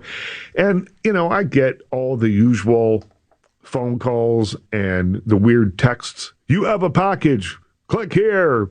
or it won't be delivered, or you get those phone calls where it is press 1 to speak with someone, because apparently the RCMP are about to kick down my door unless I hit 1 and explain myself to who's ever on the other end of the line, and then pay them in Bitcoin or iTunes cards or something. So we're familiar with all of those, but there's a new one, at least I think it's new. It certainly is a prevalent one recently here in the Toronto area, and it's about black money scams. And this is something that, you wonder how people fall for things, and then you come to sort of, I guess, understand that it is one of those file under, if it seems too good to be true, it is scams, but it seems okay at first. Well, maybe if you're just a hint on the greedy side. The black money scammer uses black or white pieces of paper that resemble bills, that resemble $5, $10, $20 bills, $100 bills, and then tells the mark, the victim, imagine this is the movie The Sting, the mark, that they can become real bills, these little black and white pieces of paper, if they use a special solvent that removes the dye. So somehow they're told, these have fallen into a vat of black ink and of white ink, and if you use this solvent, man, all that money could be yours. And then you end up getting robbed. And there's more to the story than that. We're going to have Mark Mendelson come in and really explain this. Mark was a police officer and a homicide detective for 30 years. He's a private investigator now. He knows these sort of things from the inside out. So we're going to talk to him about that. We're going to talk about the Sovereignty Act in Alberta, and maybe Danielle Smith, maybe she doesn't want to use it.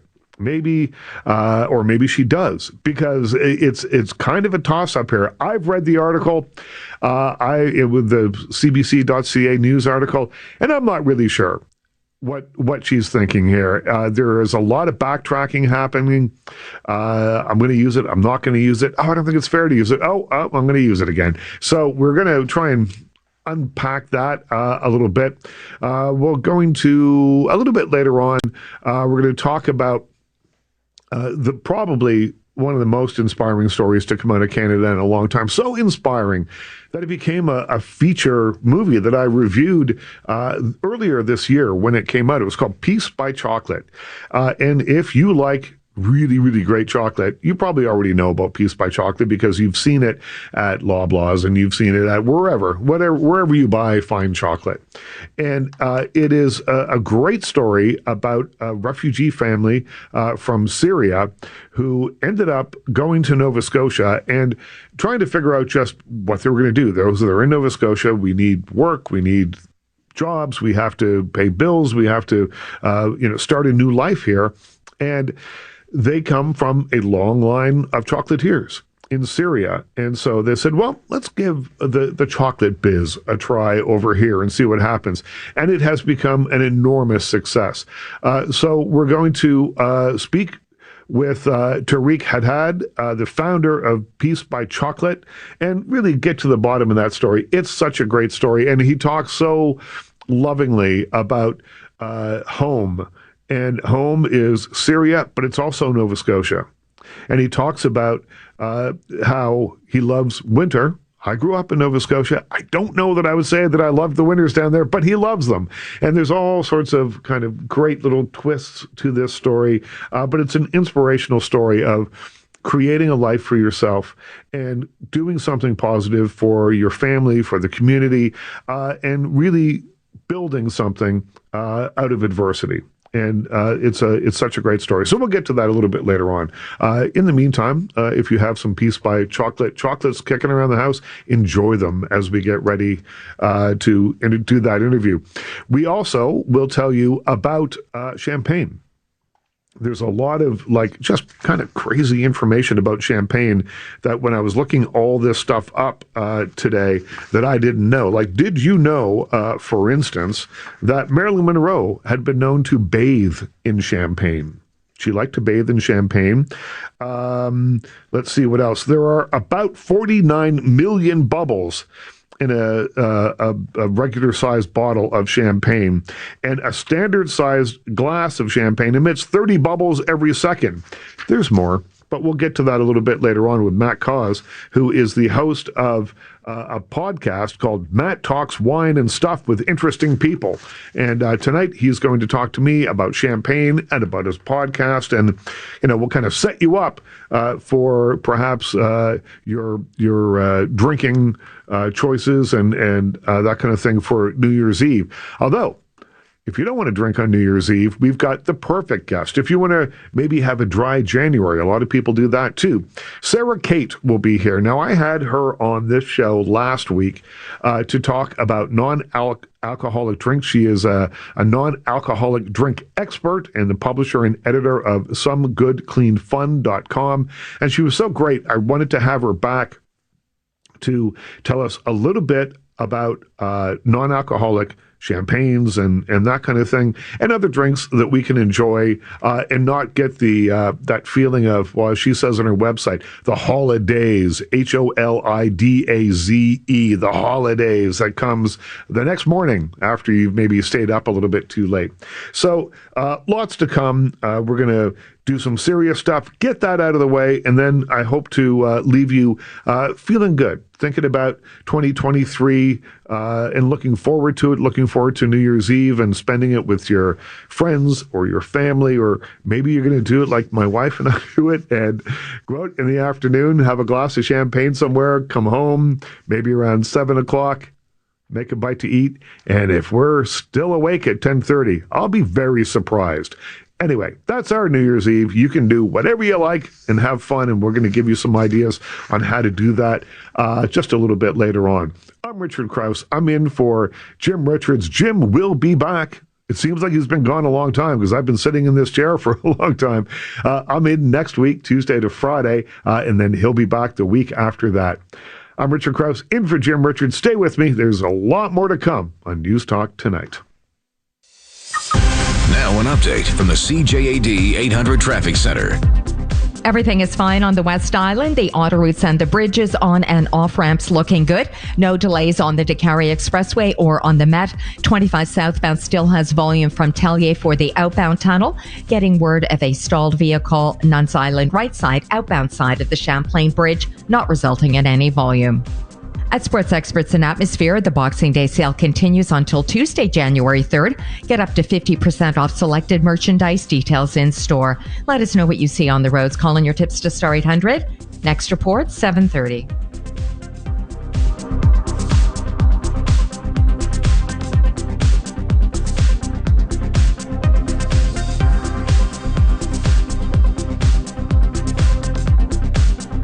CJAD 800 presents Life Unrehearsed, a show about overcoming the obstacles life throws at us all. Hi, I'm Matt Del Vecchio. This week, a family giving back after their 15-year-old son was saved by a defibrillator during his hockey game, and the dynamic father-daughter team baking lasagnas in support of Alzheimer's. Life Unrehearsed, tomorrow afternoon at 3. Brought to you by Liana's Senior Transition Support, helping you navigate elder care planning and life transitions. For this holiday season, JAF offers you hundreds of useful fashion items starting from as low as $20 each. You pick the suit, JAF makes it yours. Visit JAF.ca. That's JAF.ca. This is you, getting more on a Sunwing La Romana vacation. This is nice. I'm driving a speedboat with my bestie in the Caribbean Sea in La Romana. I can't wait to jump in and snorkel to see what's under here. Woo! Best day ever. Dominican Republic has it all. With hundreds of top-rated resorts and excursions, you won't just save more, you'll explore more under our wing. Book with your travel agent or A lakeside home is closer than you think. Presti's newest luxury waterfront project is just minutes from downtown, and our model home is ready for viewing. Royal K Homes along Lac St. Louis and Dorval are unlike any other properties available in Montreal. Nestled in McConnell Woods with waterfront access with your own private docks. Timeless, modern dream homes on the most exquisite properties. Book a visit today at Presti.ca. Discover why Presti is selected amongst the most coveted home builders. Presti.ca. Were you told bunion surgery is painful? Not true. There's very little pain and only a small incision with a minimal invasive surgery technique. Call me. I'm Dr. Shazia Malik, 514-844-5250 or malikpodiatry.com. Looking to heat up your Tuesday nights? It's CTV's 911 Lone Star to the rescue. We never give up. Rob Lowe stars.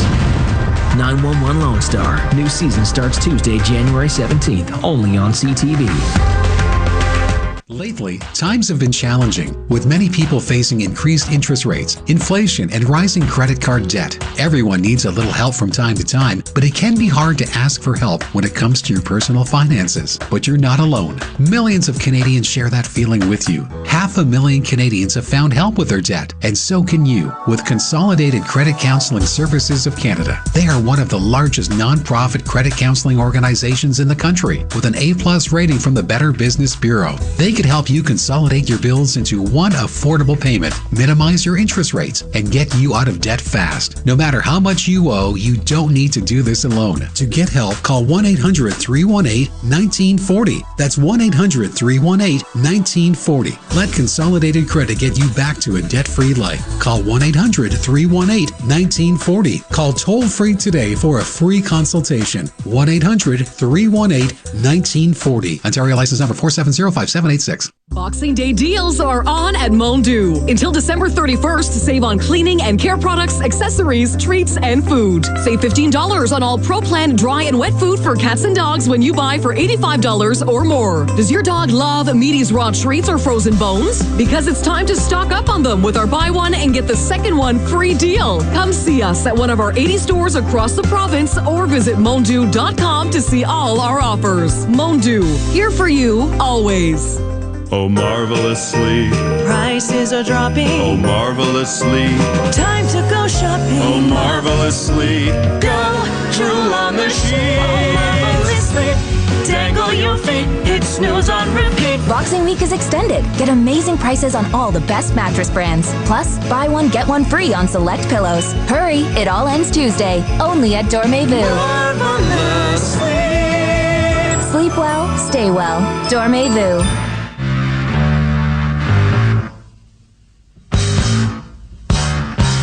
It's News Talk Tonight on the iHeartRadio Talk Network. Is that Black Sabbath? No. Sean's just nodding his head no. Tell me who that is, Sean. It's okay. It's a 4-hour-long show. That you is have time. Space Truckin' by Deep Purple. Space Truckin' by Deep Purple. Of course it is. Of course it is. I'm already losing on my ongoing game of Name That Tune. But I hope I'll pick up some points later on in the show. For the last rundown, that's where we bring together all kinds of experts and we go over the big stories of the week and the day. For the last rundown of the year, we've really stacked the deck. We have Andrew Pinsent. He's the host of CFRA Live, 6 a.m. to 11 a.m. weekends in Ottawa. That's a long show, Andrew. It is. You're not the first person to say that. I call it like a half marathon. Yeah. But we make it through. Good. And are you on tomorrow? We are actually not. So we've tapped out CFRA Live for this week. Welcome back to 2023. We're coming back. All right. Well, we'll look forward to that. And then Matt Cause is here, TSN 1050 host, writer for CFL.ca, and a wine expert, a sommelier. We're going to talk a little bit later on about champagne and all kinds of fun stuff like that. But Matt, thanks for joining us today. Thanks so much. I feel shame. I usually only have 2 or 3 hour radio shows, so I feel a little shame right now. Well, I'm here for 4. If you want to take over half of it, there, Matt, you can go for it. I'm here for 4 tonight. Andrews does 5, so yeah. Absolutely not. I work in sports. I have the easy job, so no, I'm fine where I am. So lots to talk about here, and I mean, if I have a New Year's resolution, and I don't know really that I'm going to make them this year, but if I had one, it would be to ignore news about Donald Trump in 2023. But this is kind of bombshell stuff, and I think we should probably talk about some of the key takeaways from Donald Trump's tax returns. He fought for years to keep the return returns private. He made no charitable donations in 2020 and made his own tax law that may have cost him. Here's, a running list in the New York Times of some of the kind of bombshell revelations that happened there. I mean, we can go through them all. He didn't take a full refund in a bad year for business, but that may actually have worked out in his favor. His own tax law may have cost him money. There's all sorts of things here. Was it the right thing to do to make this public, or is this really a privacy issue? Andrew, let's start with you. It really makes it difficult to ignore him in the news, right? Even though we try so hard. But I think this is the right thing to do just in terms of following precedent and understanding the president's wealth. I don't think anybody really in the public consciousness really, cares about the ins and outs of businesses.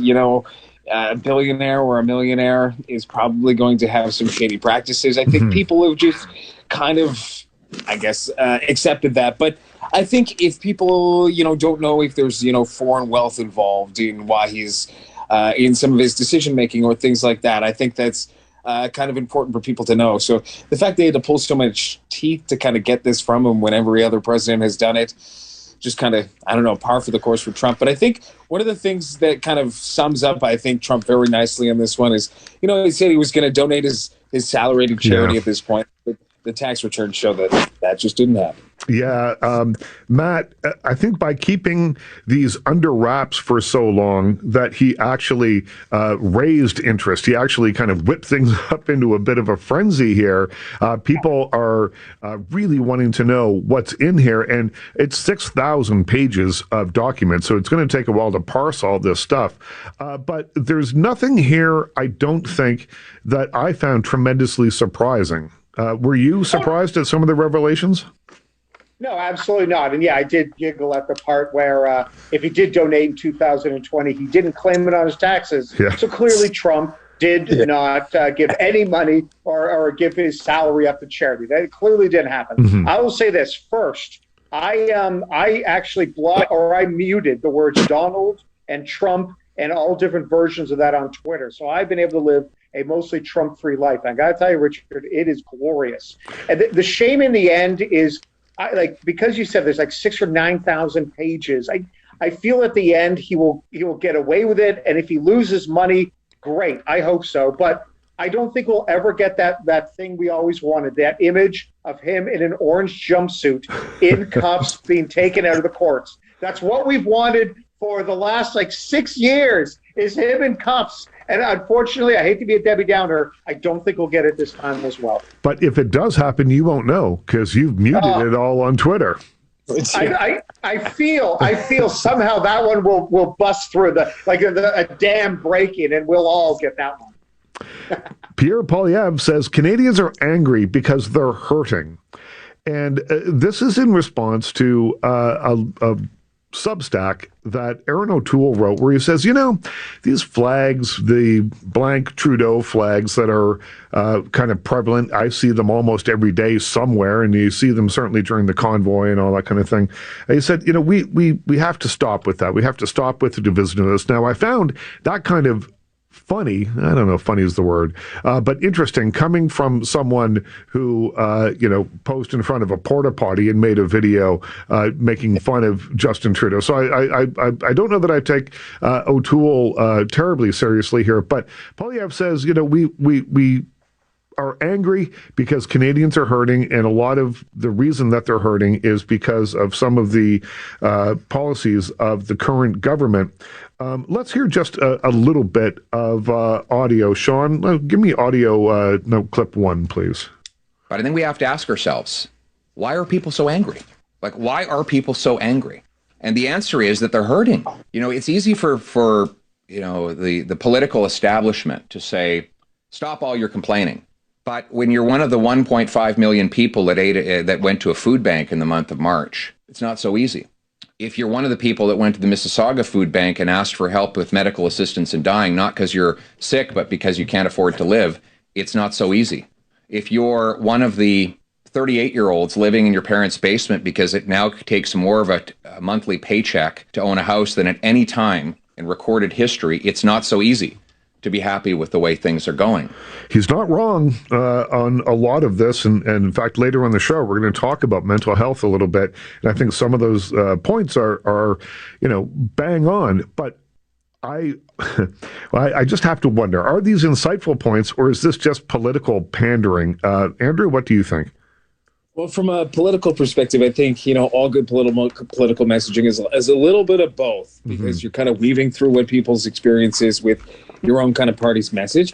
I think he's absolutely right. Canadians are hurting, and mental health is one part, the economy is another part. And I think it's how you talk to Canadians who are hurting that is kind of the issue here. And so Erin O'Toole's saying we need to kind of, be a little bit more gentle and kind of stop being so angry. And I think I take Pierre Poilievre's point, but it is also a little bit rich that he has been one kind of stirring some of the anger on that front as well. If he could stick to some of the pain that Canadians are facing right now, I think that's the political message he can face. But yeah, I think people also see the political pandering as well, just because of who it is. Yeah. Yeah, when I think of Pierre Poilievre, I don't think of warm and cuddly. Do you? Yeah. No, I don't. Actually, I don't. And it's absolutely pandering, but the message is right. If the more people are hurting, the more they're going to be angry. I think what this gets to is, I think we all would like to live in a world where there wasn't this amount of vitriol, where can we disagree but not have the level of anger that we have, and we've had it for ages. And I heard this story, and I want to try to think of a different angle. Versus, we could spend the whole time just ripping, the right or conservatives. But I was trying to think of the other side. And this is going to be a weird reference. But I remember, Mitt Romney back in 2012 when he was talking about, there was issues about pay equity with women. And he had a line about the binder of women. And all it really was resumes. But then the left took it as if he was this horrible misogynist person. And then they painted him out to be evil. And this is something that goes so long on both sides, where we're, instead of just talking policy, we're focused too much on feelings and character assassination. And I'm going to interrupt you there, and we'll pick this up on the other side of the break. I'm Richard Krause, in for Jim Richards. You're listening to News Talk Tonight. Stay with me. Now an update from the CJAD 800 Traffic Center. On to Cary northbound, there are slowdowns ahead of Côte St. Luc, and then things ease up once you get beyond Côte St. Luc. Not seeing any problems, however. Traffic on the West Island is looking good to and from the South Shore, with the exception of the tunnel. Everything is working well. 25 southbound still has volume from Tellier. At the Victoria Bridge, a train has passed, so everything is working fine there now. Got word of a stall outbound side of the Champlain Bridge, right lane at Nuns Island, not resulting in any volume if indeed it is still there. 50 or over, ask your doctor, nurse, or pharmacist if vaccination for pneumococcal pneumonia with new Prevnar 20 is right for you. Learn more at Prevnar20.ca. Let us know what you see on the roads. Calling your tips to star 800. Next report, 7:45.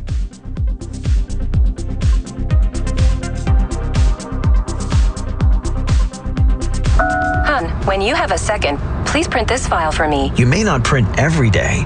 Babe, Emma needs this doc printed for school tomorrow. But when you need a print, you need it now. Get Canon's all-in-one printer. Perfect for hybrid and remote work. Print, scan, and copy from your laptop or smartphone with the Pixma TS3420 printer. Now just $49.99 for Boxing Week. The best price for home office life.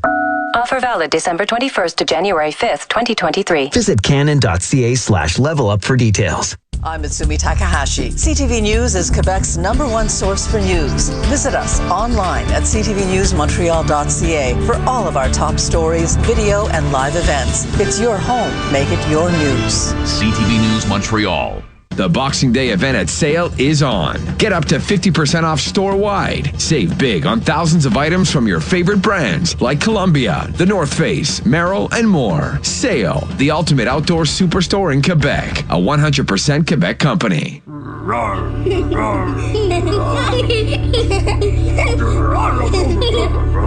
This is the sound of medicine. When you stay at a Ronald McDonald House, close to your sick child, family is medicine. And right now, it's helping Ryan battle leukemia. We need your help to keep families together. Please donate today at rmhc.ca. Life is better framed. Booking an appointment for your custom framing helps us give you the time you deserve. Hi, we're Tanya and Matt of Le Frame Shop, and now you can book your appointments with us online. Simply click the link on our website, choose from the menu, and schedule a time and store most convenient to you. Enter the code FRAME and get a 10% discount. At Le Frame Shop, we help you frame the stuff you love and love the stuff you frame. Just go to leframeshop.com, book, save, and find out why we say life is better framed. This past year has been challenging, with many of us facing unexpected expenses, lost wages, and rising credit card debt. We all need a little help from time to time, but it can be hard to ask for help when it comes to your finances. But guess what? You're not alone. Millions of Canadians share that feeling with you. 500,000 Canadians have found help with their debt, and so can you. With Consolidated Credit Counseling Services of Canada, they are one of the largest nonprofit credit counseling organizations in the country, with an A+ rating from the Better Business Bureau. They can help you consolidate your bills into one affordable payment, minimize your interest rates, and get you out of debt fast. No matter how much you owe, you don't need to do this alone. To get help, call 1-800-288-4991. That's 1-800-288-4991. Let Consolidated Credit get you back to a debt-free life. Call 1-800-288-4991. Make the call today. Toll free at 1-800-288-4991. Ontario license number 470-5786. This year, the holidays are happening at Montreal's Casino. Gourmet meals, signature cocktails, DJ sets, and spectacular shows await you. Experience the glitziest holidays ever. A Lotto Quebec experience. 18 or older, the game should remain a game. Make the last night of the year the best one yet at Montreal's Casino. Reserve your tickets for our immersive New Year's Eve party featuring spectacular shows and performances. Only ticket holders will be allowed into the casino for this exclusive event. A Lotto Quebec experience. 18 or older, a game should remain a game. Sports enthusiasts, busy executives, active seniors, aching feet, minimum invasive foot surgery is a cost-effective reality that will make you feel young again. No more excuses. Take that next step. Call Dr. Malik, 514-844-5250. Looking to heat up your Tuesday nights? It's CTV's 911 Lone Star to the rescue. We never give up. Rob Lowe stars. 911 Lone Star. New season starts Tuesday, January 17th, only on CTV.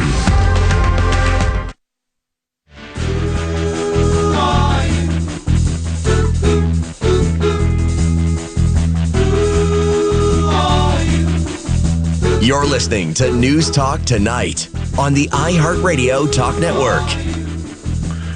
Who am I? I'm Richard Krause, sitting in for Jim Richards on News Talk Tonight. Jim will be back in a week.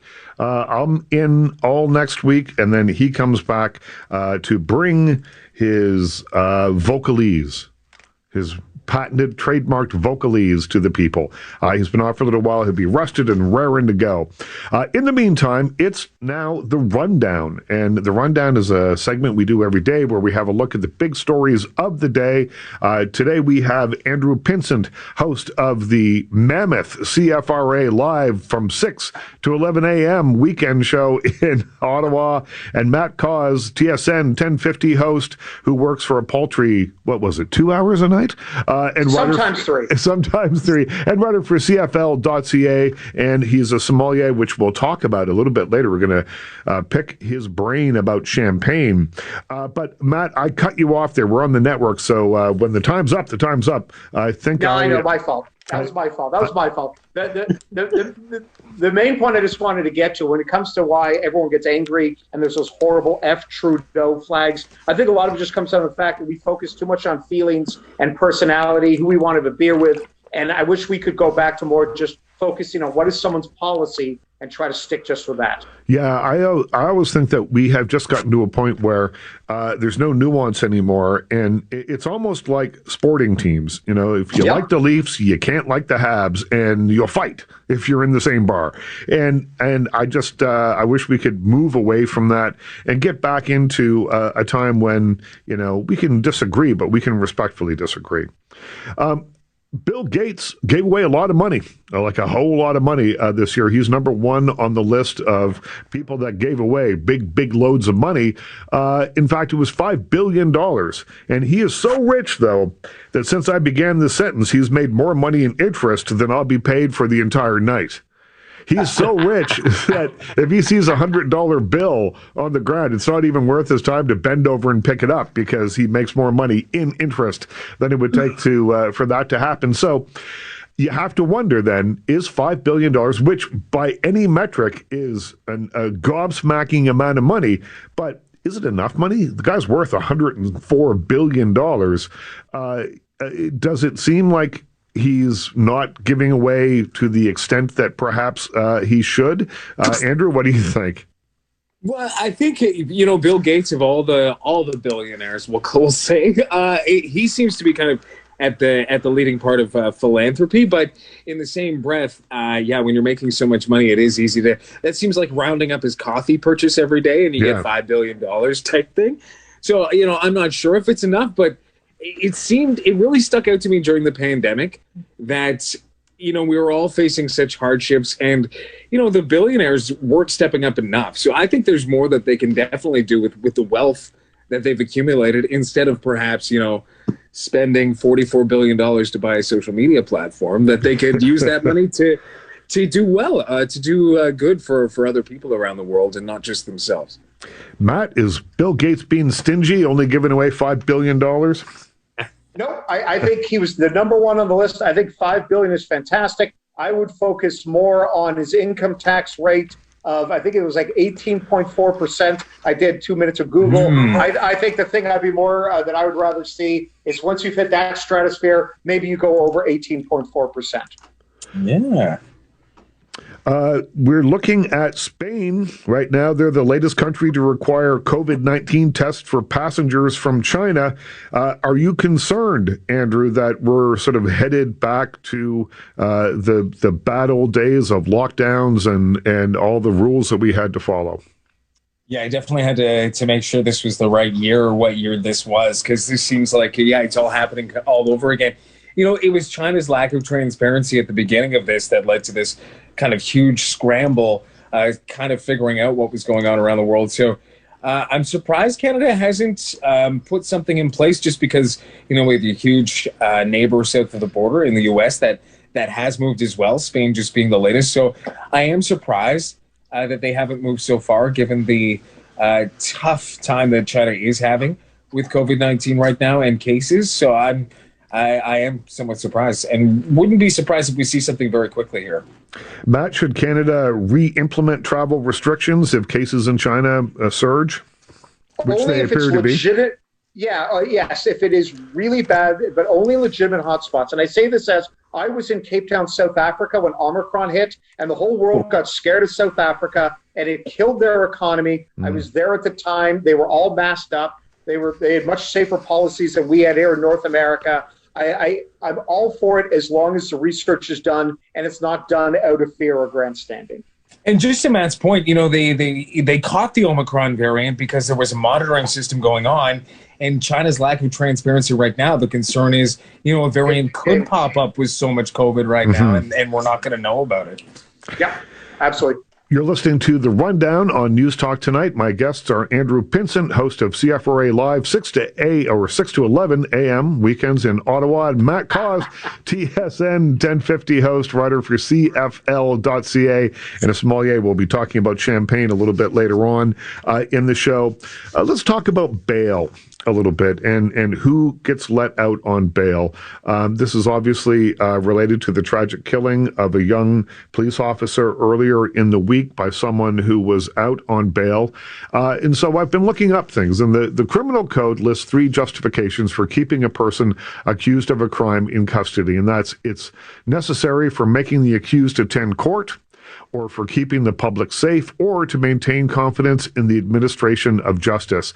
I think that the very fact that the killer was, or the alleged killer, was out on bail suggests that that was not taken into account. I think that we really need to have a long, hard look at the bail system here and reevaluate. Andrew, do you agree? Yeah, absolutely. And we had a criminologist from the University of Ottawa on this morning. I was filling in on the morning show here on CFRA this morning to talk about this. And he pointed to issues surrounding capacity and kind of priorities. So essentially, jails and even the justice system, if you want to call it that, the bail remand system, is very full right now. And there's not a focus on priorities. It's just a matter of kind of moving people through and getting through the system as fast as possible. And perhaps it should be more on, focusing on people who've had violent crimes in the past and things like that. So he sees it more of an issue of that. And it's, not just bail either, which is kind of tricky because this is before people are convicted, right? It's with parole. Yep. Miles Sanderson, the mass stabber in Saskatchewan that was killed 11 people earlier this year. He was deemed a non-risk to reoffend by the parole board just months before this as well. So, both systems absolutely need to be reviewed. The federal government is doing so on the parole front, and I hope that gets extended between the province and the federal government when it comes to bail. Yeah, I think that some of this is systemic. We've got issues of overcrowding in jails. We have deplorable conditions in a lot of jails, and it apparently is making judges think twice about sending someone who is presumed innocent to jail, where they might have to sit for months before their case comes before trial, or in some cases years. So I think that's another issue as well. We have to start getting these trials up and running faster and more efficiently. Matt, you got a minute left. What do you think the issues are? I'm going to keep it under a minute to make up for what I did last time. To me, the main issue is how do you balance focusing on really keeping people that are violent offenses, and especially repeat offenders? How do you make sure the focus is on them and really make sure if you're going to give them bail, and probably don't, especially for repeat offenders, but on the other side, make sure that you have a system that does not overly impact the poor who cannot afford it, who don't have the same means to be able to get the same sort of justice. So that for me is always the toughest balance. But yes, evaluation needs to always happen. Guys, thanks so much. You've been listening to Andrew Pinson from CFRA in Ottawa, Matt Cause from TSN 1050 Radio, a writer for CFL.ca, and you'll be coming back a little bit later on to talk about champagne. So that'll be fun. We'll look forward to that. Happy New Year, and thanks for everything over the course of the year and that you do for the show, and we'll talk to you again very soon. Take care. Happy New Year, guys. Happy New Year. I'm Richard Krause, sitting in for Jim Richards on News Talk tonight. When we come back, we're going to meet somebody really interesting. Craig Elston, he's the owner of CC Cuts Barbershop in Buffalo, and he helped a lot of people during their terrible snowstorm last week. You'll want to stick around and hear this story. Inspiration Plus. Now an update from the CJAD 800 Traffic Center. To carry northbound, stalled vehicle at the end of the Edouard Maupetit entrance just north of Queen Mary should be wrapping up shortly. In the meantime, creating some volume and some curiosity on the southbound side. Traffic on the West Island is looking good. No construction over the holidays on the auto routes, but 2 lanes per direction at the Île aux Torts Bridge. Having a look at 25 southbound, big improvements for the outbound tunnel. 50 or over, ask your doctor, nurse, or pharmacist if vaccination for pneumococcal pneumonia with the new Prevnar 20 is right for you. Learn more at Prevnar20.ca. Let us know what you see on the roads. Calling your tips to Star 800. Next report, 8 o'clock.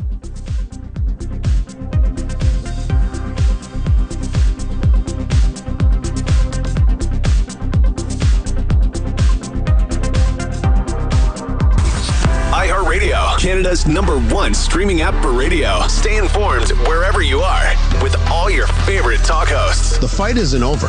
In fact, it's just getting started. Where are you getting the funds to fight this battle? iHeartRadio. Anytime, anywhere. Now with personalized playlists made just for you and curated playlists, including your own. Add songs straight from live radio. Connect on the go with Apple CarPlay or Android Auto. iHeartRadio. Download the free iHeartRadio app today. A lakeside home is closer than you think. Presti's newest luxury waterfront project is just minutes from downtown, and our model home is ready for viewing. Royal K Homes along Lac St. Louis and Dorval are unlike any other properties available in Montreal. Nestled in McConnell Woods with waterfront access with your own private docks. Timeless, modern dream homes on the most exquisite properties. Book a visit today at Presti.ca. Discover why Presti is selected amongst the most coveted home builders. Presti.ca. If you or someone you know has a problem with drugs or alcohol, you're not alone. We can help. Call Andy's house at 514-738-ANDY. That's 514-738-2639. Call today.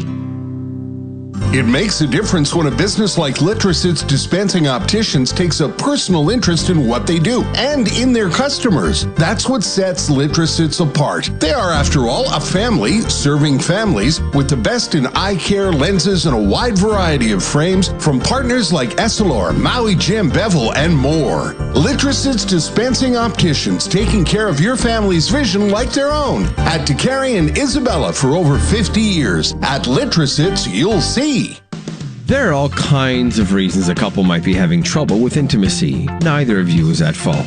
Men, especially, often feel like they're not up to the task of talking about it, that is. But that's the most important part. Talk about it with your partner. And then book a consultation at elnasexualwellness.com. Whatever the issue, guys, help is available. Always with respect and discretion. Take a break from your usual online activity and visit elnasexualwellness.com.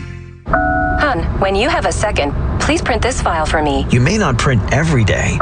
Babe, Emma needs this doc printed for school tomorrow. But when you need a print, you need it now. Get Canon's all-in-one printer. Perfect for hybrid and remote work. Print, scan, and copy from your laptop or smartphone with the Pixma TS3420 printer. Now just $49.99 for Boxing Week. The best price for home office life. Offer valid December 21st to January 5th, 2023. Visit canon.ca/levelup for details. When your happy Christmas makes a big mess, call 1-800-GOT-JUNK. Our trucks are as clean and shiny as Santa's sleigh. But we haul junk the other way. He's got his elves. But ours have equal magic. When your junk disappears, you'll be ecstatic. Happy holidays are even happier when you include 1-800-GOT-JUNK. Christmas is a time of peace and joy and happiness and singing. And sunshine and rainbows and unicorns? Call 1-800-GOT-JUNK. Or visit 1-800-GOT-JUNK.com. Honey, we're due for a holiday. Well, I just saw that Air Canada flies nonstop to more than 100 destinations from Montreal. Nonstop as in no stops? As in direct, no connecting flights, no stress. No nap interruptions. We just have to decide between Milan or Tokyo or Bogota or Delhi or Lisbon or San Diego. Oh, I've always wanted to go to San Diego. So we just have to pack our bags and update our bucket list. Book at aircanada.com or contact your travel agent. Trent. Why Will Trent? Meet the detective that gets on everyone's case. Name? Special Agent Will Trent. Based on the New York Times best-selling series, Will Trent. Starts Tuesday at 10. As you can see, I'm overjoyed about it. Only on CTV. This is the voice of Montreal. News Talk Radio. CJAD 800.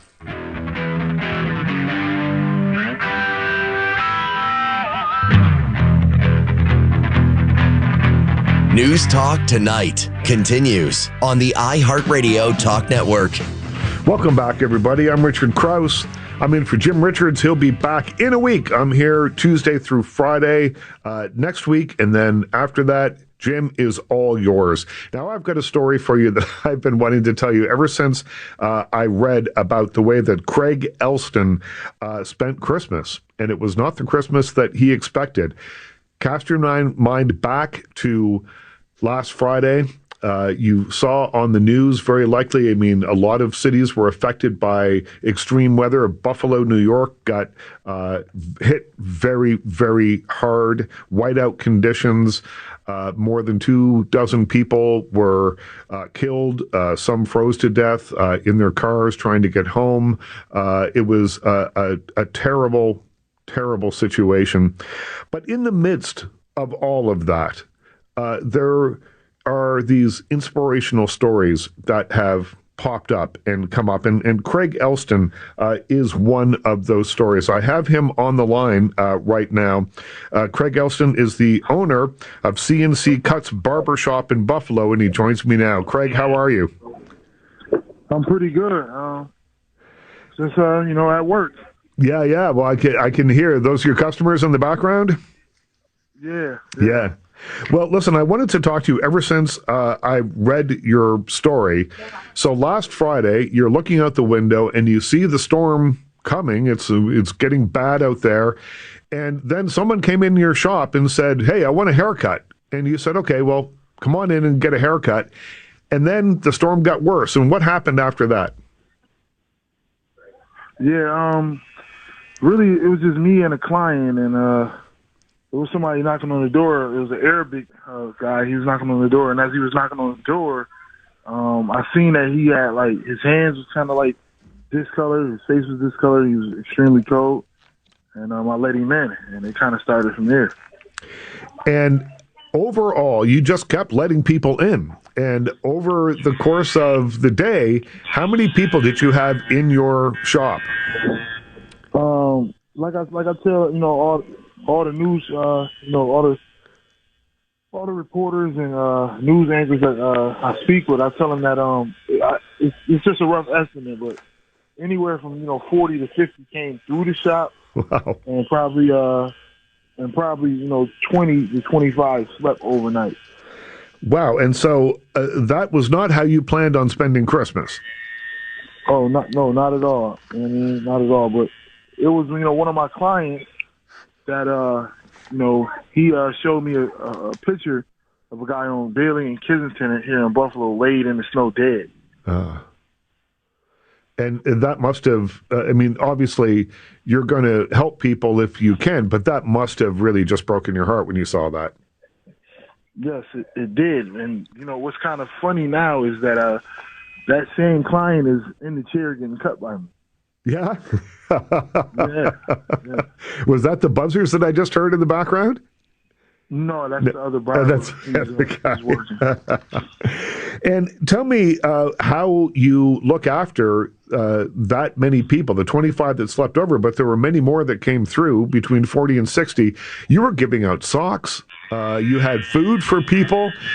Tell me a little bit about where did the food come from? Was it just vending machine food? How did you feed these people? Well, it was a store that was close by that was open because they were stranded in the store. So it was people that was going to the store for me. And they was just getting what they could. Yeah. What was available. So, and then, vending machine stuff, like, it was Slim Jims in the vending machine. Yeah. Right. It's just whatever we could put together, And you also were giving out socks. How did you happen to have a lot of socks kicking around the barbershop?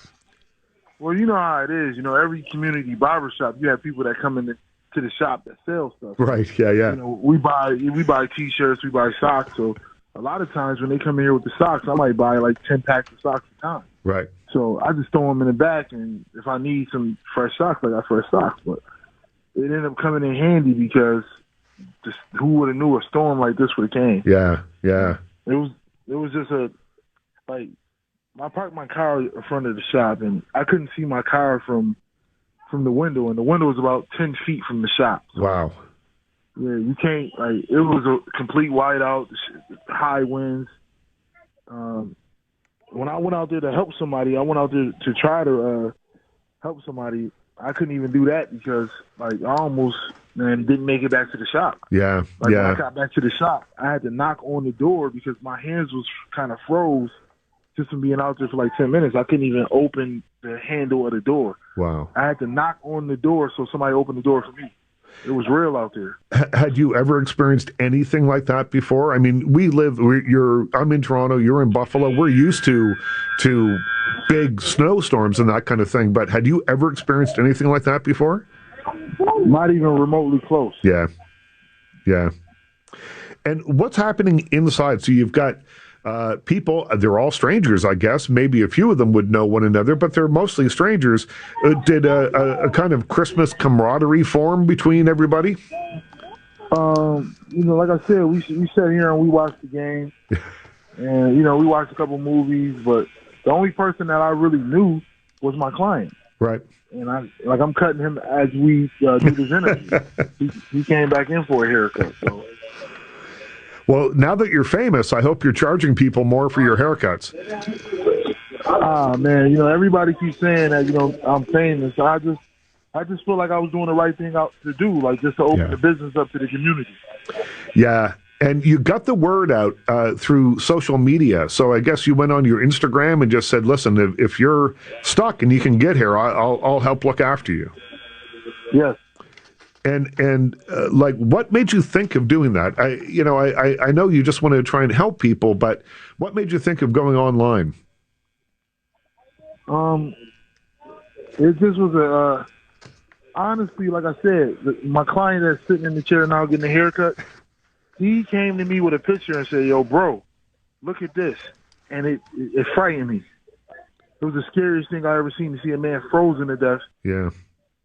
And at that point, I said, "Yo, bro, I got to open up the shop." And he was like, "Man, well, and it just went from there."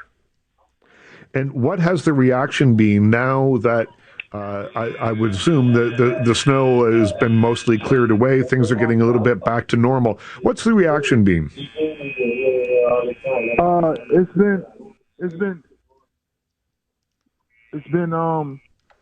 It's just been crazy. Yeah. The whole experience has been overwhelming because a lot of people lost their lives. Yeah.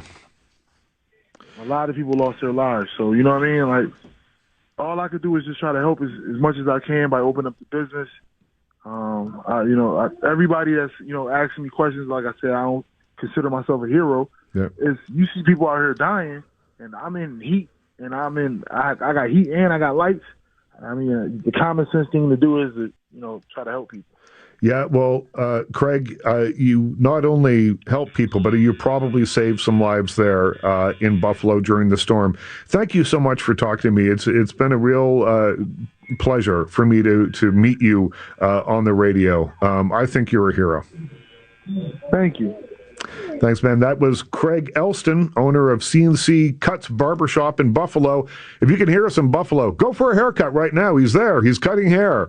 And he's a good guy, and he helped a lot of people during one of the worst snowstorms in that part of the country. Stay with me. I'm Richard Krause, sitting in for Jim Richards. You're listening to News Talk Tonight. The Boxing Day event at Sale is on. Get up to 50% off store-wide. Save big on thousands of items from your favorite brands like Columbia, The North Face, Merrell, and more. Sale, the ultimate outdoor superstore in Quebec, a 100% Quebec company. Physical intimacy is an important part of a healthy, loving relationship. If you feel that something is getting in the way, decreased desire, perhaps due to the changes that occur after childbirth or aging, consider a visit to Elna Sexual Wellness. You may not feel comfortable discussing intimate matters, but talking about it is important, both for you and for your partner. Rest assured that at Elna Sexual Wellness, you will be treated with the utmost respect and discretion. Find out more about how they can help you at elnasexualwellness.com.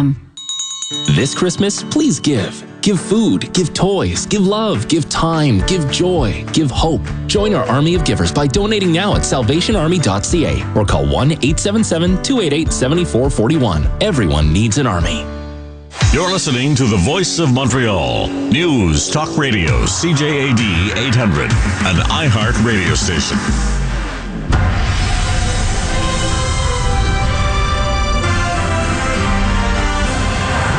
Good evening, it's 8 o'clock. I'm Kelly Gregg with your CTV News Update. It's currently 8 degrees, weather details coming up in minutes. Here's what's making news right now. New details emerge in the case of a man who died after an altercation in the Bordeaux jail. Guards in a Cowansville jail intercept $37,000 worth of contraband.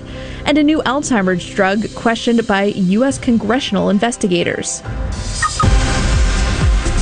With the latest from the CJAD 800 Traffic Center, here's Jill Fitzgerald.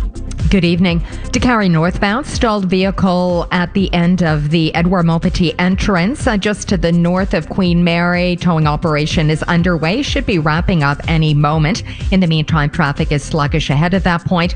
What's causing a bit of curiosity on the southbound side? That is it in terms of incidents. Everything is quiet on the West Island. Lane configurations, 2 lanes in each direction, continue at the Île-aux-Tourtes Bridge, despite the lack of scheduled construction over the holidays. Over at the La Fontaine Tunnel, 25 southbound, much improved for the outbound tunnel. Find sweet Boxing Day deals on phones and plans, plus get up to a $400 Best Buy gift card with select phone activations from any major carrier at Best Buy.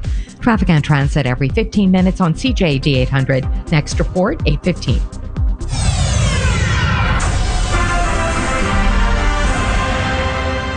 In the news, a report today says guards at Bordeaux jail did not follow the rules on December 24th when subduing an inmate who later died. There'd been a fight at the lockup, and according to La Presse, guards pepper sprayed Nikis d'André Spring, but did not ensure he was calm before sending him into a decontamination shower. One guard then emptied a whole canister of spray into that shower enclosure while the man was still inside. After the 21-year-old was removed, he was not monitored for signs of difficulty breathing. Instead, he was put in an isolation cell, and only later did guards discover he was unresponsive. d'André Spring died the next day. There was a vigil in memory of him at Benny Park in NDG earlier this evening. Meanwhile, guards at the federal lockup in Cowansville thwarted what might have been a real New Year's Eve party at the prison. They intercepted a shipment of contraband yesterday, about 1/4 kilo of hashish, 100 methamphetamine tablets, 3/4 kilo of tobacco, and a cell phone. The estimated value of the haul, $37,000. Quebec's Independent Bureau of Investigation is looking to a case involving a senior found dead in NDG this morning. Montreal police received a call around 8:30 about a man in psychological distress. After the arrival of patrol officers on the scene, a man in his mid-70s was found dead on the balcony of an apartment on Monkland Avenue near Hampton. The Independent Bureau will establish the circumstances of that death. And a new report from U.S. congressional investigators finds more problems with the Food and Drug Administration's approval of a new controversial Alzheimer's drug. 2 House committees were investigating the Food and Drug Administration's approval of Aduhelm, made by Biogen, and reported the process was rife with irregularities, including an atypical collaboration between the regulators and the manufacturer. The report details an unusually high volume of phone calls, meetings, and emails. It also flagged Biogen documents, which said the company intended to make history with the high price of $56,000 a year for the drug. When the FDA approved Aduhelm in 2021, it overruled its own independent scientific advisors, leading some to resign. The investigators recommend the FDA take steps to restore trust in the approval process, especially with a new Alzheimer's drug being considered in January. Jackie Quinn, Washington. Follow us on Instagram and Twitter at CJAD 800.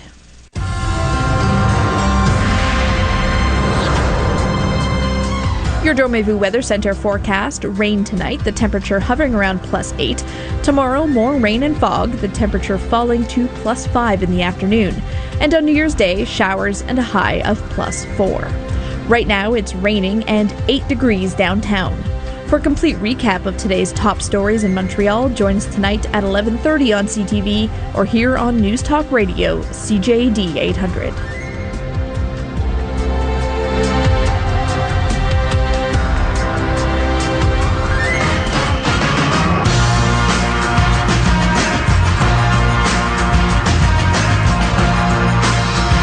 News Talk Tonight is on the iHeartRadio Talk Network. Welcome back, everybody. I'm Richard Krause. You're listening to News Talk Tonight. We've got 3 more hours of fun and frivolity coming up. Well, not all frivolity, but it's going to be a good time. We've got lots of interesting stuff to talk about, including my guest. I had Sarah Kate on last week, and she was so great, I had to invite her back just before we get to New Year's Eve, because Sarah Kate wants us to rethink how we drink. The former marketing executive and Canada's first sober sommelier doesn't drink alcohol, but says, I wasn't going to spend the rest of my life drinking sparkling water. So she started a website called Some Good Clean Fun, Canada's non-alcoholic drinks and lifestyle magazine, to review alcohol-free drinking options. Turns out there's a huge market for that. And Sarah joins us now to talk about dry January and delicious mocktails to enjoy on New Year's Eve and beyond. Sarah, welcome back. Thank you so much, Richard. That was a great introduction. I really appreciate all of that. Thank you. You're welcome. I do parties too. If you need me to come and herald you in to the party, I'm willing to do that. Now, I didn't ask you this the last time, but you call yourself a sober sommelier, which sounds kind of like 2 disparate elements coming together. It's a title I've never heard before. Can you explain the whole thing to me? So actually, I don't call myself a sober sommelier. That other people have coined that to me. So I call myself a non-alcoholic drinks expert. I feel like that's a little bit more self-explanatory. You could call me a sober sommelier. I don't go by that term, but in essence, a sommelier is somebody who helps pair your wine with your experience and what you're eating. And you could say that I do the same thing, but with non-alcoholic drinks. So in a sense, I am a sommelier, a non-alcoholic sommelier. And I try to encompass all of the things, though, not just wine. So I try and, I want to review and compare and contrast and really experience all of the options that can help you have a joyful life and a fun and delicious life too if you don't drink. And there are lots of options, and there are better options than there have ever been before. We've tried some of the non-alcoholic gins, which were really good. Non-alcoholic beer is no longer the horror story that it used to be years ago when you'd bring it to a party and just, wish that you didn't, you had brought something else. But there's lots of other stuff out there for New Year's Eve. So for tomorrow night, are there things that you would suggest people could try if they don't want to, if they don't drink ever, or if they're driving and they don't want to have cocktails or champagne? What would you suggest? Well, I always say, for New Year's Eve, you're usually going out to a friend's house or going out somewhere, right? So if you're heading out to a friend's house, you don't want to be lugging around bottles of wine and, and heavy things. And so I've generally been saying to people, there's lots of non-alcoholic cocktails that are now available in cans. And it's a little bit harder to find last minute. So let's be honest, tomorrow is New Year's. If I were you and wanting to go out and find something quickly, there's a new gin and tonic in a can that's available non-alcoholic at Loblaws, a Superstore, like that whole sort of family of chains called Above, and they have a couple of other flavors too. But that's a good example of where you can go out to a grocery store now, and there's starting to be better options. So I would say try and find some easy, ready to drink, like pre-mixed cocktails to take with you, because then you're not futzing around with bitters and all the things you need to make a non-alcoholic cocktail. It's cocktails are complicated, and you want to have fun on New Year's and relax, whether you're drinking or not. Good cocktails. I have a rule of 3. For alcoholic cocktails, I have a rule of 3. If there's any more than 3 ingredients in it, I start to look askance a little bit at it, because it feels to me like it's getting too complicated. But I had a drink called a penicillin last night. It's an old cocktail, and there's it seemed like about 150 ingredients in it, and it was delicious. And then I saw, and I thought, well, that was worth the effort. Then I saw your recipe for a sparkling wine drink with Earl Grey tea. Yeah. Now, tell me a little bit about this, because does it taste like sparkling wine? Does it taste like champagne? Yes. So there are some really great non-alcoholic champagnes on the market now. There's, I have my top pick 2 or 3 that I really love that are identical. You would be really hard pressed to be able to tell the difference between something that's alcoholic and non-alcoholic when you're talking about sparkling wine. The Earl Grey tea, I've made a couple of things actually with Earl Grey tea, and you make a syrup from it, so a simple syrup, and you add the Earl Grey tea into the syrup and let that steep. And a simple syrup is just literally half sugar, half water. You boil it, and it becomes like it's got a real viscosity to it. That's right. And then so you add some, Earl Grey tea, like for tea leaves, to that, and then let it steep for, I don't know, half an hour, then strain it into a jar. And you can use that in lots of things. So I make an old-fashioned with Earl Grey syrup, and then a cooled Earl Grey tea as well. So it gives it the sort of bitter flavor you're looking for in an old-fashioned. There's some pretty good non-alcoholic bourbons and whiskeys out there. And so then this champagne drink with the Earl Grey syrup in it, it just adds something exciting to the champagne. You can drink the non-alcoholic sparkling one on its own. It's great.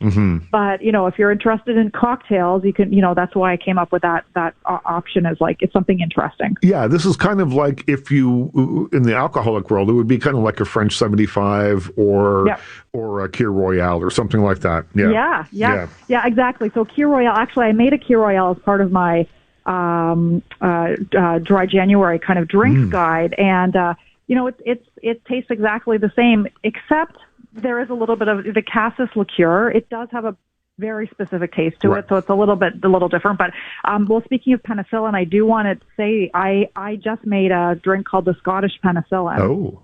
And it's with this insane product from Scotland called Faragaya. It's imported into Canada just recently, and so you use the lemon, you use some honey, so you make honey syrup. Yeah. Or it's not a honey syrup, but you mix the honey with warm water, and then the Faragaya. And wow, I had that, and I thought I need to make more of these. Yeah. So you can. My point of all this is that you can really play around and have a lot of fun and replicate drinks you've had in the boozy world, because you're looking for the taste of other things that are not alcohol. So, you can really have fun and build sort of that elevated experience that has the kind of the things you want in a cocktail, the bitter, the salt. Sometimes there's salt in it. Sometimes there's, these flavors that go into more complicated cocktails, and it's, you can do that. But sometimes you just want to pop open a bottle of wine or a beer and have that too, right?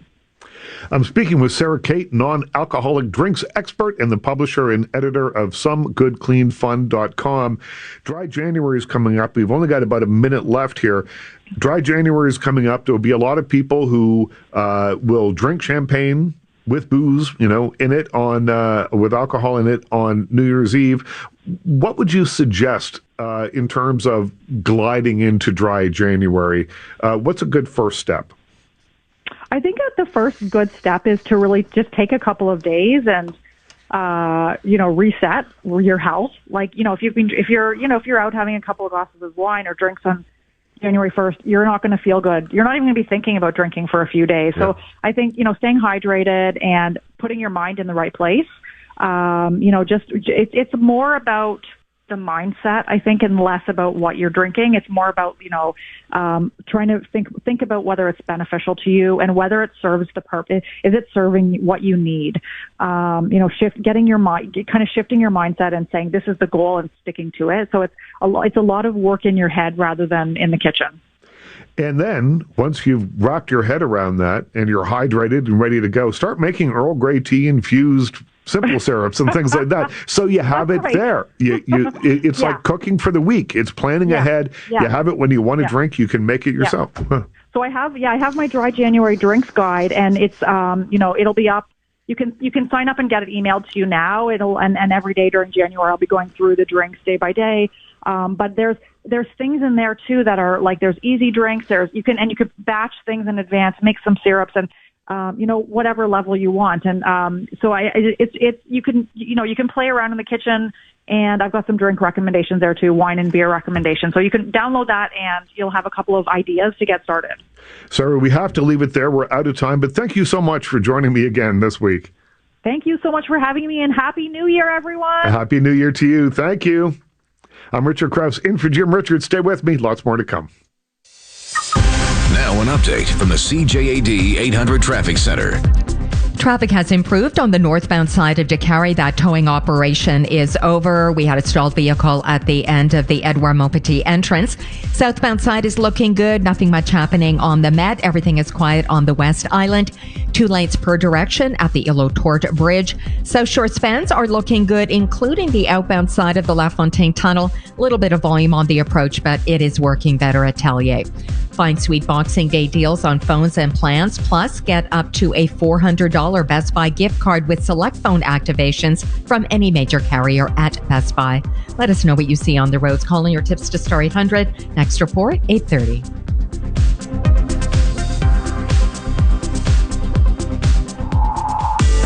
Hi, it's Fido. Boxing Week is back. Now's your chance to save big on select phones and plans you've been dreaming about all year. We've got all your favorites at their most affordable. And select plans even include data overage protection, so you can be data confident. Wait, seriously? Yeah. Where are you going? I'm going to Fido to save, and so should you. Wait for me. Go to Fido.ca or a Fido store now. Fido, at your side. I'm Maya Johnson. When you're on the go, our news goes with you. Download the CTV News app and get all our top stories and video. It's your home, make it your news. Watch CTV News at 6 and visit ctvnewsmontreal.ca. Oh, marvelously. Prices are dropping. Oh, marvelously. Time to go shopping. Oh, marvelously. Go drool on the sheet. Oh, marvelously. Dangle your feet. Hit snooze on repeat. Boxing Week is extended. Get amazing prices on all the best mattress brands. Plus, buy one, get one free on select pillows. Hurry, it all ends Tuesday. Only at Dormez-vous. Sleep well, stay well. Dormez-vous. The MUHC Foundation and CJAD 800 present Health Matters with Tara Schwartz, featuring the health experts who are making life-saving discoveries and championing patient care. This week on Health Matters, a special Best of edition. We highlight some of the incredible advances being made in respiratory care, which is more important than ever in a COVID world. Health Matters, Sunday at noon on CJAD 800. Ah, the holidays. The turkey is great, the family reunions are sweet, and your mom-in-law is all smiles in her brand new kitchen. A subtle reminder that envy can creep up and grab you between two petit fours and a bowl of punch. Breathe in. It's time to think of you at Germain Lariviere's Comfort and Cheer Sale. With rebates of up to 50% on numerous products, it's your chance to make your home more beautiful and live your dreams. Germain Lariviere. Appliances, furniture, and mattresses. 1-877 Cards for Kids. KARS Cards for Kids. With car prices at an all-time high, our donors are now getting highest receipts ever. Donate at carsforkids.ca and your car can be picked up tomorrow. 1-877 Cars for Kids. Donate your car today. Hurry! It's your last chance to donate for 2022. For Philadelphia's Missing Persons Unit, when someone is taken, every second counts. We will get your baby back. Scott Kahn stars in the new series, Alert. Starts Sunday, January 8th, only on CTV. Take advantage of the Boxing Day sale now at Gratianscaf. Save up to 50% on all designer frames when you buy a complete pair. Yes, up to 50% on all frames from top designer brands. Jacinthe Laurando Optician. Make an appointment or bring your prescription to Gratianscaf. Hun, when you have a second, please print this file for me. You may not print every day. Babe, Emma needs this doc printed for school tomorrow. But when you need a print, you need it now. Get Canon's all-in-one printer. Perfect for hybrid and remote work. Print, scan, and copy from your laptop or smartphone with the Pixma TS3420 printer. Now just $49.99 for Boxing Week. The best price for home office life. Offer valid December 21st to January 5th, 2023. Visit canon.ca/levelup for details. In need of a good night's sleep? Then don't miss Matelas Bonheur's Boxing Week sale going on now and until January 9th. You'll save up to 35% off everything, including mattresses, adjustable beds, sheets, pillows, and much more. Details at matelasbonheur.ca. Tonight, inside Donald Trump's tax returns. Revelations of foreign bank accounts. The former president's financials are finally released after a fierce battle. Full details tonight at 11 and at ctvnews.ca.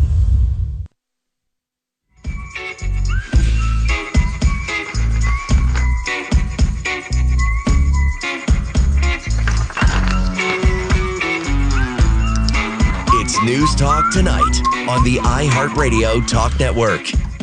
Welcome back, everybody. I'm Richard Krause in for Jim Richards. Jim will be back in about a week or so. I'm in all next week, Tuesday through Friday, and then fresh from his vacation, he'll be back to entertain you with his wild thoughts, magical thinking, and smooth delivery.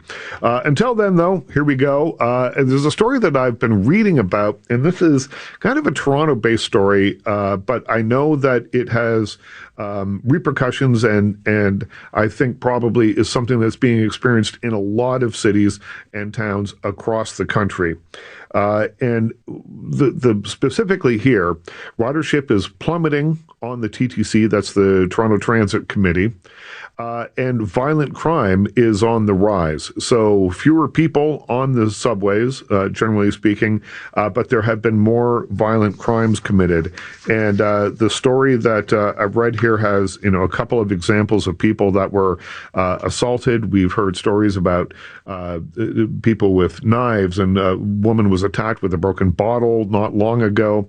And there has been this alarming rise in violence on public transit, but it is not something that you can just say, okay, well, flood the subways with police and this will automatically go away. It didn't work in New York. I was in New York in April when the shooting happened and a number of people were shot on the New York subway. And New York responded by flooding the subway with about 1,000 police officers.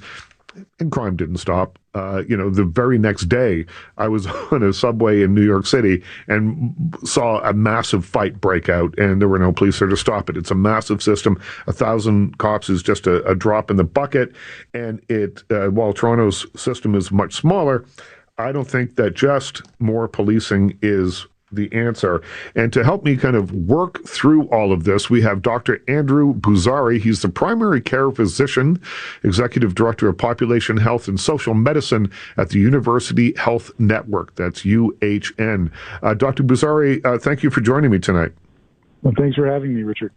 So we should clear up here right off the top that there is no evidence that links mental illness with criminality. That's true, right? That is a truism? Yeah, not at a higher rate. I mean, I think unfortunately we've seen this, over the past many decades where whether in the popular press or in cinema and in media, sort of linking disease conditions or mental health conditions like schizophrenia to being more violent or being more likely to commit crimes. That's not the case, actually. Unfortunately, people with mental illness are actually more likely to be more vulnerable, and people who are actually on the opposite side of violence in terms of on the receiving end. Of course, there are cases of where we see real agitation and mental health exacerbation where there are very tragic outcomes, again, where there's definitely cases where this can happen. And unfortunately, as you mentioned, we've seen this over the last few weeks at a rate that is, no one can condone. But it's really clear that it's not at a higher level or higher rate than the general population. And there have been a lot of incidents on the TTC, the Toronto Transit Committee or Commission, in the last few weeks, and people are scared. People are looking over their shoulders, I think, a bit more often than they perhaps would have in years gone by. The violence on the subway is up like an incredible amount. So more police isn't the answer, though, necessarily. It might have some sort of effect in trying to deter the odd thing, but there just simply aren't enough police to police the entire thing. So what is the answer? What do we do? Yeah, I think you raise a really important point, Richard. I mean, it's sad to see, what's happening for folks having to ride the TTC, the fact that so many really depend on it to get to work. We saw this throughout the pandemic, especially for essential workers. And again, the lives lost over the last few weeks, especially last few months and years, is nothing but tragic. I think the piece that has to be clear, though, as you mentioned, is we can't police our way out of this.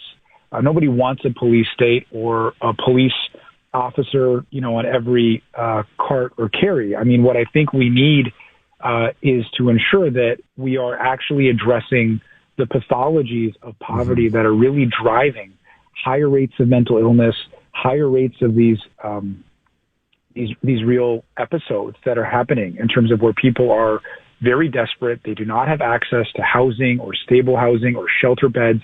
More and more people do not have access to mental health care. We have a long written about two-tier mental health care system in our country. It has only gotten worse in terms of being able to access mental health care, especially throughout the pandemic. And again, I think we can't disconnect just the amount of challenges that people are having. More people are coming to public transportation, either sleeping on buses or streetcars or subway stations, because there is nowhere else when our shelter system is at over 100%. Our hospitals are at over 100%. So you can't really disconnect all of this. And so really, I think we've seen some really good evidence and examples in cities actually early like New York, as you mentioned, Richard, where there was a housing first strategy years ago. The early results of that showed drops in mental health sort of exacerbations, better health outcomes for people who are able to get housing first, reductions in crime. And we see this from Finland to Winnipeg to New York. So we really have to take a human and housing first approach instead of trying to look at moving budgets more into policing or punitive areas, we know that if we can get more people housed, get people access to the supports and mental health supports that they need to be able to start to, thrive and be able to get the care they need. These kind of heartbreaking incidents that are, the heartbreak runs every which way. Mm-hmm. The evidence is clear that there is a real marked reduction. It's cost effective, and it is really centering human dignity. I'm speaking with Dr. Andrew Bozzari, primary care physician, executive director of population health and social medicine at the University Health Network. I think we can draw a straight line back to the pandemic. A lot of people faced uncertainty in work.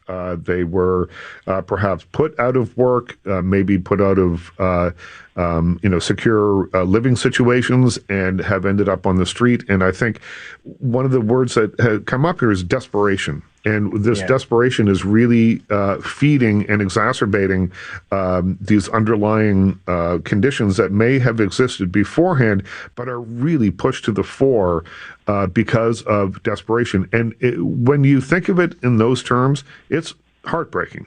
Yeah. And so we talk about more housing. We talk about all those things. How likely or how I guess the question here is, with just about a minute to go, how optimistic are you that we'll be able to point this city in the right direction? Well, I don't want to be a downer, Richard, going into the new year, and I want to channel the last speaker and the optimism. But I think to be pragmatic about it, I think we have to be clear that there is public policy dollars for these things that you mentioned, from housing to mental health care access to really important pilots like the Toronto Community Crisis Service Response that has been in place now over the last year and having some really great outcomes in terms of responses to mental health calls. But if we have money to, increase police budgets or build more highways and infrastructure, there is money to put into housing where we know the return on investment is massive, both for health outcomes, for health when it comes to healthcare utilization, when it comes to human dignity, and when it comes to the economy. So I think it's really about centering these public policy decisions in the direction of the evidence and the human dignity, and where we know it's both cost effective and equitable. So I think evidence is clear. I think the pragmatic piece is, can we actually start to drive this into practice in the policies that we're choosing? And that's where I hope we start to do more of that in 2023.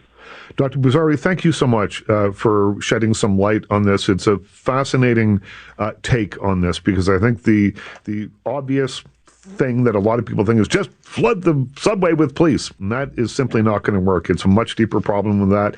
And thank you for illuminating it for us this evening. Thanks so much for having me, Richard. And Happy New Year. You as well.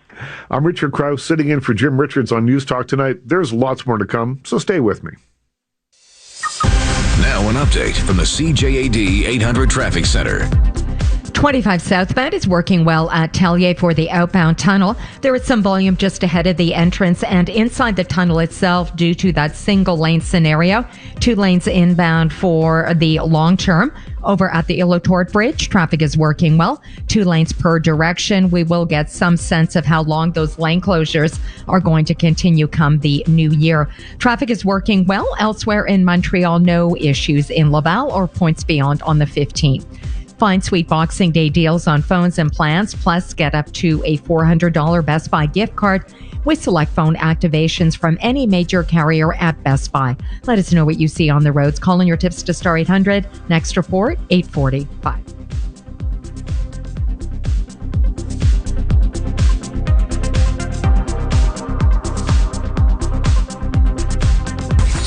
iHeartRadio, Canada's #1 streaming app for radio. Stay informed wherever you are with all your favorite talk hosts. The fight isn't over. In fact, it's just getting started. Where are you getting the funds to fight this battle? iHeartRadio. Anytime, anywhere. Now with personalized playlists made just for you. And curated playlists, including your own. Add songs straight from live radio. Connect on the go with Apple CarPlay or Android Auto. iHeartRadio. Radio. Download the free iHeartRadio app today. Lately, times have been challenging, with many people facing increased interest rates, inflation, and rising credit card debt. Everyone needs a little help from time to time, but it can be hard to ask for help when it comes to your personal finances. But you're not alone.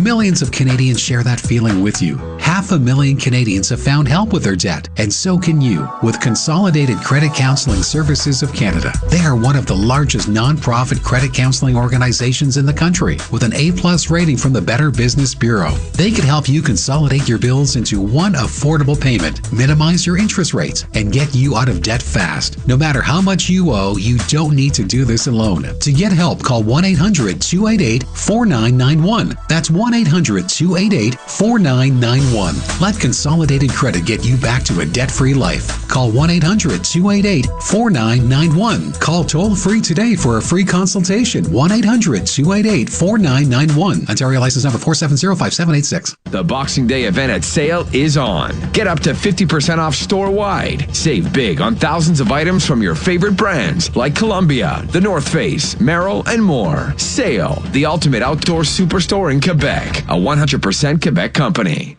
CJAD 800 presents Life Unrehearsed, a show about overcoming the obstacles life throws at us all. Hi, I'm Matt Del Vecchio. This week, a family giving back after their 15-year-old son was saved by a defibrillator during his hockey game, and the dynamic father-daughter team baking lasagnas in support of Alzheimer's. Life Unrehearsed, tomorrow afternoon at 3. Brought to you by Liana's Senior Transition Support, helping you navigate elder care planning and life transitions. When your happy Christmas makes a big mess, call 1-800-GOT-JUNK. Our trucks are as clean and shiny as Santa's sleigh. But we haul junk the other way. He's got his elves. But ours have equal magic. When your junk disappears, you'll be ecstatic. Happy holidays are even happier when you include 1-800-GOT-JUNK. Christmas is a time of peace and joy and happiness and singing. And sunshine and rainbows and unicorns? Call 1-800-GOT-JUNK. Or visit 1-800-GOT-JUNK.com. How Bell makes gift giving better. Ah, the holidays. People decking the halls and roasting chestnuts on an open fire. But nothing beats the feeling of giving awesome gifts. Gifts you can find at Bell, like phones, smartwatches, earbuds, and more. All at great prices and with plans with tons of shareable data and no overage charges on Canada's best 5G network. Check out our amazing offers today. Visit a Bell store or bell.ca/holiday for details.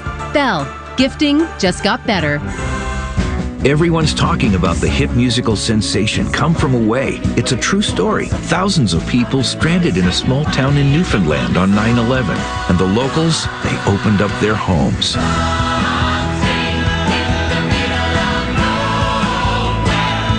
Come From Away, the Broadway musical that celebrates the best of humankind. Playing at Place des Arts from January 10th to 15th. Tickets on sale at eventco.ca. When big stories break, police got the call Monday night at 7:15 that multiple shots were fired. Turn to the team you trust. Matt Grillo, Quebec City. For breaking news wherever and whenever it happens, watch CTV News at 6 and visit ctvnewsmontreal.ca. This is the voice of Montreal. News Talk Radio. CJAD 800.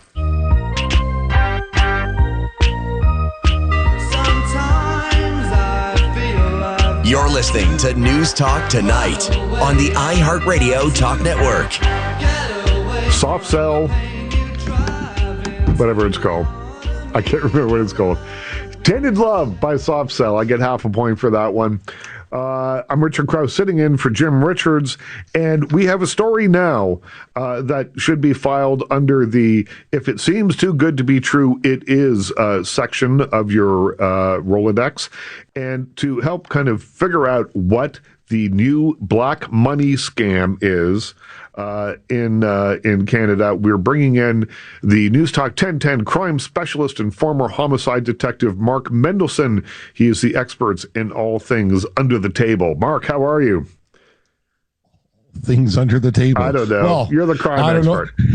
I don't know. Richard, you are the hardest working man in show business this week. You are everywhere from movies to hosting. I am very impressed. Well, thank you. I look up every now and again. I'm surrounded by televisions in the studio here, and I'm on a couple of them at the same time that I'm sitting here. It's a surreal, weird experience to have that happen, but I'm just glad to be medication working. for that. Yeah, they got medication. That's right. Don't worry about it. So the black money scam, I explained it off the top of the show, but let's go back and have another look at this, because it just seems to me like something that nobody would fall for, but apparently people are. So Toronto police are warning the community of black money scams. They've arrested a 48-year-old man on Wednesday in a robbery and fraud investigation. Apparently what happens is the scammer uses black or white pieces of paper resembling banknotes and tells the victims that they are actually real bills, but all you have to do is put a special solvent that removes the dye. Who would fall for this, Mark? Well, unfortunately, more people than we probably know. Yeah, and that's the sad part about the whole story. So you know, a random guy reaches out through one means or another, whether it's a text message or an email or somebody he bumps to in the street, and basically says, "I have these ill-gotten gains." In other words, these bills that were tainted during the course of the robbery, or how they acquired these bills, right. And he arranges a meet. And these people go to these meets, and it's at an intersection, and usually it ends up in a back alley of an intersection. And you know, once they're there, they're told, look, if you buy this solution from me, you can actually take the solution and wipe the black ink or whatever substance is on there, or white, depending on what kind of bills he's sending you, and you'll see that they are real bills. And as weird as that sounds, Richard, people go and they go into these laneways and other small little offices somewhere and do this. But what the real motivation behind all of it is once you're there, he pulls out a gun and he robs you. Right. He takes your money, he takes your ID, and he's gone. And it's really unfortunate, because when the police did do a search warrant at his home once he was arrested, of course he had boatloads of counterfeit money. He had some real money, firearms, and of course these huge packets of these black and white pieces of paper that look like regular currency. Yeah.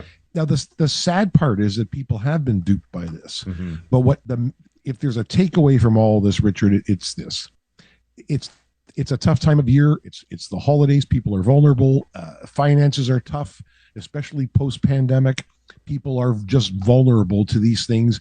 It's a chance to make some money, and they fall for it. But what people have to remember is, if you get one of these bizarre text messages or emails, or somebody just comes up to you randomly on the street or in a store and lays this proposition out to you, you've got to be really careful. Mm-hmm. And you have to be able to be in a position to call your partner, your wife, your spouse, whatever, a family member, or the police, and tell them what's going on. And when I said originally, like, a lot of people are getting duped, yeah, there's one or two victims here in Toronto right now, but who knows how many people did this, fell in the trap, and of course they are just so embarrassed now, Richard, that they can't tell anybody in their family, and they can't call the police because they feel like a fool.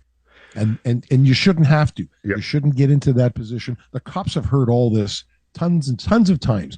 There's always going to be scams out there, whether it's hitting a link on an email or hitting a link on a strange anonymous text message you got, and your phone getting hacked. Never be afraid to ask. Always, always, always check with somebody else if you're really concerned, if you have some hint, and never, ever meet a stranger anywhere on the street who's laying this pile of garbage out on you. And as you said right at the opening, if it sounds too good to be true, it probably is. I'm speaking with Mark Mendelson, News Talk 1010 crime specialist and former homicide detective. What I think is really despicable, I mean, the crime, let's put that just aside for a second. That is illegal. This guy should rot in jail. Because what I think is really despicable about this is that they're preying on people's desperation. They're giving them hope They throw a line out and then they draw that line back once they've hooked them. And I just think that is the thing that just makes me furious about this. It just takes away your belief in the good that it could be out there or should be out there. And you're right. And these people are no different than the people that send you the email saying that they are a prince from Lagos, Nigeria, and they've just come into $127 million. And Richard, all I need for you to do is to give me some of the seed money. Just send me $1,500 and you're all in with me. You're a partner on this. But it happens, and it happens all the time, because if they do this 300 times over the course of a month and 3 people bite, then that's it. That's all they really need. And they are despicable. They're heartless and they're unconscionable. But there are people out there that are just in a position now where they're just grabbing at straws, and they wait to find these people, and it is terrible. And they should be in jail. And hopefully this guy, including the guns and on the counterfeit money he's got, is going to spend a little bit of time under the guidance of, I was going to say Her Majesty the Queen, but I can't say that anymore. Right. It's going to be, His Majesty the King. But yeah, you know what? Have a couple of cheese sandwiches in jail and think about what you've just done. Do you think that these kind of scams became more prevalent during the pandemic when people were home? They had uncertain job prospects, perhaps. Just people were feeling more vulnerable. Did the pandemic exacerbate this? Without question, because people were living on their smartphones and their computers. Yeah. And they were being inundated with all kinds of spam and all kinds of text messages and emails that almost looked legitimate. And I always tell my clients too, when you get these things, look at it. Look at the spelling. Look at the grammar. Look at the punctuation. Okay, if it's coming from a regular bank that we all use, one of the big banks, they're not going to make these errors. But when you see some of these errors that are on these things, you got to know it right away and just block them. Don't hit any links on any of these attachments that you get, because once you do, they are into your system and you've been hacked, and it's not long before they're getting into your bank accounts. And because we all lived in this bubble for such a long time and lived on these electronics, that's where they targeted. And it's still going on to this day. Just have about a minute left. You said earlier in the conversation that if this happens to you, call the police. Even if you're embarrassed, you won't surprise them. They've seen everything. You were a homicide detective and a police officer for 30 years. Does anything surprise you? Is there something out there that has surprised you? Not anymore, especially since I went into the private investigation side of it, consulting, where I got clients that are more inclined to talk to me more freely than they were to the police, and I shake my head. And Richard, let's be clear, these are not just people who are vulnerable or who are naive. I've got clients who are professionals, more professional than we could ever imagine, who get walked into these situations. And they can't get out. And the one thing that stops them from moving forward is the embarrassment. I can't tell my partners in the law firm. I can't tell my wife. I can't tell my kids, because they'll lock me up. They think I've lost it. And that's something that we just all have to accept. And some of these guys that are putting these things together, these ruses together, are very smart. But if they're, like I said earlier, if they're doing it like by way of email and they're sending out 1 million emails, I'm Officer Richards from CRA, or I'm this from whatever. All they need is 4 or 5 people to come together. Or, the big one now, of course, is, hey, listen, your nephew is under arrest in Spain, and you got to put up the bail money. And I'm going to send somebody over to your house to get the bail money. It never happens in reality. And all they would have to do is talk to somebody in their family, some trusted individual. Mark, we have to leave it there. We're on the network. They're cutting us off. But thank you so much for this. Happy New Year. And we'll talk to you in 2023. And the best to you and your family as well, Richard. Talk soon. Now an update from the CJAD 800 Traffic Center. Traffic is rolling well across the Ilo-Tort Bridge, 2 lanes per direction, no issues on the 20. Everything is fine around the Décarie Interchange, Turcotte. Only place where I am seeing delays is just at the entrance to the outbound side of the La Fontaine Tunnel. Volume does not continue inside the tunnel itself at this point, despite the single lane scenario. There are 2 lanes inbound.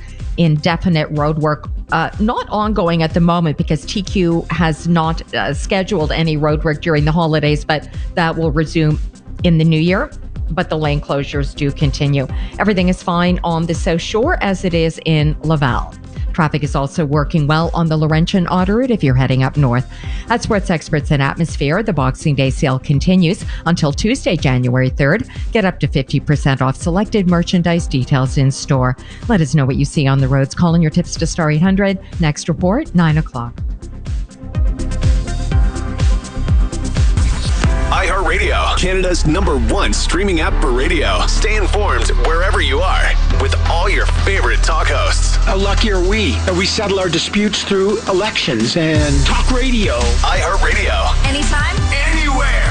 Now with personalized playlists made just for you and curated playlists, including your own. Add songs straight from live radio. Connect on the go with Apple CarPlay or Android Auto. iHeartRadio. Download the free iHeartRadio app today. Crave is home to the latest blockbusters with the biggest stars. We're here to negotiate your peaceful surrender. Like Black Adam, starring Dwayne Johnson. I'm not peaceful, nor do I surrender. Don't miss the action hit critics call a blast with jaw-dropping visuals. It's his darkness that lets him do what heroes cannot. The battle you're meant to fight is upon us. Black Adam, now streaming on Crave.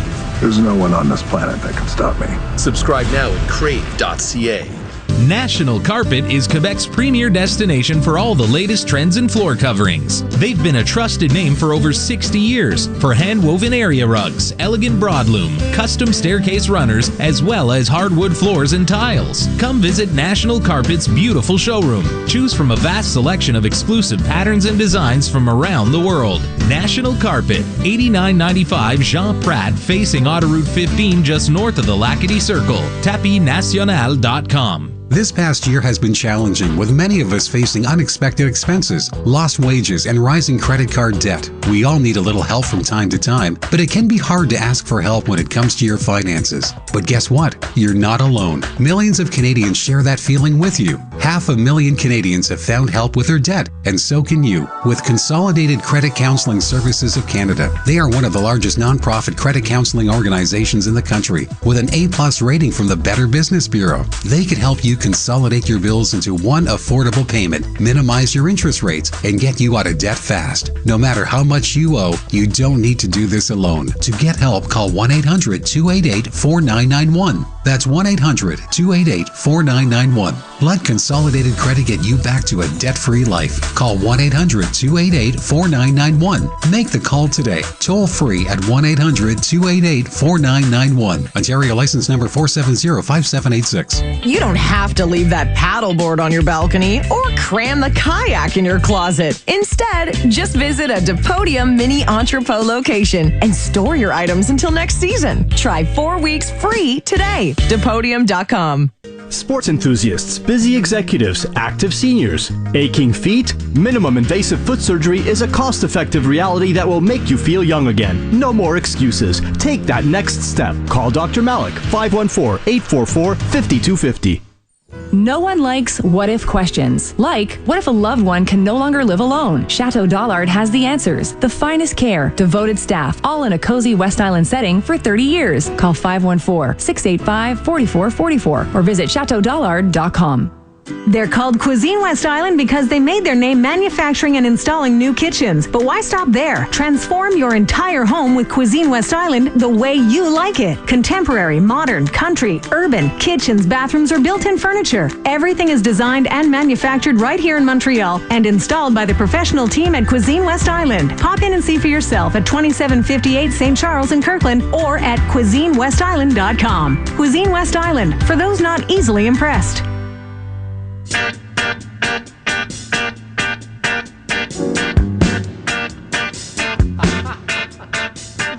News Talk Tonight continues on the iHeartRadio Talk Network. Hey everybody, I'm Richard Krause sitting in for Jim Richards. He'll be back in a week or so. Next week I'm in Tuesday to Friday to keep you up on what's going on in the new year. This is our last show of 2022. Looking forward though to coming back rested and raring to go in 2023.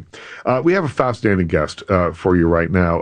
Tarek Haddad is the co-founder of Peace by Chocolate. Now, you may have tried the delicious chocolates. You may have seen the movie. You may have read the book. There are all sorts of ways that you might know the story, but the best way is for me to bring Tarek Hadhad on the line and get him to tell the really inspirational and truly wonderful story of Peace by Chocolate. Tarek, how are you?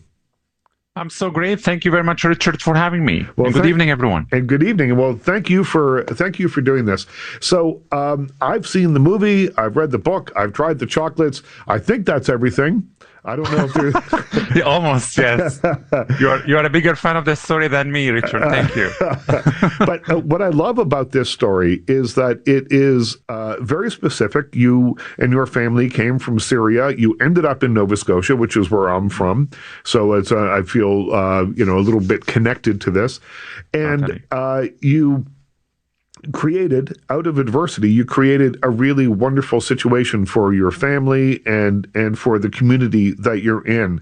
So tell me a little bit about when you first landed in Nova Scotia, what you thought and just what the reception was for you. It was absolutely incredible, out of this world. Every single person I met, I felt like he was a family. They were a family. And like the quote, goes that Canadians are born everywhere. It just takes them some time to get here. And that's exactly how I felt. I felt that I was, born in Canada, taken away for almost 3 decades of my life, then brought back here. And the bigger sense of family in the small town of Antigonish in Nova Scotia has made us realize that we as newcomers, we did not come here empty. We came here with skills and talents. No immigrant comes here empty. No refugee comes to Canada empty. Everyone has something to contribute. But we cannot contribute without the kindness of the community. There's something very special about Nova Scotia. As you know, Richard, Nova Scotia has a big heart to support newcomers who come here just to have a brighter future and a safer place to call home. And I actually realized that there's something more rewarding than the ROI, the return on investment, for every community, for every business. There's something called the return on kindness, the ROK. And this is a message as we are finishing 2022. To everyone who's listening, go out and look for your ROK. Go out and look how you can return the kindness to someone who has given it to you in any stage of your life. Nova Scotia and Canada has given us a second chance in life when 15 other embassies around the world, they shut down their borders and they believe that we don't have anything to contribute as refugees. Canada believed in us. And that's why now we believe in the way of giving back. And that's why we rebuilt our business and we called it Peace by Chocolate for that specific reason. And is that what makes Canada feel like home to you? There are many things, that makes Canada feel like home to me. Certainly becoming a Canadian for me was absolutely the biggest achievement and the biggest honor of my life. And I celebrate that every single day because Canada is a country of compassion, of empathy, freedom, human rights. And the most important thing is it's a country of celebrating the values and the talents of immigrants and newcomers without judging us, without having prejudices. No one asked my family to take off their hijabs at the airports when we landed here. Everyone celebrated the way that we looked. And I think diversity really is the biggest asset of us continuing to call Canada home forever. And I somebody called me, for example, if things got better in Syria, would you consider going back? And I said, I feel like I'm contributing so much to my home country from here. Syria is my home by birth. Canada is my home by choice. But also I believe that Canada is not like a hotel or a hospital that we leave after we recover. Canada is our home now. And I think it's going to be the homes for generations of the Hadhads to come. I'm speaking with Tarek Hadhad. He's the co-founder of Peace by Chocolate, started in Syria, but now thriving in Antigonish, Nova Scotia. And, when I see this story, I just see it as being so positive and so life-affirming. Do you think that's the message that you want to send with the books and with the movie? I think must have been a great ambassador for not only just your brand, but just for this feeling that you want to impart and give to people, perhaps newcomers coming to the country, saying, "Listen, you're in a great place." Absolutely. I think the biggest asset that we have here in Canada is we celebrate stories more than anything. And another thing is, we are giving people hope. I think that's the thing that we need the most right now in the times of anxiety, hatred, of aggression, as we saw that people are still waging wars in 2022. The war started in Ukraine overnight. Mm-hmm. And we wanted to tell Canadians not to take peace for granted. This is another big thing. The other biggest mission that I'm on is eliminating barriers for newcomers who are coming here to be able to contribute right away to society and economy. I came here with medical background, and then I was faced with all kind of challenges. And then I sat down and I talked to the community and I said, well, I'm here to give back and I'm going to start the business again because I knew the community needed jobs. But also, actually, the biggest aspiration for me has been always to change lives by telling our story. And actually, I encourage everyone to go actually on my social media. I posted a story about someone I met on the plane who was anti-immigration. He came and watched our movie sitting next to me on that seat on the plane, and he didn't know who I was. And when he finished the movie, he was clapping, he was tearing up, he was laughing. And then he told me that, this was one of the best movies he has ever watched, Peace by Chocolate, on the plane on Air Canada. And then I told him, actually, this is our story. This is our movie. And the guy connected with me. And then he said, how can I help refugees? So I think the message is, do not be shy for telling your positive stories in the time of anxiety and hatred right now. The world needs your light. And you never know, actually, who needs your warmth more than anything. Change the world by telling your story, by making sure that people are listening and hearing, that there is goodness in the world. There is kindness in the world. If you are having a bad 5 minutes, that doesn't mean you're having a bad day or a bad year. You can really change anything in the trajectory of your life by just believing that there are kind people all around you and believing that you can really give back and you can contribute to many other incredible organizations out there and changing the lives. And kindness doesn't have to be big. A small act of kindness can go a long way. And that's why I'm here right now. And that's why we are running actually one of the fastest growing chocolate companies because of the kindness of our community in Antigonish, Nova Scotia. I know we're out of time, but the success that you've had is extraordinary. You've doubled in size. Your chocolates have gone to space. It really is incredible. Right. It really is an incredible thing. Tarek, thank you so much. What a pleasure to speak to you. I feel better now at the end of that interview than I did going into it. You're really, truly inspirational. Thank you, my friend. Stay brave, stay safe, and we'll talk to you all soon. Happy New Year, everyone. And Happy New Year to you. And yeah, I hope you get to speak again soon. That was Tarek Hadhad. He's the co-founder of Peace by Chocolate. Check out the chocolates at your local grocery store. Find the movie on streaming services, and I guarantee you'll feel better at the end of the movie, as the end credits are rolling, than you did when the movie started. I'm Richard Krause, sitting in for Jim Richards. When we come back, we're going to talk about champagne. Stay with us. This Bell Media station believes in being accountable to you, the listener, which is why we participate in the Canadian Broadcast Standards Council. We are committed to upholding the highest standards of broadcast excellence and adhering to the codes of conduct administered by the CBSC. If you have a concern about something you heard on our station, contact us or the CBSC at Post Office Box 3265, Station D, Ottawa, Ontario, K1P 6H8, or visit the CBSC's website, cbsc.ca. Tonight, inside Donald Trump's tax returns. Revelations of foreign bank accounts. The former president's financials are finally released after a fierce battle. Full details tonight at 11 and at ctvnews.ca. You're listening to the Voice of Montreal. News Talk Radio, CJAD 800, an iHeart radio station.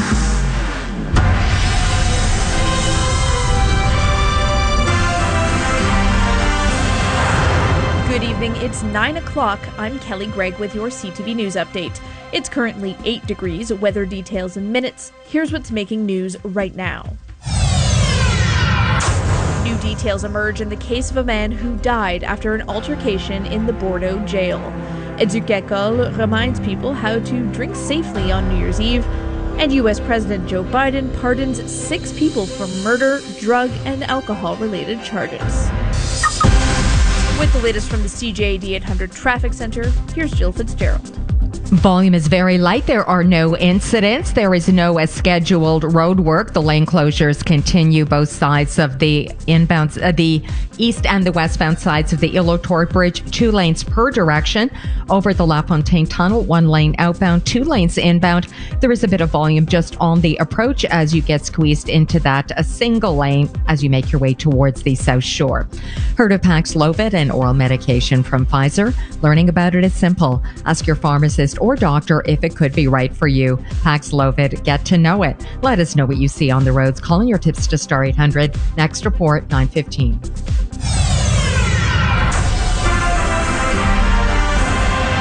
In the news, a report today says that guards at Bordeaux jail did not follow the rules on December 24th when subduing an inmate who later died. There had been a fight at the lockup, and according to La Presse, guards pepper sprayed Nikos d'André Spring, but did not ensure he was calm before sending him into a decontamination shower. One guard then emptied a whole canister of spray into that shower enclosure while the man was still inside. After the 21-year-old was removed from the shower, he was not monitored for signs of difficulty breathing. Instead, he was put in an isolation cell. Only later did guards discover he was unresponsive. D'André Spring died the next day. There was a vigil in memory of him at Benny Park in NDG earlier this evening. With New Year's fast approaching, the liquor stores and bars are very likely to be busy. Éduc Alcool wants to remind people of some tips for safe drinking during this time of year. The CTV's Caroline Flynn-Vardigan explains the organization wants people to have a positive experience and not a negative one. Many of us forget about that, and as a society we do understand the negative effects of alcohol much more, but we've also seen general increases in drinking over the pandemic and an increase in binge drinking and drinking games among young people. Now, we know these behaviors can be dangerous and are much more likely to occur when people feel the need to turn a night like New Year's into an alcohol-fueled experience. And along with the legalization of marijuana in this country, some people may be tempted to mix both pot and alcohol, thinking the effects of one may actually counteract the other. But Geneviève Deshotel of Éduc Alcool says both drugs and alcohol do affect you and can still distort your ability to function and reason effectively. U.S. President Joe Biden has pardoned 6 people who have served out sentences after convictions on a murder charge and drug and alcohol-related crimes. All 6 served out sentences after convictions on a murder charge and drug and alcohol-related crimes. It means their criminal records have been purged. 80-year-old Beverly Ann Iben Thomas of Columbus, Ohio, was convicted of killing her abusive husband. Her appeal was among the first by someone with battered women's syndrome. 66-year-old Gary Parks Davis of Yuma, Arizona, was 22 when he admitted using a telephone for a cocaine transaction. He served a 6-month sentence on nights and weekends. A few months ago, the president pardoned thousands of people convicted of simple possession of marijuana under federal law. He also pardoned 3 people earlier this year and commuted the sentences of 75 others. Ed Donahue, Washington. Follow us on Instagram and Twitter at CJAD 800.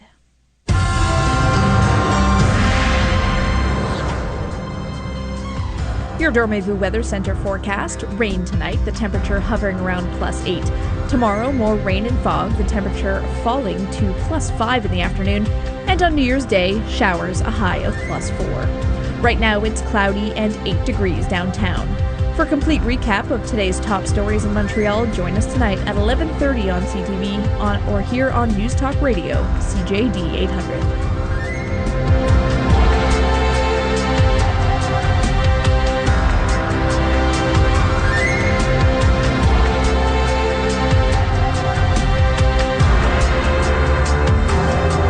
This is CJAD 800. Listen anywhere, anytime at CJAD800.com, the iHeart app, or on your smart speaker.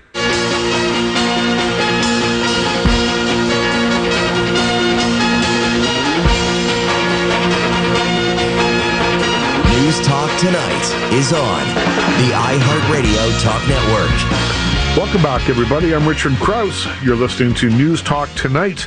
And New Year's is around the corner, and there's a couple of things that you should keep in mind on New Year's Eve if you plan on drinking champagne. One of those things is you're more likely to be killed by a stray champagne cork than being bitten by a poisonous spider. Did you know that? Did you know that 49 people die each year from popping a bottle of bubbly incorrectly and shooting the cork directly at their head? These are very interesting. I don't know how interesting they are, but I thought they were kind of funny.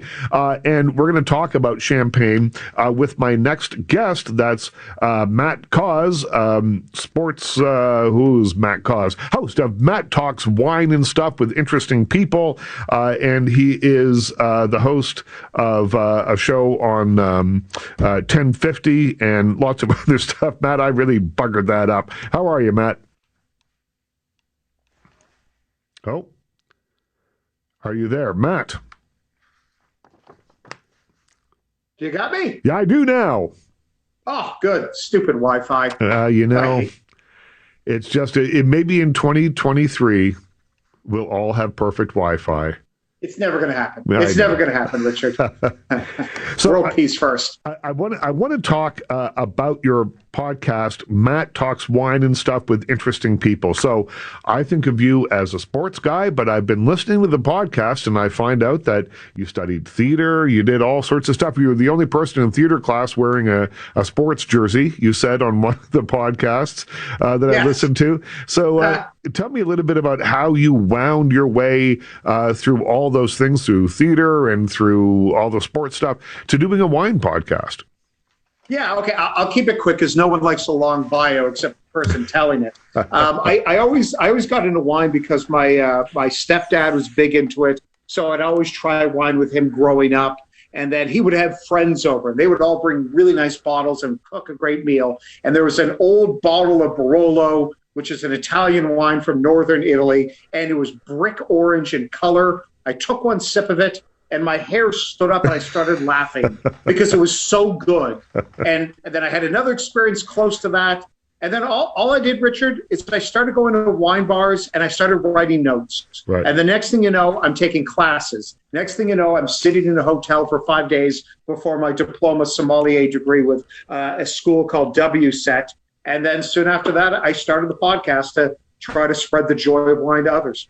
Well, walk me through becoming a sommelier, because I've seen a couple of documentaries about it, and it's very intense. I mean, you have to do blind tastings where you have to say not only where the wine is from, what kind it is, but what year it's from, all that sort of thing. Tell me a little bit about the whole process and how long it takes.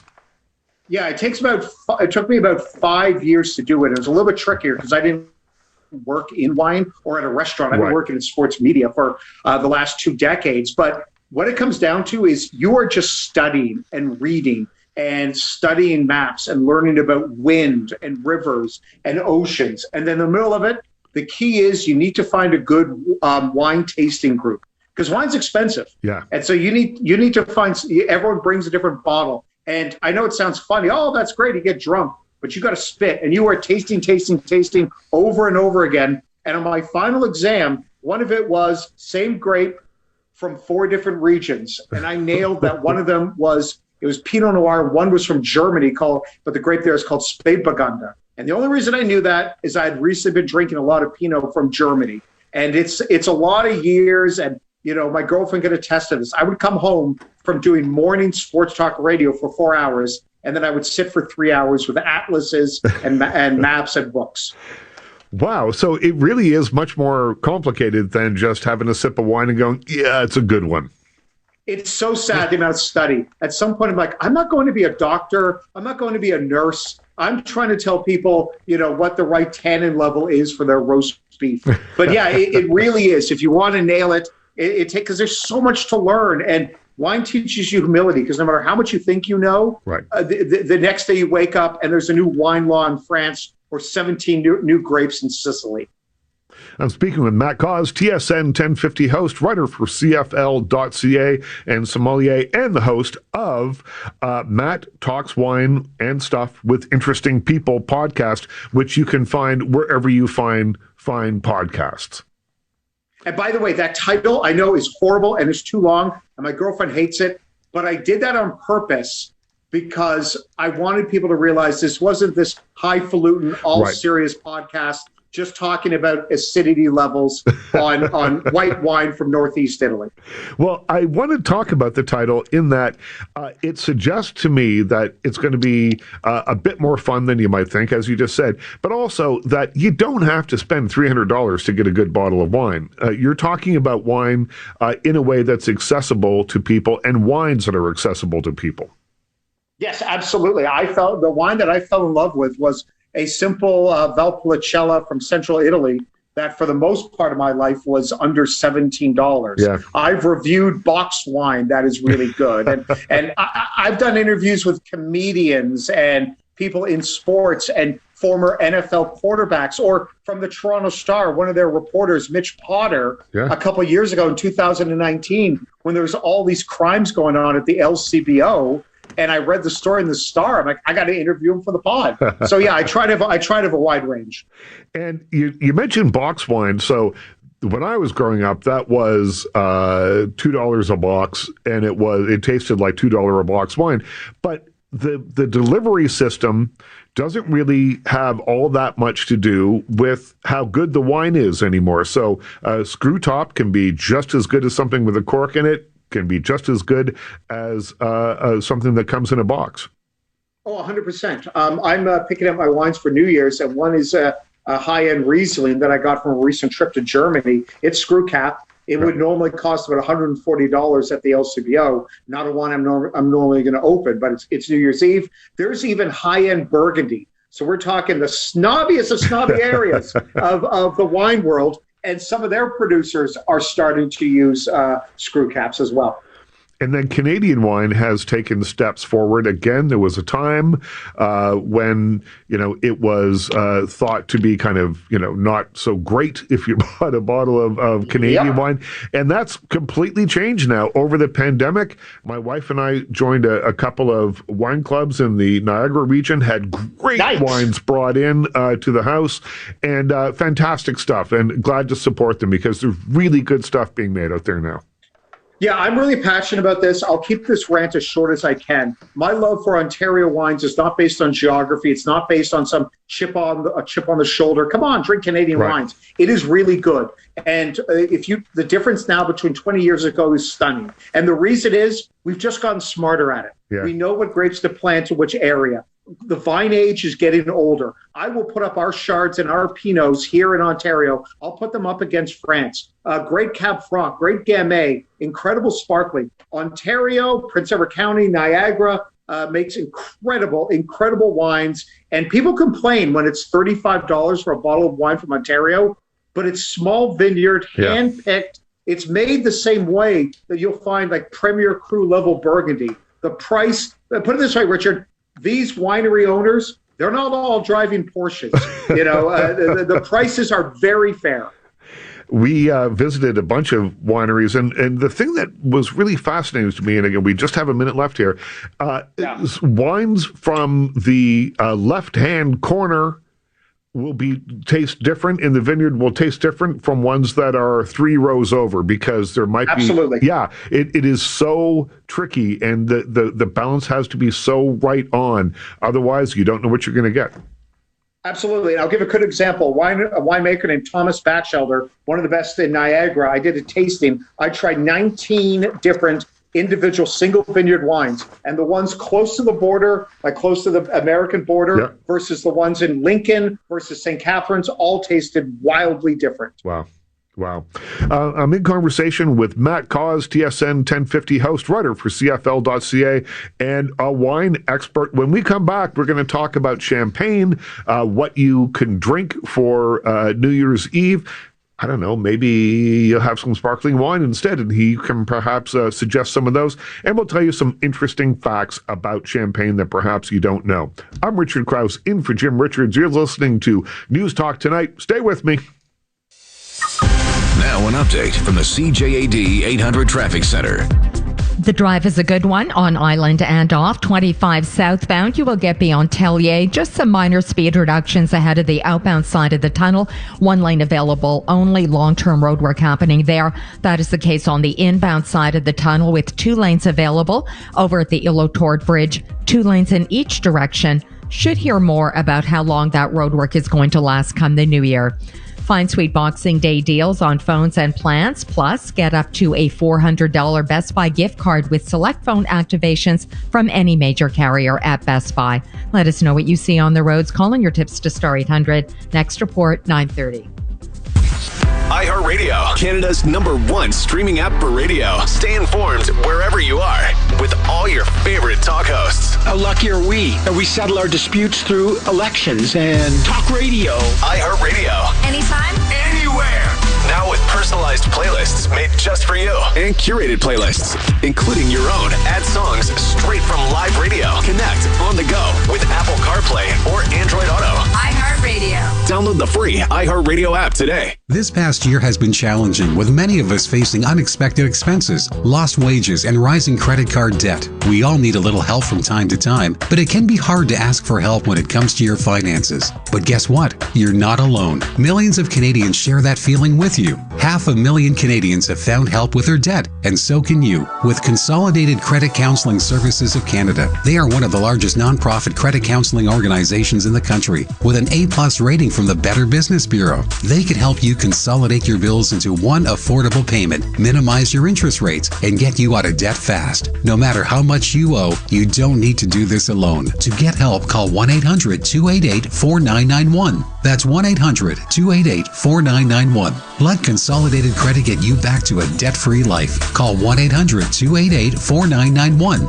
Make the call today. Toll free at 1-800-288-4991. Ontario license number 470-5786. Did you know that insulating your basement walls and floors can make your home more comfortable and reduce your heating bill? Contact Système Sous-Sol Québec today to book your free insulation estimate. When you insulate your basement with our exclusive products, you'll eliminate damp walls and floors, provide moisture control to reduce mold growth, lower the risk of frozen pipes, and get rid of chilly drafts. Go to coldbasement.ca today for your free estimate. Winter is here. Don't wait. Insulate. If you or someone you know has a problem with drugs or alcohol, you're not alone. We can help. Call Andy's house at 514-738-ANDY. That's 514-738-2639. Call today.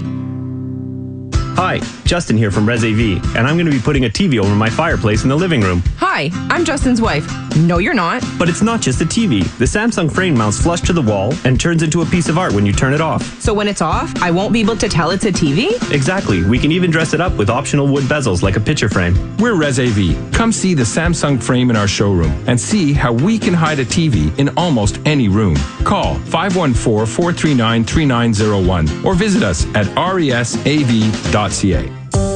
Tonight, inside Donald Trump's tax returns. Revelations of foreign bank accounts. The former president's financials are finally released after a fierce battle. Full details tonight at 11 and at ctvnews.ca. My grandmother taught me an important lesson. She said, Brian, you are what you can't let go of. What did she mean? She was saying that the things you cling to define you. What did you do? I got rid of a bunch of junk, and it felt good. Call 1-800-GOT-JUNK. When we've worked our magic, you'll feel as light as a feather. As free as a bird. As happy as a puppy. And you'll glitter when you walk. We make junk disappear.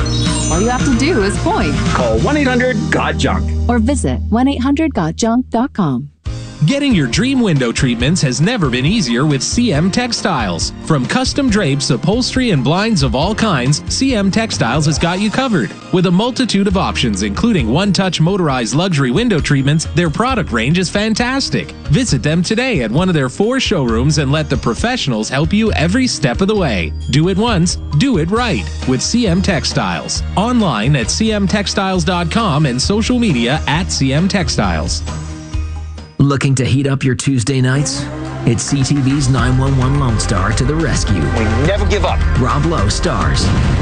911 Lone Star. New season starts Tuesday, January 17th, only on CTV. This is the voice of Montreal. News Talk Radio. CJAD 800.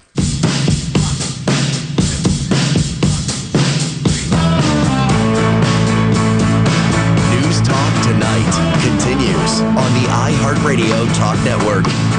Don't Bring Me Down by ELO. Name that tune in 10 seconds. There you go. I'm Richard Krause in for Jim Richards. It's News Talk Tonight, and we are talking with Matt Cause, TSN 1050 host, writer for CFL.ca, and we're not talking about sports at all. He's also a sommelier. So we're going to talk about wine. It's almost New Year's Eve. People have been buying champagne. I would probably say that if you haven't bought your champagne, you're going to have a tough time getting it tomorrow. Do you think, do the liquor stores sell out, Matt? Yeah, this is going to be the hardest time if you want like a very specific type of champagne. If you just want to get the like Veuve Clicquot, you're going to be able to find it. It's always really stocked heavily. But Richard, I am here to help you and the listeners out. Please. How would you like a sparkling wine that is almost as good as champagne, but only costs $22? Yeah, see, can I interest you in that? Oh, you can interest me in that. I love champagne. So do I. I make no bones about it. I like champagne, even though the pressure inside a champagne bottle is around 3 times that of a car tire, and the champagne cork can reach a velocity of almost 25 miles per hour when it comes out. So be careful with it. It's dangerous, but I love it. And I think the danger is part of the reason that I love it. But I also like sparkling wine. It's not the same. Perhaps you can tell us the difference between champagne and a sparkling wine? Yeah, I'll do it. And by the way, I love champagne as well. My thing is, if you're at a party, start with a really nice bottle of champagne. Yeah. I suggest like Paul Roger or something like that. But then after that, go in other directions. Yep. So the first one is, it's called Cremant. Cremant.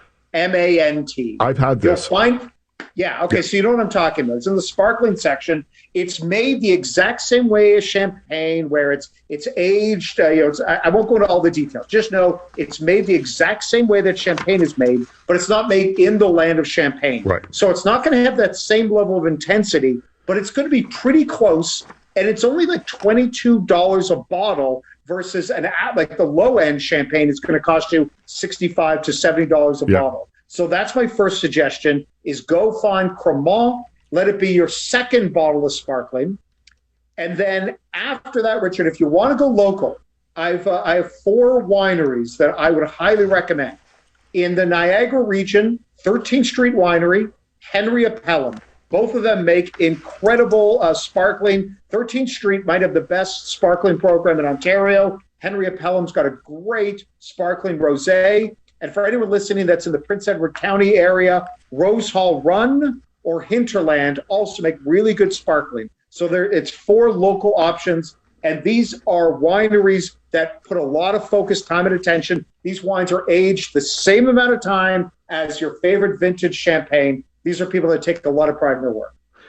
And this just occurred to me because you do cover sports and you cover football. When teams win championships, they pour champagne over one another. Does that hurt you? Does that hurt you when you see that?